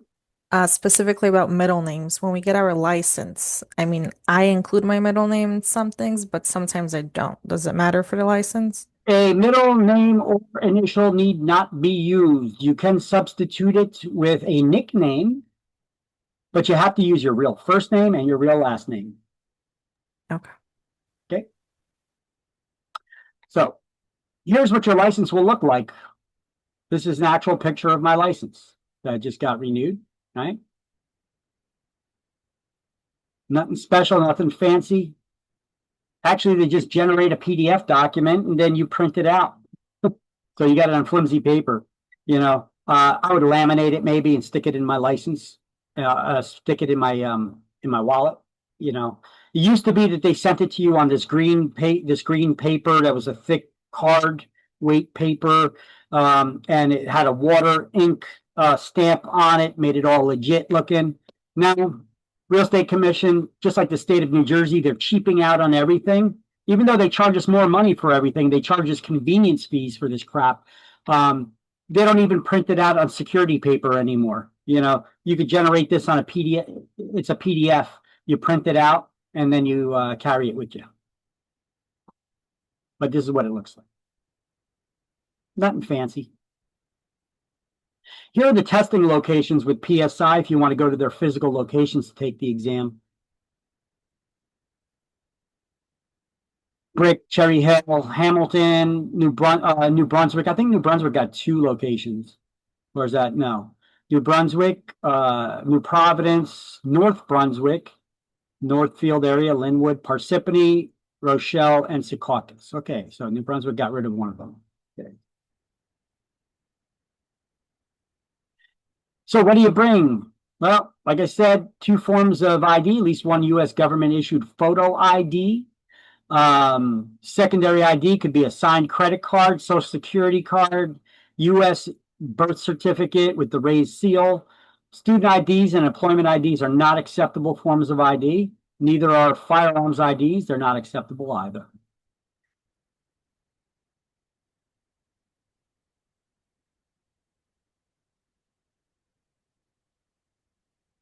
Now, what to bring to fingerprinting? Well, 2 forms of ID. Once again, at least one U.S. government issued photo ID. It could be a driver's license, U.S. issued passport. They don't accept firearms IDs for some reason, but they'll accept a Canadian government issued photo ID because we have that the treaty with Canada. I'm surprised. Well, I guess surprised we don't have one with Mexico. Maybe. They accept TWIC cards too as well, right? I believe so. Here, we could click on it and find out for sure. Types of IDs that are required. You know, here, I'll share this link with you too. Let me copy it. I have to go to a different screen for the presentation in order to be able to copy stuff. So that's why I'm taking a second to do that. I have to swap between the smaller screen of the editable slides to the presentation screen. Sorry about that. And here you go. So if you were to click on this link, which this link I created for you, it has the built-in code number 2F1FTK. That's the code number that goes directly to the Real Estate Commission so that they're aware when you get fingerprinted, it gets directed to the correct department within the government. So if we were to click on that right now, like I just did, it takes us here to Identigo. Identigo is the fingerprinting company that the state of New Jersey contracted with for everything, basically. If you're a nurse, if you're a doctor, if you're a teacher, if you're whatever your profession is, you need to get fingerprinted through these guys. So you select your country of birth, okay, and the country of citizenship. For me, it's both. For you, it may be different. You move on to the next one, and it'll show you what documents are acceptable in the dropdown. So it depends. Yeah, let me back that one up. Let me see if they'll, let's see, country of birth, citizenship. Let's just say I was born in Mexico, but I'm a citizen of the United States, okay? Now what about that? Canadians licenses, foreign driver's license, Mexico and Canada only. Okay, so they do accept some Mexican IDs as well. Merchant Marrier ID, visas. All right. So it depends. You have to really select, and they'll give you what applies to you.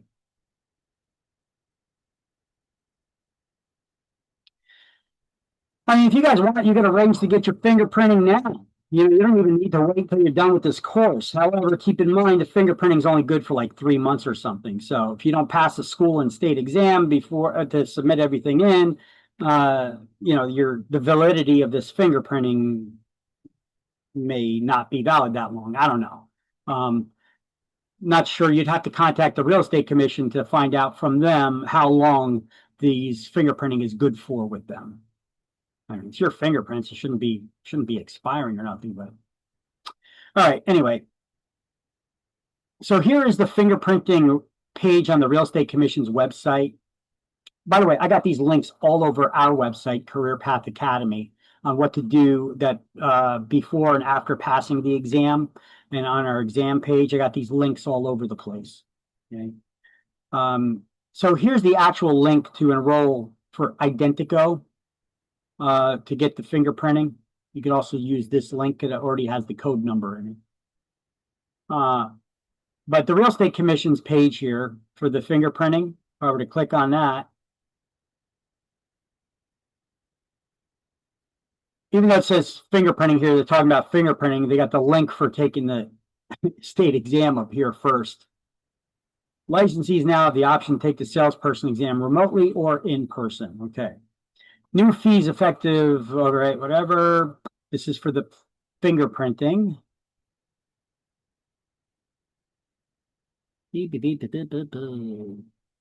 Okay, so here to get fingerprinted, you need to bring this form with you. You need to print it out and bring it with you. It's the universal fingerprinting form. This is the one you need here, not the real estate instructor or the school guy, director, but this one up here. It's good for salespeople, referral agents, etc. Okay. They had two because one used to be in Word and the other was PDF, but now they're both the same thing. Okay, you can see they're both the same thing. You scroll down, how to schedule the appointments. You do it through PSI for the, oh wait, I'm sorry, for the fingerprinting. You do it through Identigo. The cost for fingerprinting is $66.05. And if you cancel the appointment, there's a cancellation fee. Make sure you bring that form with you, that universal fingerprinting form. Yes, you can go get fingerprinted before you find a broker. I know on this form, you see, they want you to know who your employer is. Go get fingerprinted. Tell them I didn't select one yet. I'm still choosing, but I need to get fingerprinted. You don't need it yet. Doesn't matter what they tell you there. You don't need one yet. You're still looking. Okay, but you could get fingerprinted. Okay. Make sure all this stuff matches whatever's on your ID. Okay. And look, it already has the code put in there. 2F1 FTK, so it goes directly to the Real Estate Commission. So when you're scheduling your fingerprint appointment online, you may need to type this in unless you use that link that I have that has the code already put into it.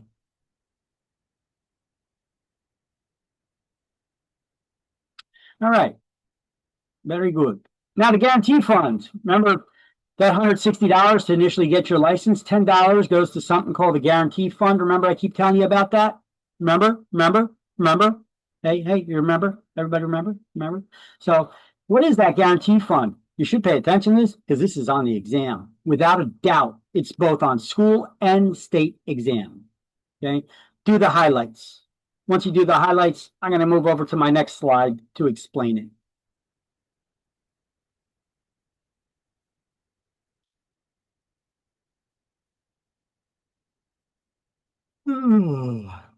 Sorry about that. Okay, so I could even start doing this while you're here.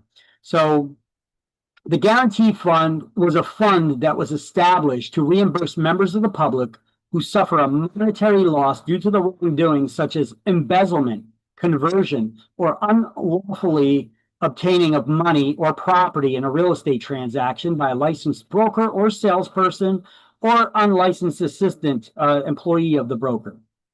The party must first obtain a court judgment naming the Real Estate Commission as party to the suit so they're aware something's going down. And if the party suffering the loss is unable to collect on that judgment, they can apply within 6 years to the Real Estate Guarantee Fund for payment. A criminal complaint must also be filed against the offending party. And no spouse of a licensee may bring action against the licensee under the guarantee fund. Yeah, probably because some moron tried it. Basically, they're saying, if your spouse has a real estate license, You can't sue them just to try to make a complaint. You can't be like, yo, I made a down payment, a deposit because I was going to be purchasing a house and they took my money. So you can't try to pull a scam like that by saying, hey, yeah, my spouse took my money of my deposit. So I'm applying to the guarantee fund for reimbursement. Okay. You can't do that because they specifically tell you here. And at time of initial issuance of the license, each salesperson pays $10 into it, and each broker salesperson $20 to the guarantee fund. You know, the state treasurer maintains all the money in the state, so it's no surprise that they maintain this money too. The maximum payment for a single claim is $20,000 per offense. So I hope that your client didn't give you more than $20,000 deposit, because if you rip them off, the most they get back is 20 grand. And if there's not enough in the fund to pay all the claims against it, the commission may assess licensees an additional amount at the time of license renewal. That has not happened since I've been licensed in 2004. Think of it as a big slush fund of money just sitting there waiting for some politician to raid it, if they haven't done it already. You know, like they do to the police and fire pension funds. So once the fund pays a claim against the broker or salesperson, that person's license is revoked. Now, I know it says until the fund is reimbursed with interest, but listen, if they have to do a payout, you know, this is probably better to explain on the next slide. Everybody got these highlights now? Okay, so here on the next one. If the agent's license is revoked until the fund is reimbursed with interest, it may be possible to get your license again years later if paid back with interest and the agent shows remorse. But you're still going to get your license taken away now, because what happened? You robbed somebody of their money. You refused to give it back to them. They had to file criminal charges and a suit against you to try to collect it. They got a judgment against you. You refused to pay them back. And now they say we're going to revoke your license, and you're like, here's your money back. They're not going to give you your license back. What are you, crazy? You know, so they're going to take your license away. Your license is revoked. Now, remember, they believe in redemption here in New Jersey. So 5 years from now, you may apply for a real estate license again, and they may consider giving it back to you. But you got to show remorse, and they're going to check that you paid that money back with interest. Okay, that's what they mean by your license is revoked until it's reimbursed with interest. Okay.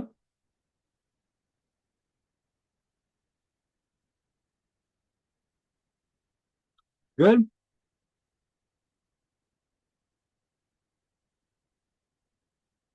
Oh, Leon, what did Cabarcus do here? So, this formerly licensed real estate broker in Passaic County, in 2020, the Real Estate Commission said he violated New Jersey statutes 4515 17-17E, unworthiness, bad faith, and dishonesty, and 4515-41. Cabarcus broker's license is revoked, and he shall be ineligible for reinstatement of his license until he satisfies the judgment in full, including reimbursement of the guarantee fund with interest. You curious if he ever did it? Let's find out.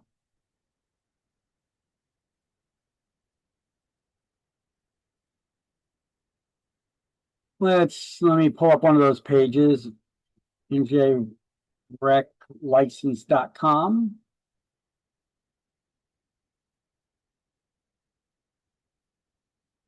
Okay, so njreclicense.com. So let's see. Cabarcus, right? What was it? Leon? Let's see if Leon got his license back. No, he's still inactive. And he was a broker of record, too.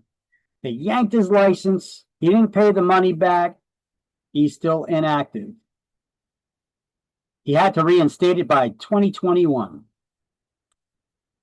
He could still reinstate it as a salesperson, but not as a broker anymore. Too much time has passed. Leon, we don't do those things. You're making us look bad in this industry, stealing money from your clients. Your clients give you money, you put it into the escrow account, also known as a trust account. This is a bank account where we keep other people's money in, and only other people's money, to safeguard it. You don't go spending it, taking it. He's a broker of record, should have known better. All right, anybody ever hear of a rental referral agency?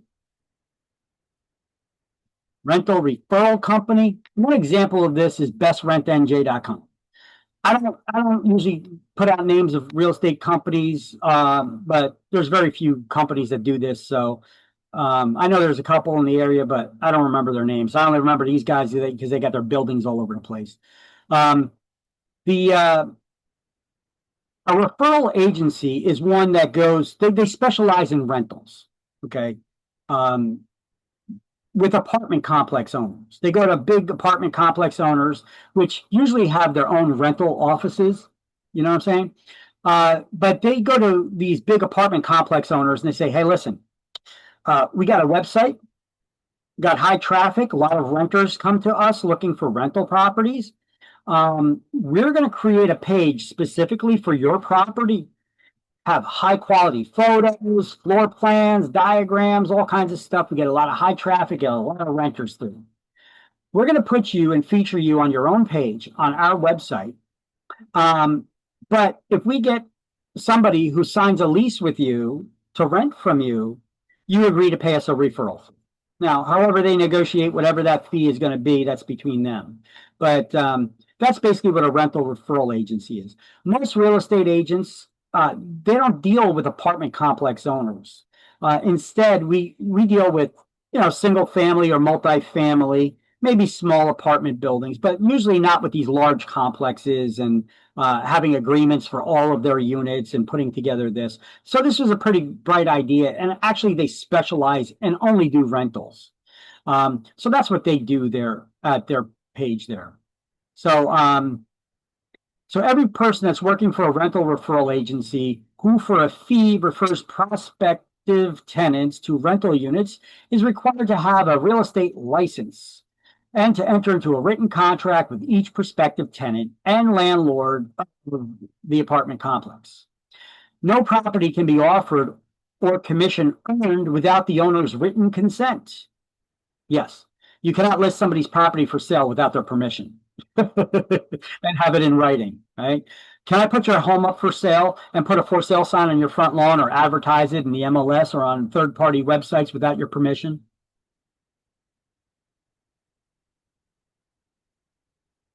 No, I can't.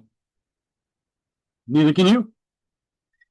So you can't offer somebody's property for sale or rent without the owner's permission.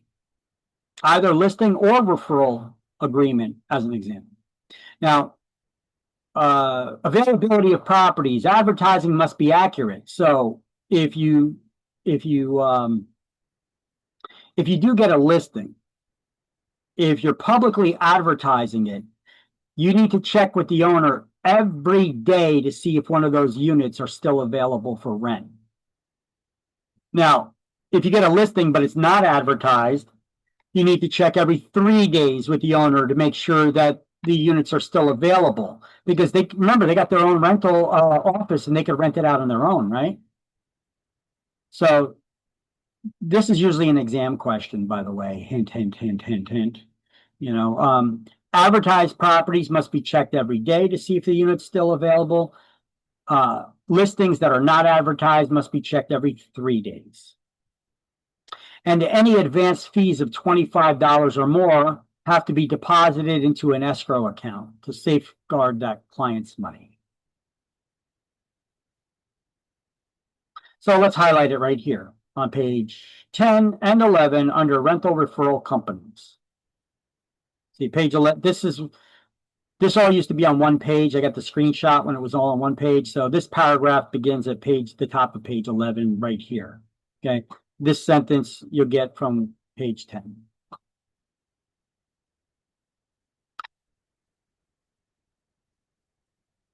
And let me know when everybody's got that.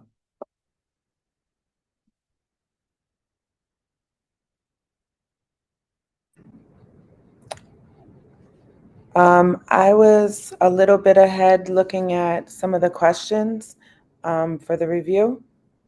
And number 17, which just had to do with what you were talking about, I put a asterisk next to because I was confused. What does it say? On 17, it says an apartment is listed with a rental referral company, but is not actively advertised to the public. How Okay, frequent? stop right there. Uh-huh. Okay, so it's not actively advertised to the public. So, well, actually, you got it right here. Units that are advertised must be checked every day to see if they're still available. Units that are simply listed must be checked every 3 days. Continue with your question. Or did it just get answered? So not active every 3 days? Yeah, it said it's not advertised, right? Right. So every 3 days. Is that the question? Okay. There you go. All right. I got it. All right. Thanks. You're welcome. All right. So you got all the notes now? Everybody got these highlighted? Awesome.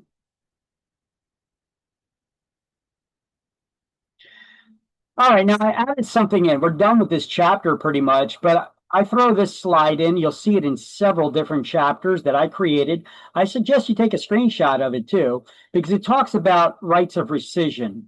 And these are peppered throughout the book in a bunch of different places. So I created a slide where they're all on one nice, neat slide with a bow on top of it, so it makes it easier for you to study. Okay. First of all, the word rescission, what does that mean? Well, it's the right to cancel a contract within a given period of time for a specific reason or no reason at all. So it's your right to cancel a contract, to take it back, as if it was, even after you signed it, you could cancel it, undo it. So this first box over here talks about rescission periods for sales contracts. And then the other one down at the bottom deals with mortgage and financing contracts, mortgage loans and financing contracts. So let's first go over the ones up top that deal with sales contracts. And they all deal with brand new construction only, except for the very last one, which deals with resale of existing properties as well as new construction. And this is your 3 days for attorney review. Okay. So everybody has to get a 3-day to start attorney review. Otherwise, that contract becomes legally binding as it was written if you do not start attorney review after 3 days. But you get at least 3 days, minimum 3 days. Okay. There's a 7-day rescission period for out-of-state properties. Once again, new construction that are marketed to New Jersey residents. These types of properties, however, need to be registered with the Bureau of Subdivided Land Sales Control. That's a division within the Real Estate Commission. They go to these out-of-state properties, they investigate, make sure that they're really there. We're not selling swampland in Florida there. We want to make sure we're actually selling you something that really exists. So this bureau actually consists of one guy in the Real Estate Commission. It's a cake job. He travels a lot. So you see where your real estate license can take you? Maybe one day you could work for the Real Estate Commission and you get this nice job where you investigate people who are trying to sell their properties out of state in New Jersey to New Jersey residents. They first need to register it. And in order to do that, they need to pay for the investigator's flight, their airfare, their hotel stay, their meals, everything, while they're there investigating your property to make sure that it complies with New Jersey standards. Okay, so you get flown off to all these destination resort areas, because a lot of times these are timeshare sales properties and things of that nature. Go to Disneyland, places like that, all over the world that may be marketing properties in New Jersey. You have a 7-day right of rescission for new large in-state developments, new construction, with at least 100 lots or more. But if it's not 100 lots, but there are common area elements involved, like with condominiums and cooperatives, and there's at least 10 units. There's a 7-day right of rescission that they need to offer. There's a 5-day right of rescission if it's just one house. It could be just one house that's new construction for the discovery of off-site conditions. Okay, basically something in the neighborhood that's not on the property. You have a 5-day right of rescission to back out because you found out that the city dump is down the street.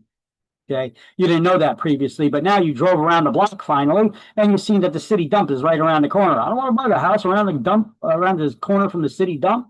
Well, you got 5 days to back out of that contract for that reason. Okay, so 7753. Okay, those are the rights of rescission. And then you have the rescission period for mortgage, the financing contracts. There's a 3-day right of rescission for refinancing property you already own. What is refinancing? Anybody know? When you try something with your interest rate with the mortgage, right? Well, that's a reason that people refinance. But what is refinancing? Well, when you already have a house or a property, right? You got a mortgage loan out on the property. You could get a new loan that pays off the existing loan, and hopefully at a lower interest rate, like Matthew was saying. So you get a new loan that pays off the existing loan, hopefully at a lower interest rate. That's what refinancing is. Sometimes people do cash out refinancing because they need money for doing home improvements or something else. They basically get a new loan that pays off the existing loan and then may even pay them out some of the equity that they've built into the property. Okay? So there's various reasons that people do refinancing, but what is refinancing? It's when you get a new loan that pays off the existing one. So hopefully your house is still worth it. Yeah. Does refinancing require a real estate agent? No. Just a mortgage lender. Okay. Now, when it comes to loans to buy real estate, we refer to those as purchase money mortgages. Now, a way to remember that a purchase money mortgage is any loan used to buy real estate. Read it backwards. Mortgage, money to purchase. So a purchase money mortgage is any mortgage loan used to buy real estate, to acquire real estate. And there is no rate of rescission on these loans. Once you sign on the dotted line, you bought it. It's now yours and you own that loan. Okay, so until you pay it off in full. Okay, there's no backing out. Why? Because what happens at the closing table once you sign all the mortgage documents? Well, some of the money goes to pay off the existing remaining balance on the seller's mortgage loan. The seller gets the profits and proceeds after the real estate agent's commissions are paid and money gets sent out to all different parties. Good luck clawing it back from all these people. Okay, that's why there's no right of rescission once you signed on that dotted line to buy real estate. Now, sometimes seller financing is also referred to as a purchase money mortgage, but that's still money used to buy real estate. So it doesn't matter what kind of loan it is. Any loan used, including seller financing, to buy real estate is a purchase money mortgage, and there's no right of rescission on that. Okay. So you may want to take a screenshot, snapshot, whatever you want to do of this slide, because you're not going to see it in the book anywhere. These rescission periods are peppered throughout the book here and there.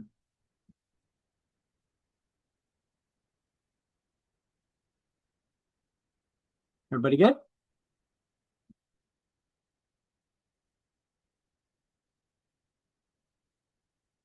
All right. Oh, by the way, let me throw out there the after lunch attendance poll. I didn't do that yet, so let me throw it out there. You guys just click on the word present if you were not here before in the morning. Just click on the word present there so you get credit. Wakey, wakey, I got 2 people. you need to click on the attendance poll. Should have popped up on your screen.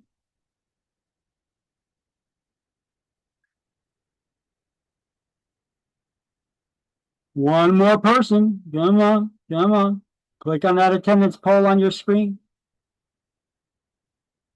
If you don't see it, say something now or forever hold your peace.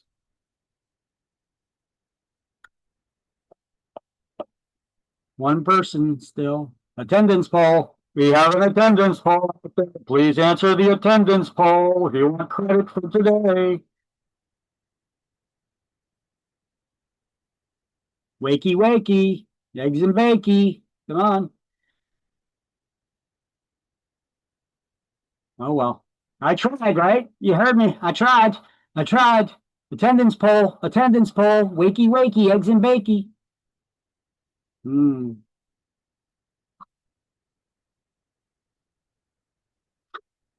Aquiline, you there?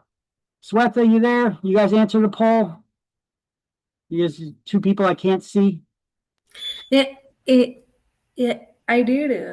Okay. Well, I just want to make sure I can't see you on screen right now. You don't have your video camera on, so and Aquiline don't know where she is. So one of you guys didn't, so that's why I threw it up there. All right. Let's see. Maybe hopefully she went to the bathroom and she's not sleeping. All right. Anyway, I'll cancel that poll. That's ended. All right, so I got a little video for you here. Little treat from this guy here. Shows you how to understand commissions and setting goals. Anybody ever see this guy before? I know he's got his mouth open, so it's kind of maybe difficult to recognize him right now. But this guy's name is Ryan Serhant. He's from $1 Million Listing Agent, a show that's been on Bravo TV or one of those HGTV programs. You know, you've seen him growing up as a young real estate agent through this. He's been on it for many years, and now he's got his own brokerage in New York City. And you know, he wrote a book and he's selling all that garbage. But he gives a good explanation here of how to set goals in real estate and how commissions work.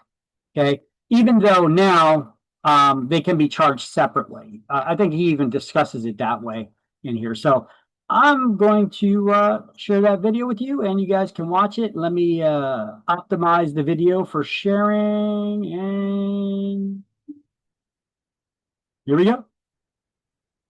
I sold over $4 billion worth of real estate over the last couple years. But what does that really mean? How much real estate agents actually make? Hello, all you beautiful people. A few things before we get started. Yes, the book is still strapped to my damn hand. If you could please pre-order Big Money Energy. My new book comes out February 2nd. I wrote it during quarantine. Link is in the caption. And if you haven't subscribed, please subscribe. The little thingy right here. Really, really, really important. I love you so much. Like, all that, send this to your friends. Most of you probably know me from $1 Million Listing New York on Bravo, a show I've been on for nearly 10 years. And on that show, they show me making money. The show is about selling property, personal life, and all that, but it's always capped by sale price, commission. And people see it, they're like, whoa, $2 million commission, $600,000 commission, wow. But it doesn't go into the splits, doesn't go into the taxes, doesn't go into the marketing fees, doesn't go into all the little details that break out that entire commission dollar amount. And so I want to bring some clarity to all of you who might be thinking about getting into this business, because this is the greatest business in the world. And until a house can figure out how to sell itself to another house, there will always be a need for real estate agents. Now, let me state the obvious. New York City real estate is very different from the rest of the world. Our average price point in New York is just over $1 million for maybe a room this exact size. The rule of thumb in New York is you're paying about $1 million a bedroom. Now, obviously, we've sold things that are much, much, much more expensive. We just sold a 3-bedroom for $36 million. And there's also things that are much, much, much less expensive. But on average, that's the way you work. The rest of the United States, the average home sale price is just under $300,000. So commission amounts obviously vary, and you have to sell a lot more in other places to be able to make nearly as much as real estate agents make in New York City. But keep in mind, the splits that real estate agents in New York have with the house, so the main brokerage, are a lot lower than what you'll find in the rest of the country, and for good reason. There are massive expenses in New York. Do you have any idea how much it costs, not just to live in New York City, but how much it costs to operate a business in New York City? It's very, very, very expensive. So for all of you who are not yet in the real estate business and you're thinking about it, but you're nervous because you know there's no salaries and everything is commissioned and you have bills and you have loans, you have life to pay for, I want to walk you through exactly how the numbers work, okay? So let's say you sell something for $1 million. The average commission in the United States, including New York City, is 2.5%. Now, sometimes if you represent both sides of the deal, if you're in a state where you can do that, you can get 5% or 4% or 3%, whatever you negotiate with that seller or whatever you've negotiated with that buyer going into that deal. But more often than not, in the United States, the seller is paying a commission that is pre-negotiated with the seller's agent. The seller's agent then lists that property for sale in the MLS. By the way, in New York, no MLS. I know, it's crazy. And they advertise what the commission percentage is that they are willing to then pay the buyer's agent. So most often the selling agent goes to the seller and says, we can list it for X amount, so let's say $1 million, and the commission is gonna be 5%. Because there's most likely going to be a buyer's agent and we need to pay 2.5 to them and 2.5 to us, and we split it 50-50. So let's say you're bringing the buyer. Okay? You bring the buyer and it's an amazing place, well priced, you jump on it, you get it for the $1 million, boom. Commission on $1 million listing would then say $25,000. Now, if you're a brand new agent, most real estate brokerages start their agents on a 50-50 split, meaning for every dollar you bring in, the brokerage gets 50% of that. And again, for good reason. They're helping you, they're training you, they're providing leads a lot of the time. They're giving you all the resources, everything, so that you don't have to come out of pocket. Remember, everyone needs to make a living. And the less the brokerage makes off of you, the less they're gonna help you. So $25,000 then is split in half if that's the split with the brokerage. So that's $12,500, and that goes to you. Now, if there were marketing costs, marketing fees that are taking off the top, maybe you had to get a taxi or some other expense and the brokerage paid it for you so you didn't have to come out of pocket, that then gets deducted. Other real estate brokerages have desk fees, they have lead generation fees.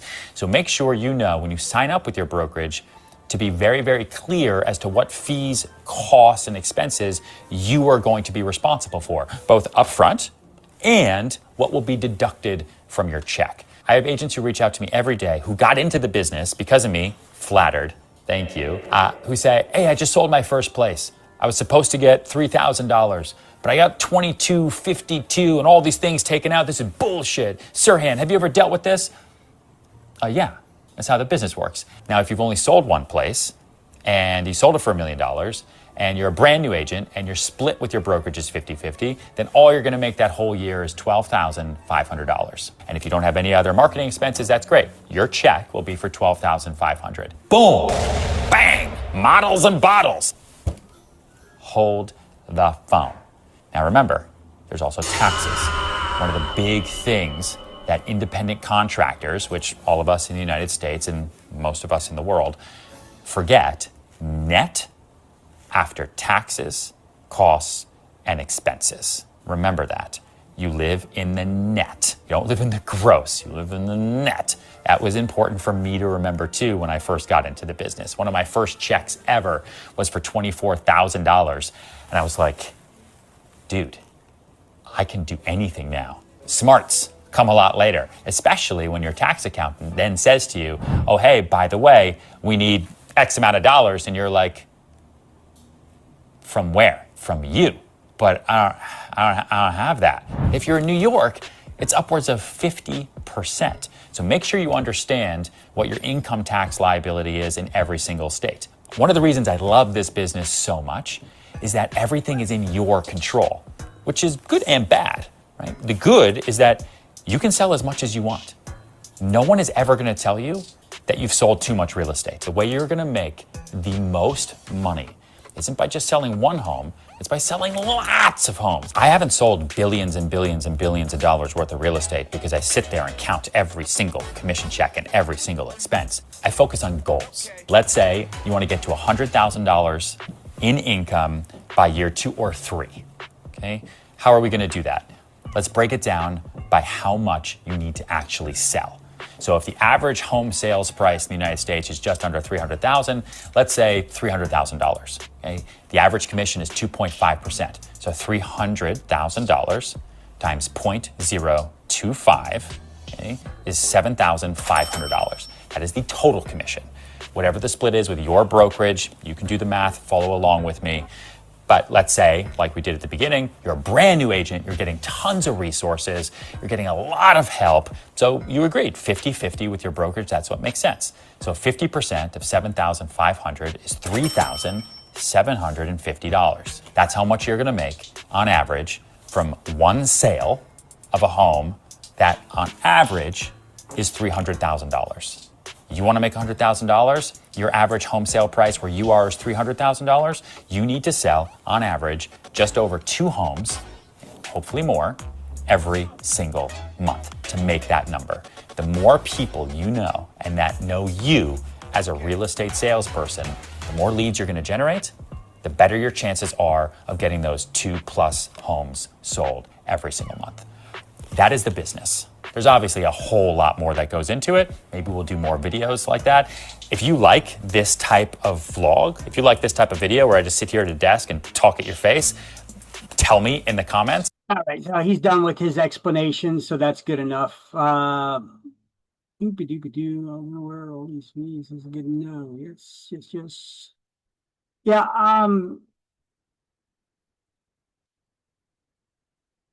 okay, so somebody wrote to me, about all the fees that are involved that we need to be aware about,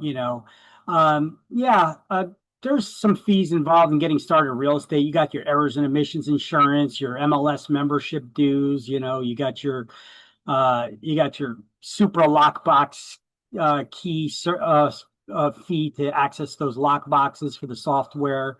You've got your errors and omissions insurance, you've got your MLS dues. So yeah, there's some fees involved. Plus, maybe you start up with your own website and some business cards if your brokers don't provide your first box for you. Maybe some marketing fees and such.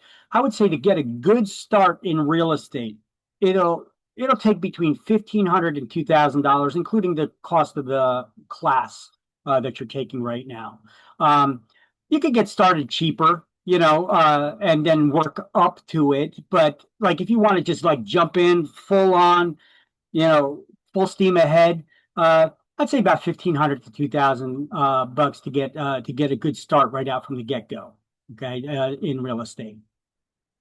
And keep in mind, your first day on the job, you're probably not going to get a listing or get a contract. And remember, once you do get a contract, or you get a property under contract, on average, it takes 60 days to close. So let's just say you start on your first day on the job, 2 months later, it's going to take you to close it before you get, and then your broker has up to 10 days to pay you after that. So let's just go with the long way, 60, 70 days before you get your first check. Okay. So don't quit your day jobs just yet. If you don't have family support system or money saved up or collecting unemployment or whatever in order to get to get by in the meantime, it does take a little while to get started and start earning money in the real estate here. But look, I also, at the end of this chapter, I also put together a couple math problems for you. Yay, I know how excited you guys are about math, right? Yeah. Okay, maybe not. All right. So let's see. So here are some math problems I put together for you. Very similar to ones that you get on your state and school exams. It's more of a here's one about your commissions. Do you guys know how to calculate your commission? Yeah, okay. I get people all the time. They're like, yeah, we can figure out a commission. Commission's easy. You get the percentage, the sales price, boom. That's how you calculate your commission, right? Well, I'm going to show you a problem that they usually give you on the state exam that needlessly makes it more difficult than it needs to be to calculate your commission. Okay. And most people are unable to figure it out. I get very few people that actually figure it out right off the bat. It's not necessarily a math problem. The math is easy, especially since you could have a calculator. It's more of a comprehension problem and understanding what the question is asking of you. Okay. So I just recently, after the last class, redid this slide and made it interactive. So it's easier to step through it and walk through it now. Before I had this blue box covering part of the problem that I had to unveil. This makes it a lot easier. Anyway, so it should be easy to figure out, but most people get it wrong because of the wording. It is worded correctly, and no, it's not more than 100%. Annotate your math. So take notes during each step of the math problem, right next to the numbers, what those numbers are, so that you do not get lost in the multiple steps to come up with the final answer. Okay. The math is easy, just multiple steps. Okay. It's more of a comprehension problem. So without further ado, here's the problem. A property sells for $325,000 and the total commission is 6%. If the listing agency gets 60% and the buyer's agent gets 60%, how much does the buyer's agency keep?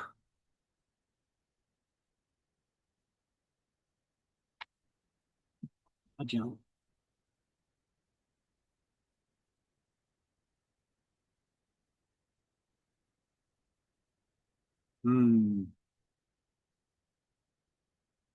Are we just tapping at that calculator, or are we trying to, let's try to just sit down and figure out, what am I trying to figure out here? First of all, figure out 6%. What's the total commission? 325,000 times 6%, right? 19.5. There you go. That's step one. What's the next step that you would need to do? If the listing agency gets 60% and the buyer's agent gets 60%, how much does the buyer's agency keep? So people are like, wait a minute, that's more than 100%. Can't have more than 100%. No, it is not more than 100%. You're not comprehending the problem. If the listing agency gets 60%, stop. The listing agency is getting 60. How much is the other side getting? There's only 100% of the. They're not getting nothing, right? No. You need to figure this part out. They're not giving it to you. You need to figure it out. They're getting 40%, so then you need to calculate 60% of the other. Okay, so now the question you should be asking yourself, and read the question again, is if the listing agency is getting 60%, how much is left for the buyer's agency side of the transaction? Remember, there's only 100% of the pie. If the listing agency is getting 60%, that means the buyer's agency is getting 40, right? So how much would that be? What's 40% of the 19,500? 7,800. So we do the 19,500. That's the total commission, the 6%. You see how you're making notes step by step here, so I don't get lost in the math. I didn't want to say too much. I was like, I'm going to mute everybody just for a second because somebody's got a lot of noise there in the background. So unmute yourself if you're going to ask a question, okay? So the 19,500 is total commission times 40%.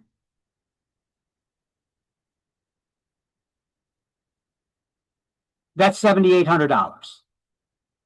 Now that's the total commission to the buyer's agency before they split it with their agent. So let's go back to the question and continue reading to figure it out. If the listing agency gets 60% and the buyer's agent, well, if the listing agency is getting 60%, we had to stop right there. We figured out then the other side, there's 40% left, and the 40% is 7,800. if the buyer's agent gets 60%, how much does the buyer's agency keep? The difference between the agent and their agency, right?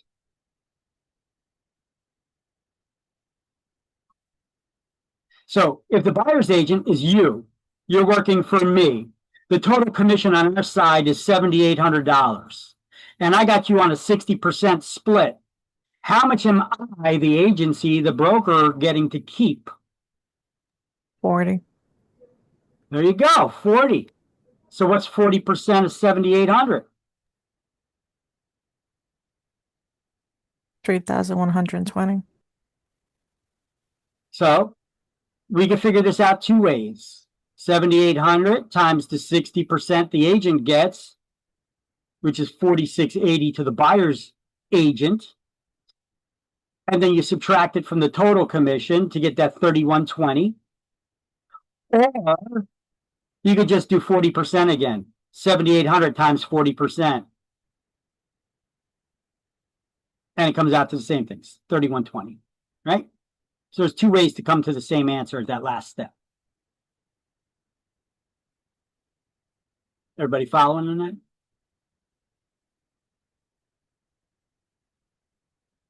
If you want to snap a picture of it, snap a picture of it. You will get a question that's going to be worded very similar to this on your state exam. I think school exam even has one. The state exam too. It's more of a comprehension problem than a math problem. The math is simple. It's more of a comprehension problem. Plus, you can use calculators, right? Look, if the listing agency is getting 60%, we know there's 40% left for the other side. So that's the buyer's agency side. That's to be split between them and the broker and their agent, the agency and the agent, right? So that was 7,800. And if the buyer's agent is getting 60%, how much is left for their company? 40. So we could just take 7,800 times 40%, and that's how we get our answer, because the question is asking how much does the agency keep, right? Everybody good? All right. Here's another one. Calculating the area and costs. Ooh. At the beginning of this chapter, actually before the beginning of this chapter, the inside cover of the book, right? We had a math problem, right? I showed you how to calculate area. To figure out this answer, we need to know how many square feet are in an acre. You guys remember that? Count to 6, starting with 3 to the left of the comma, to the left, to the left, to the right, to the right. Yeah. So how many square feet are there in an acre? 43,560. There you go. 43,560. Booyah. That's a key component you need to know in order to get this problem right. If you have a 2.5 acre property that's 500 feet deep and sells for $1,000 per front foot, how much would the lot sell for? Okay, it's 500 feet deep. Total property is 2.5 acres. How wide is it? What's the frontage? The frontage is the front of the lot facing the street, right? It's the width of the front of the lot facing the street. So that's what a front foot is. How many front feet are there? Well, in order to calculate the front footage, right, we could divide the depth by the total number of feet in 2.5 acres. So how many feet are there in 2.5 acres? Well, if 1 acre is 43,560, we just multiply that by 2.5.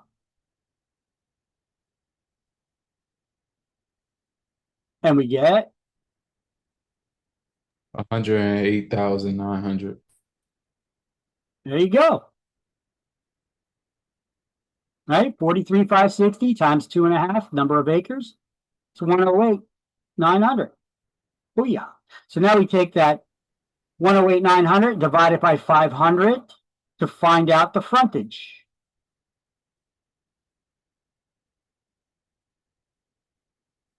And we get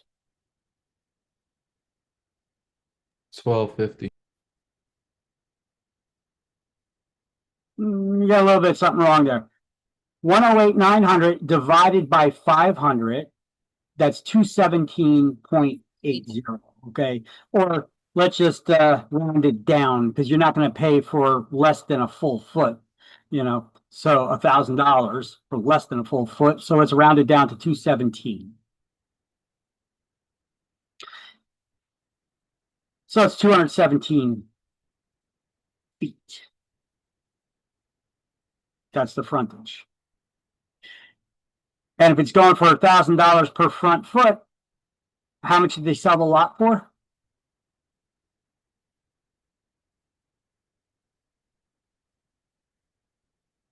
$217 times 1,000.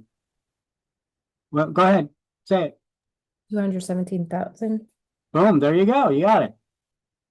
So you calculate the price, multiply the frontage by the price per square foot, and $217,000. 217,000 dinero. There you go.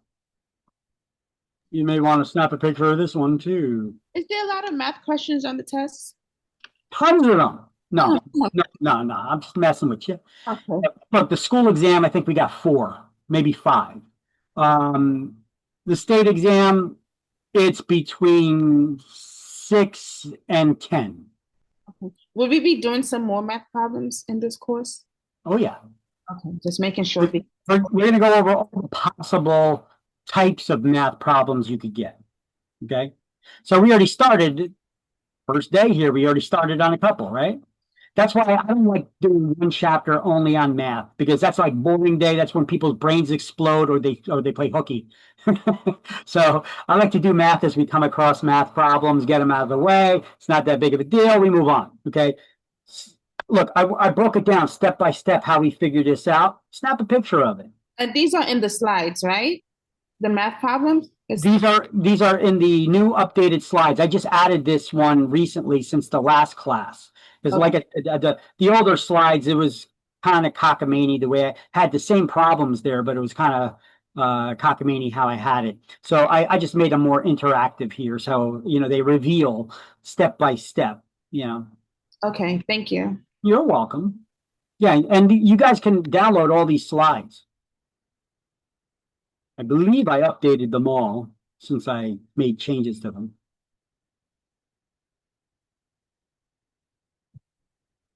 All right.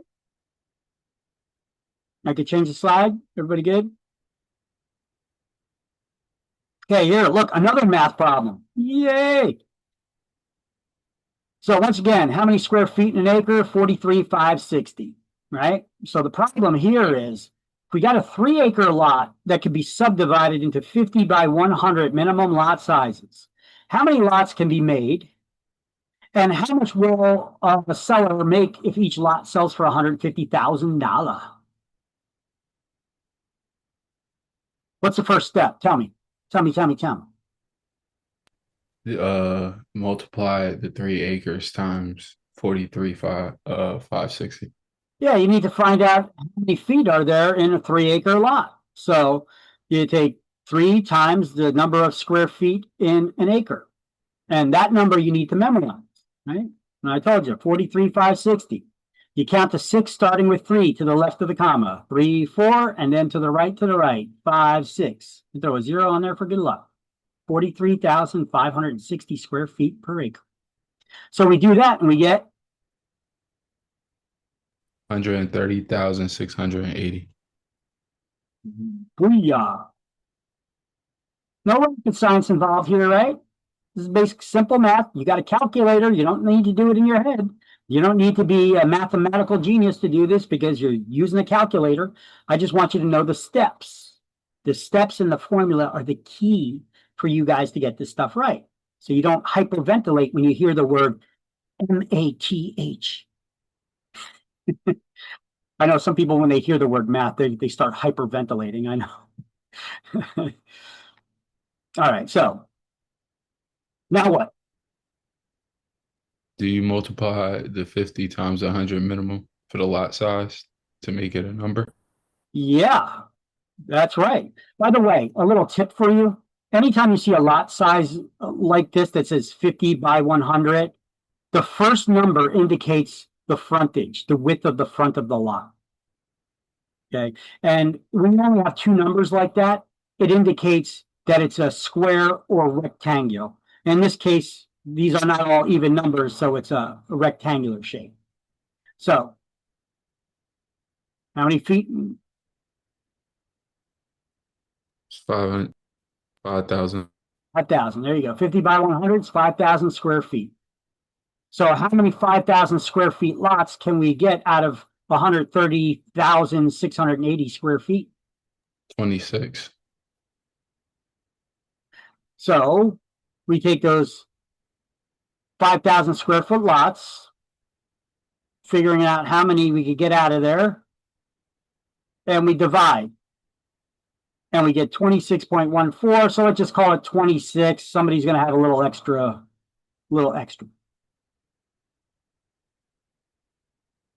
And if each lot sells for 150,000, how much is the seller going to make off those 26 lots? Remember, it's not 26.14 lots, it's 26 lots.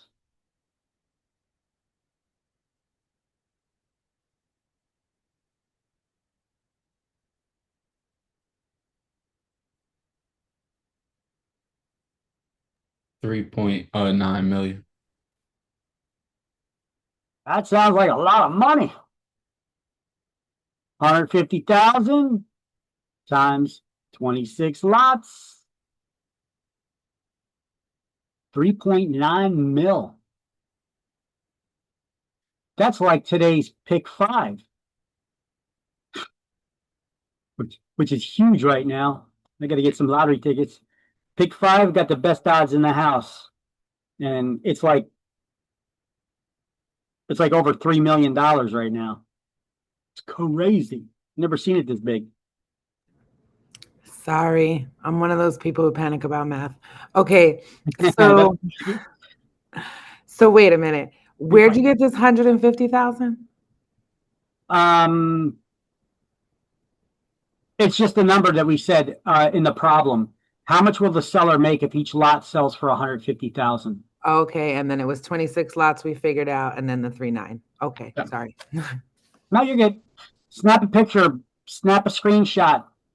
These are another math problems where I work it out step by step for you. I actually have a math how-to guide, but I think these interactive slideshows are even better. I got to update that math how-to guide anyway, but I think the videos, the interactive, the explanation's better. And then you could play back these videos that I'm recording if you wanted that full explanation, the breakdown as we're doing it, so you could watch it again later on. Okay, anybody else need to take a screenshot? Are we good? Can I go to the next one? If there is a next one, I'm not sure.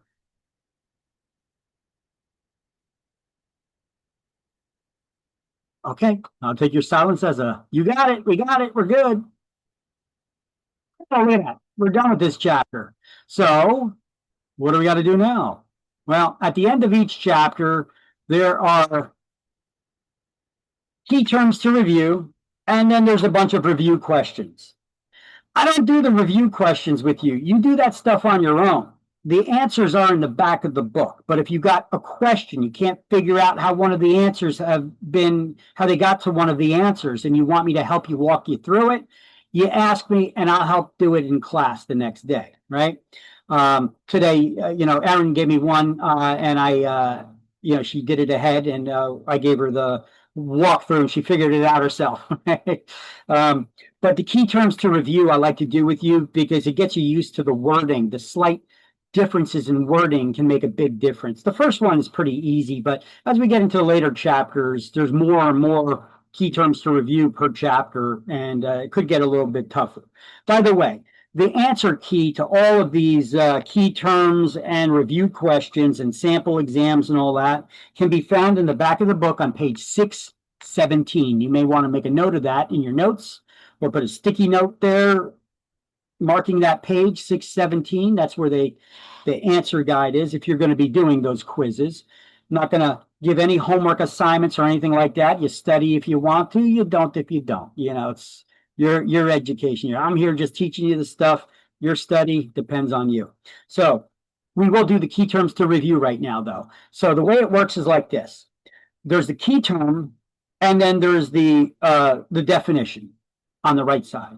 I'm going to read to you the definition on the right-hand side of the page. You guys are going to shout out what you think the corresponding answer to it or the corresponding key term to it is on the left-hand side of the page. There's no penalties for wrong answers, so shout them out as you got them. But do put a little thought into it. Don't just shout out random stuff like marshmallow, you know. Come on, put a little thought into it.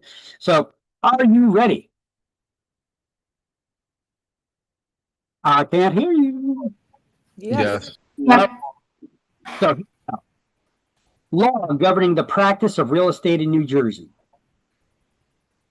Is that Real Estate License Act? It is. 6 is A, the Real Estate Licensing Act. You can also read above that NJ statutes 45:15. New Jersey statutes 45:15. Okay. Classes required for license renewal. 2 years. CE. C. Or continuing ed. Continued ed, sorry. Yep. 3 is B, CE, continuing education. 3 is B. You know, often you could even just have these answers, try to think of them off the top of your head before you ever even look at the answer options here. Often it'll pop up right in your head. But yeah, 3 is B, CE. State rules and regulations for real estate licensees. What do we call those? State rules and regulations for the real estate licensees. 11.5. Title in Chapter 5, also known as the Administrative Code. Those are the Real Estate Commission's rules. So write Administrative Code underneath that.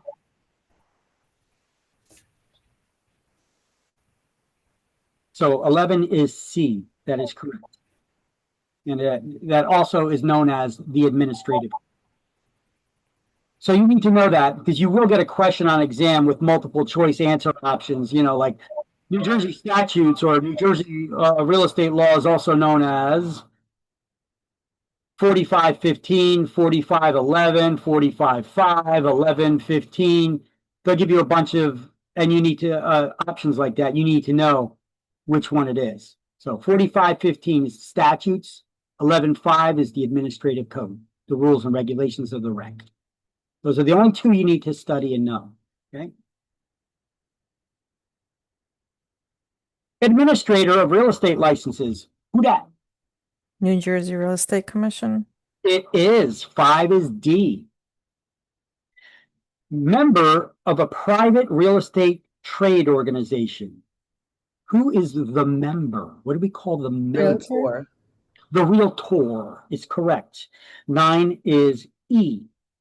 Hold on, I have a question. I'm so lost right now. Okay. Where are you reading the questions from?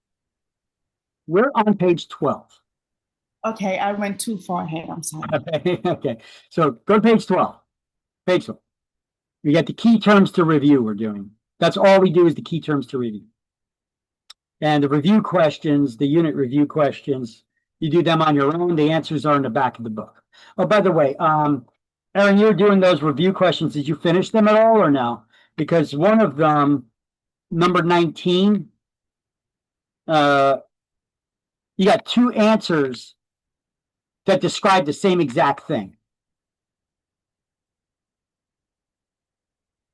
I'll just interrupt this key terms to review for 1 second. On page 14, question 19, it says, in order to avoid an additional processing fee, by what date should licensees complete their required continuing education course?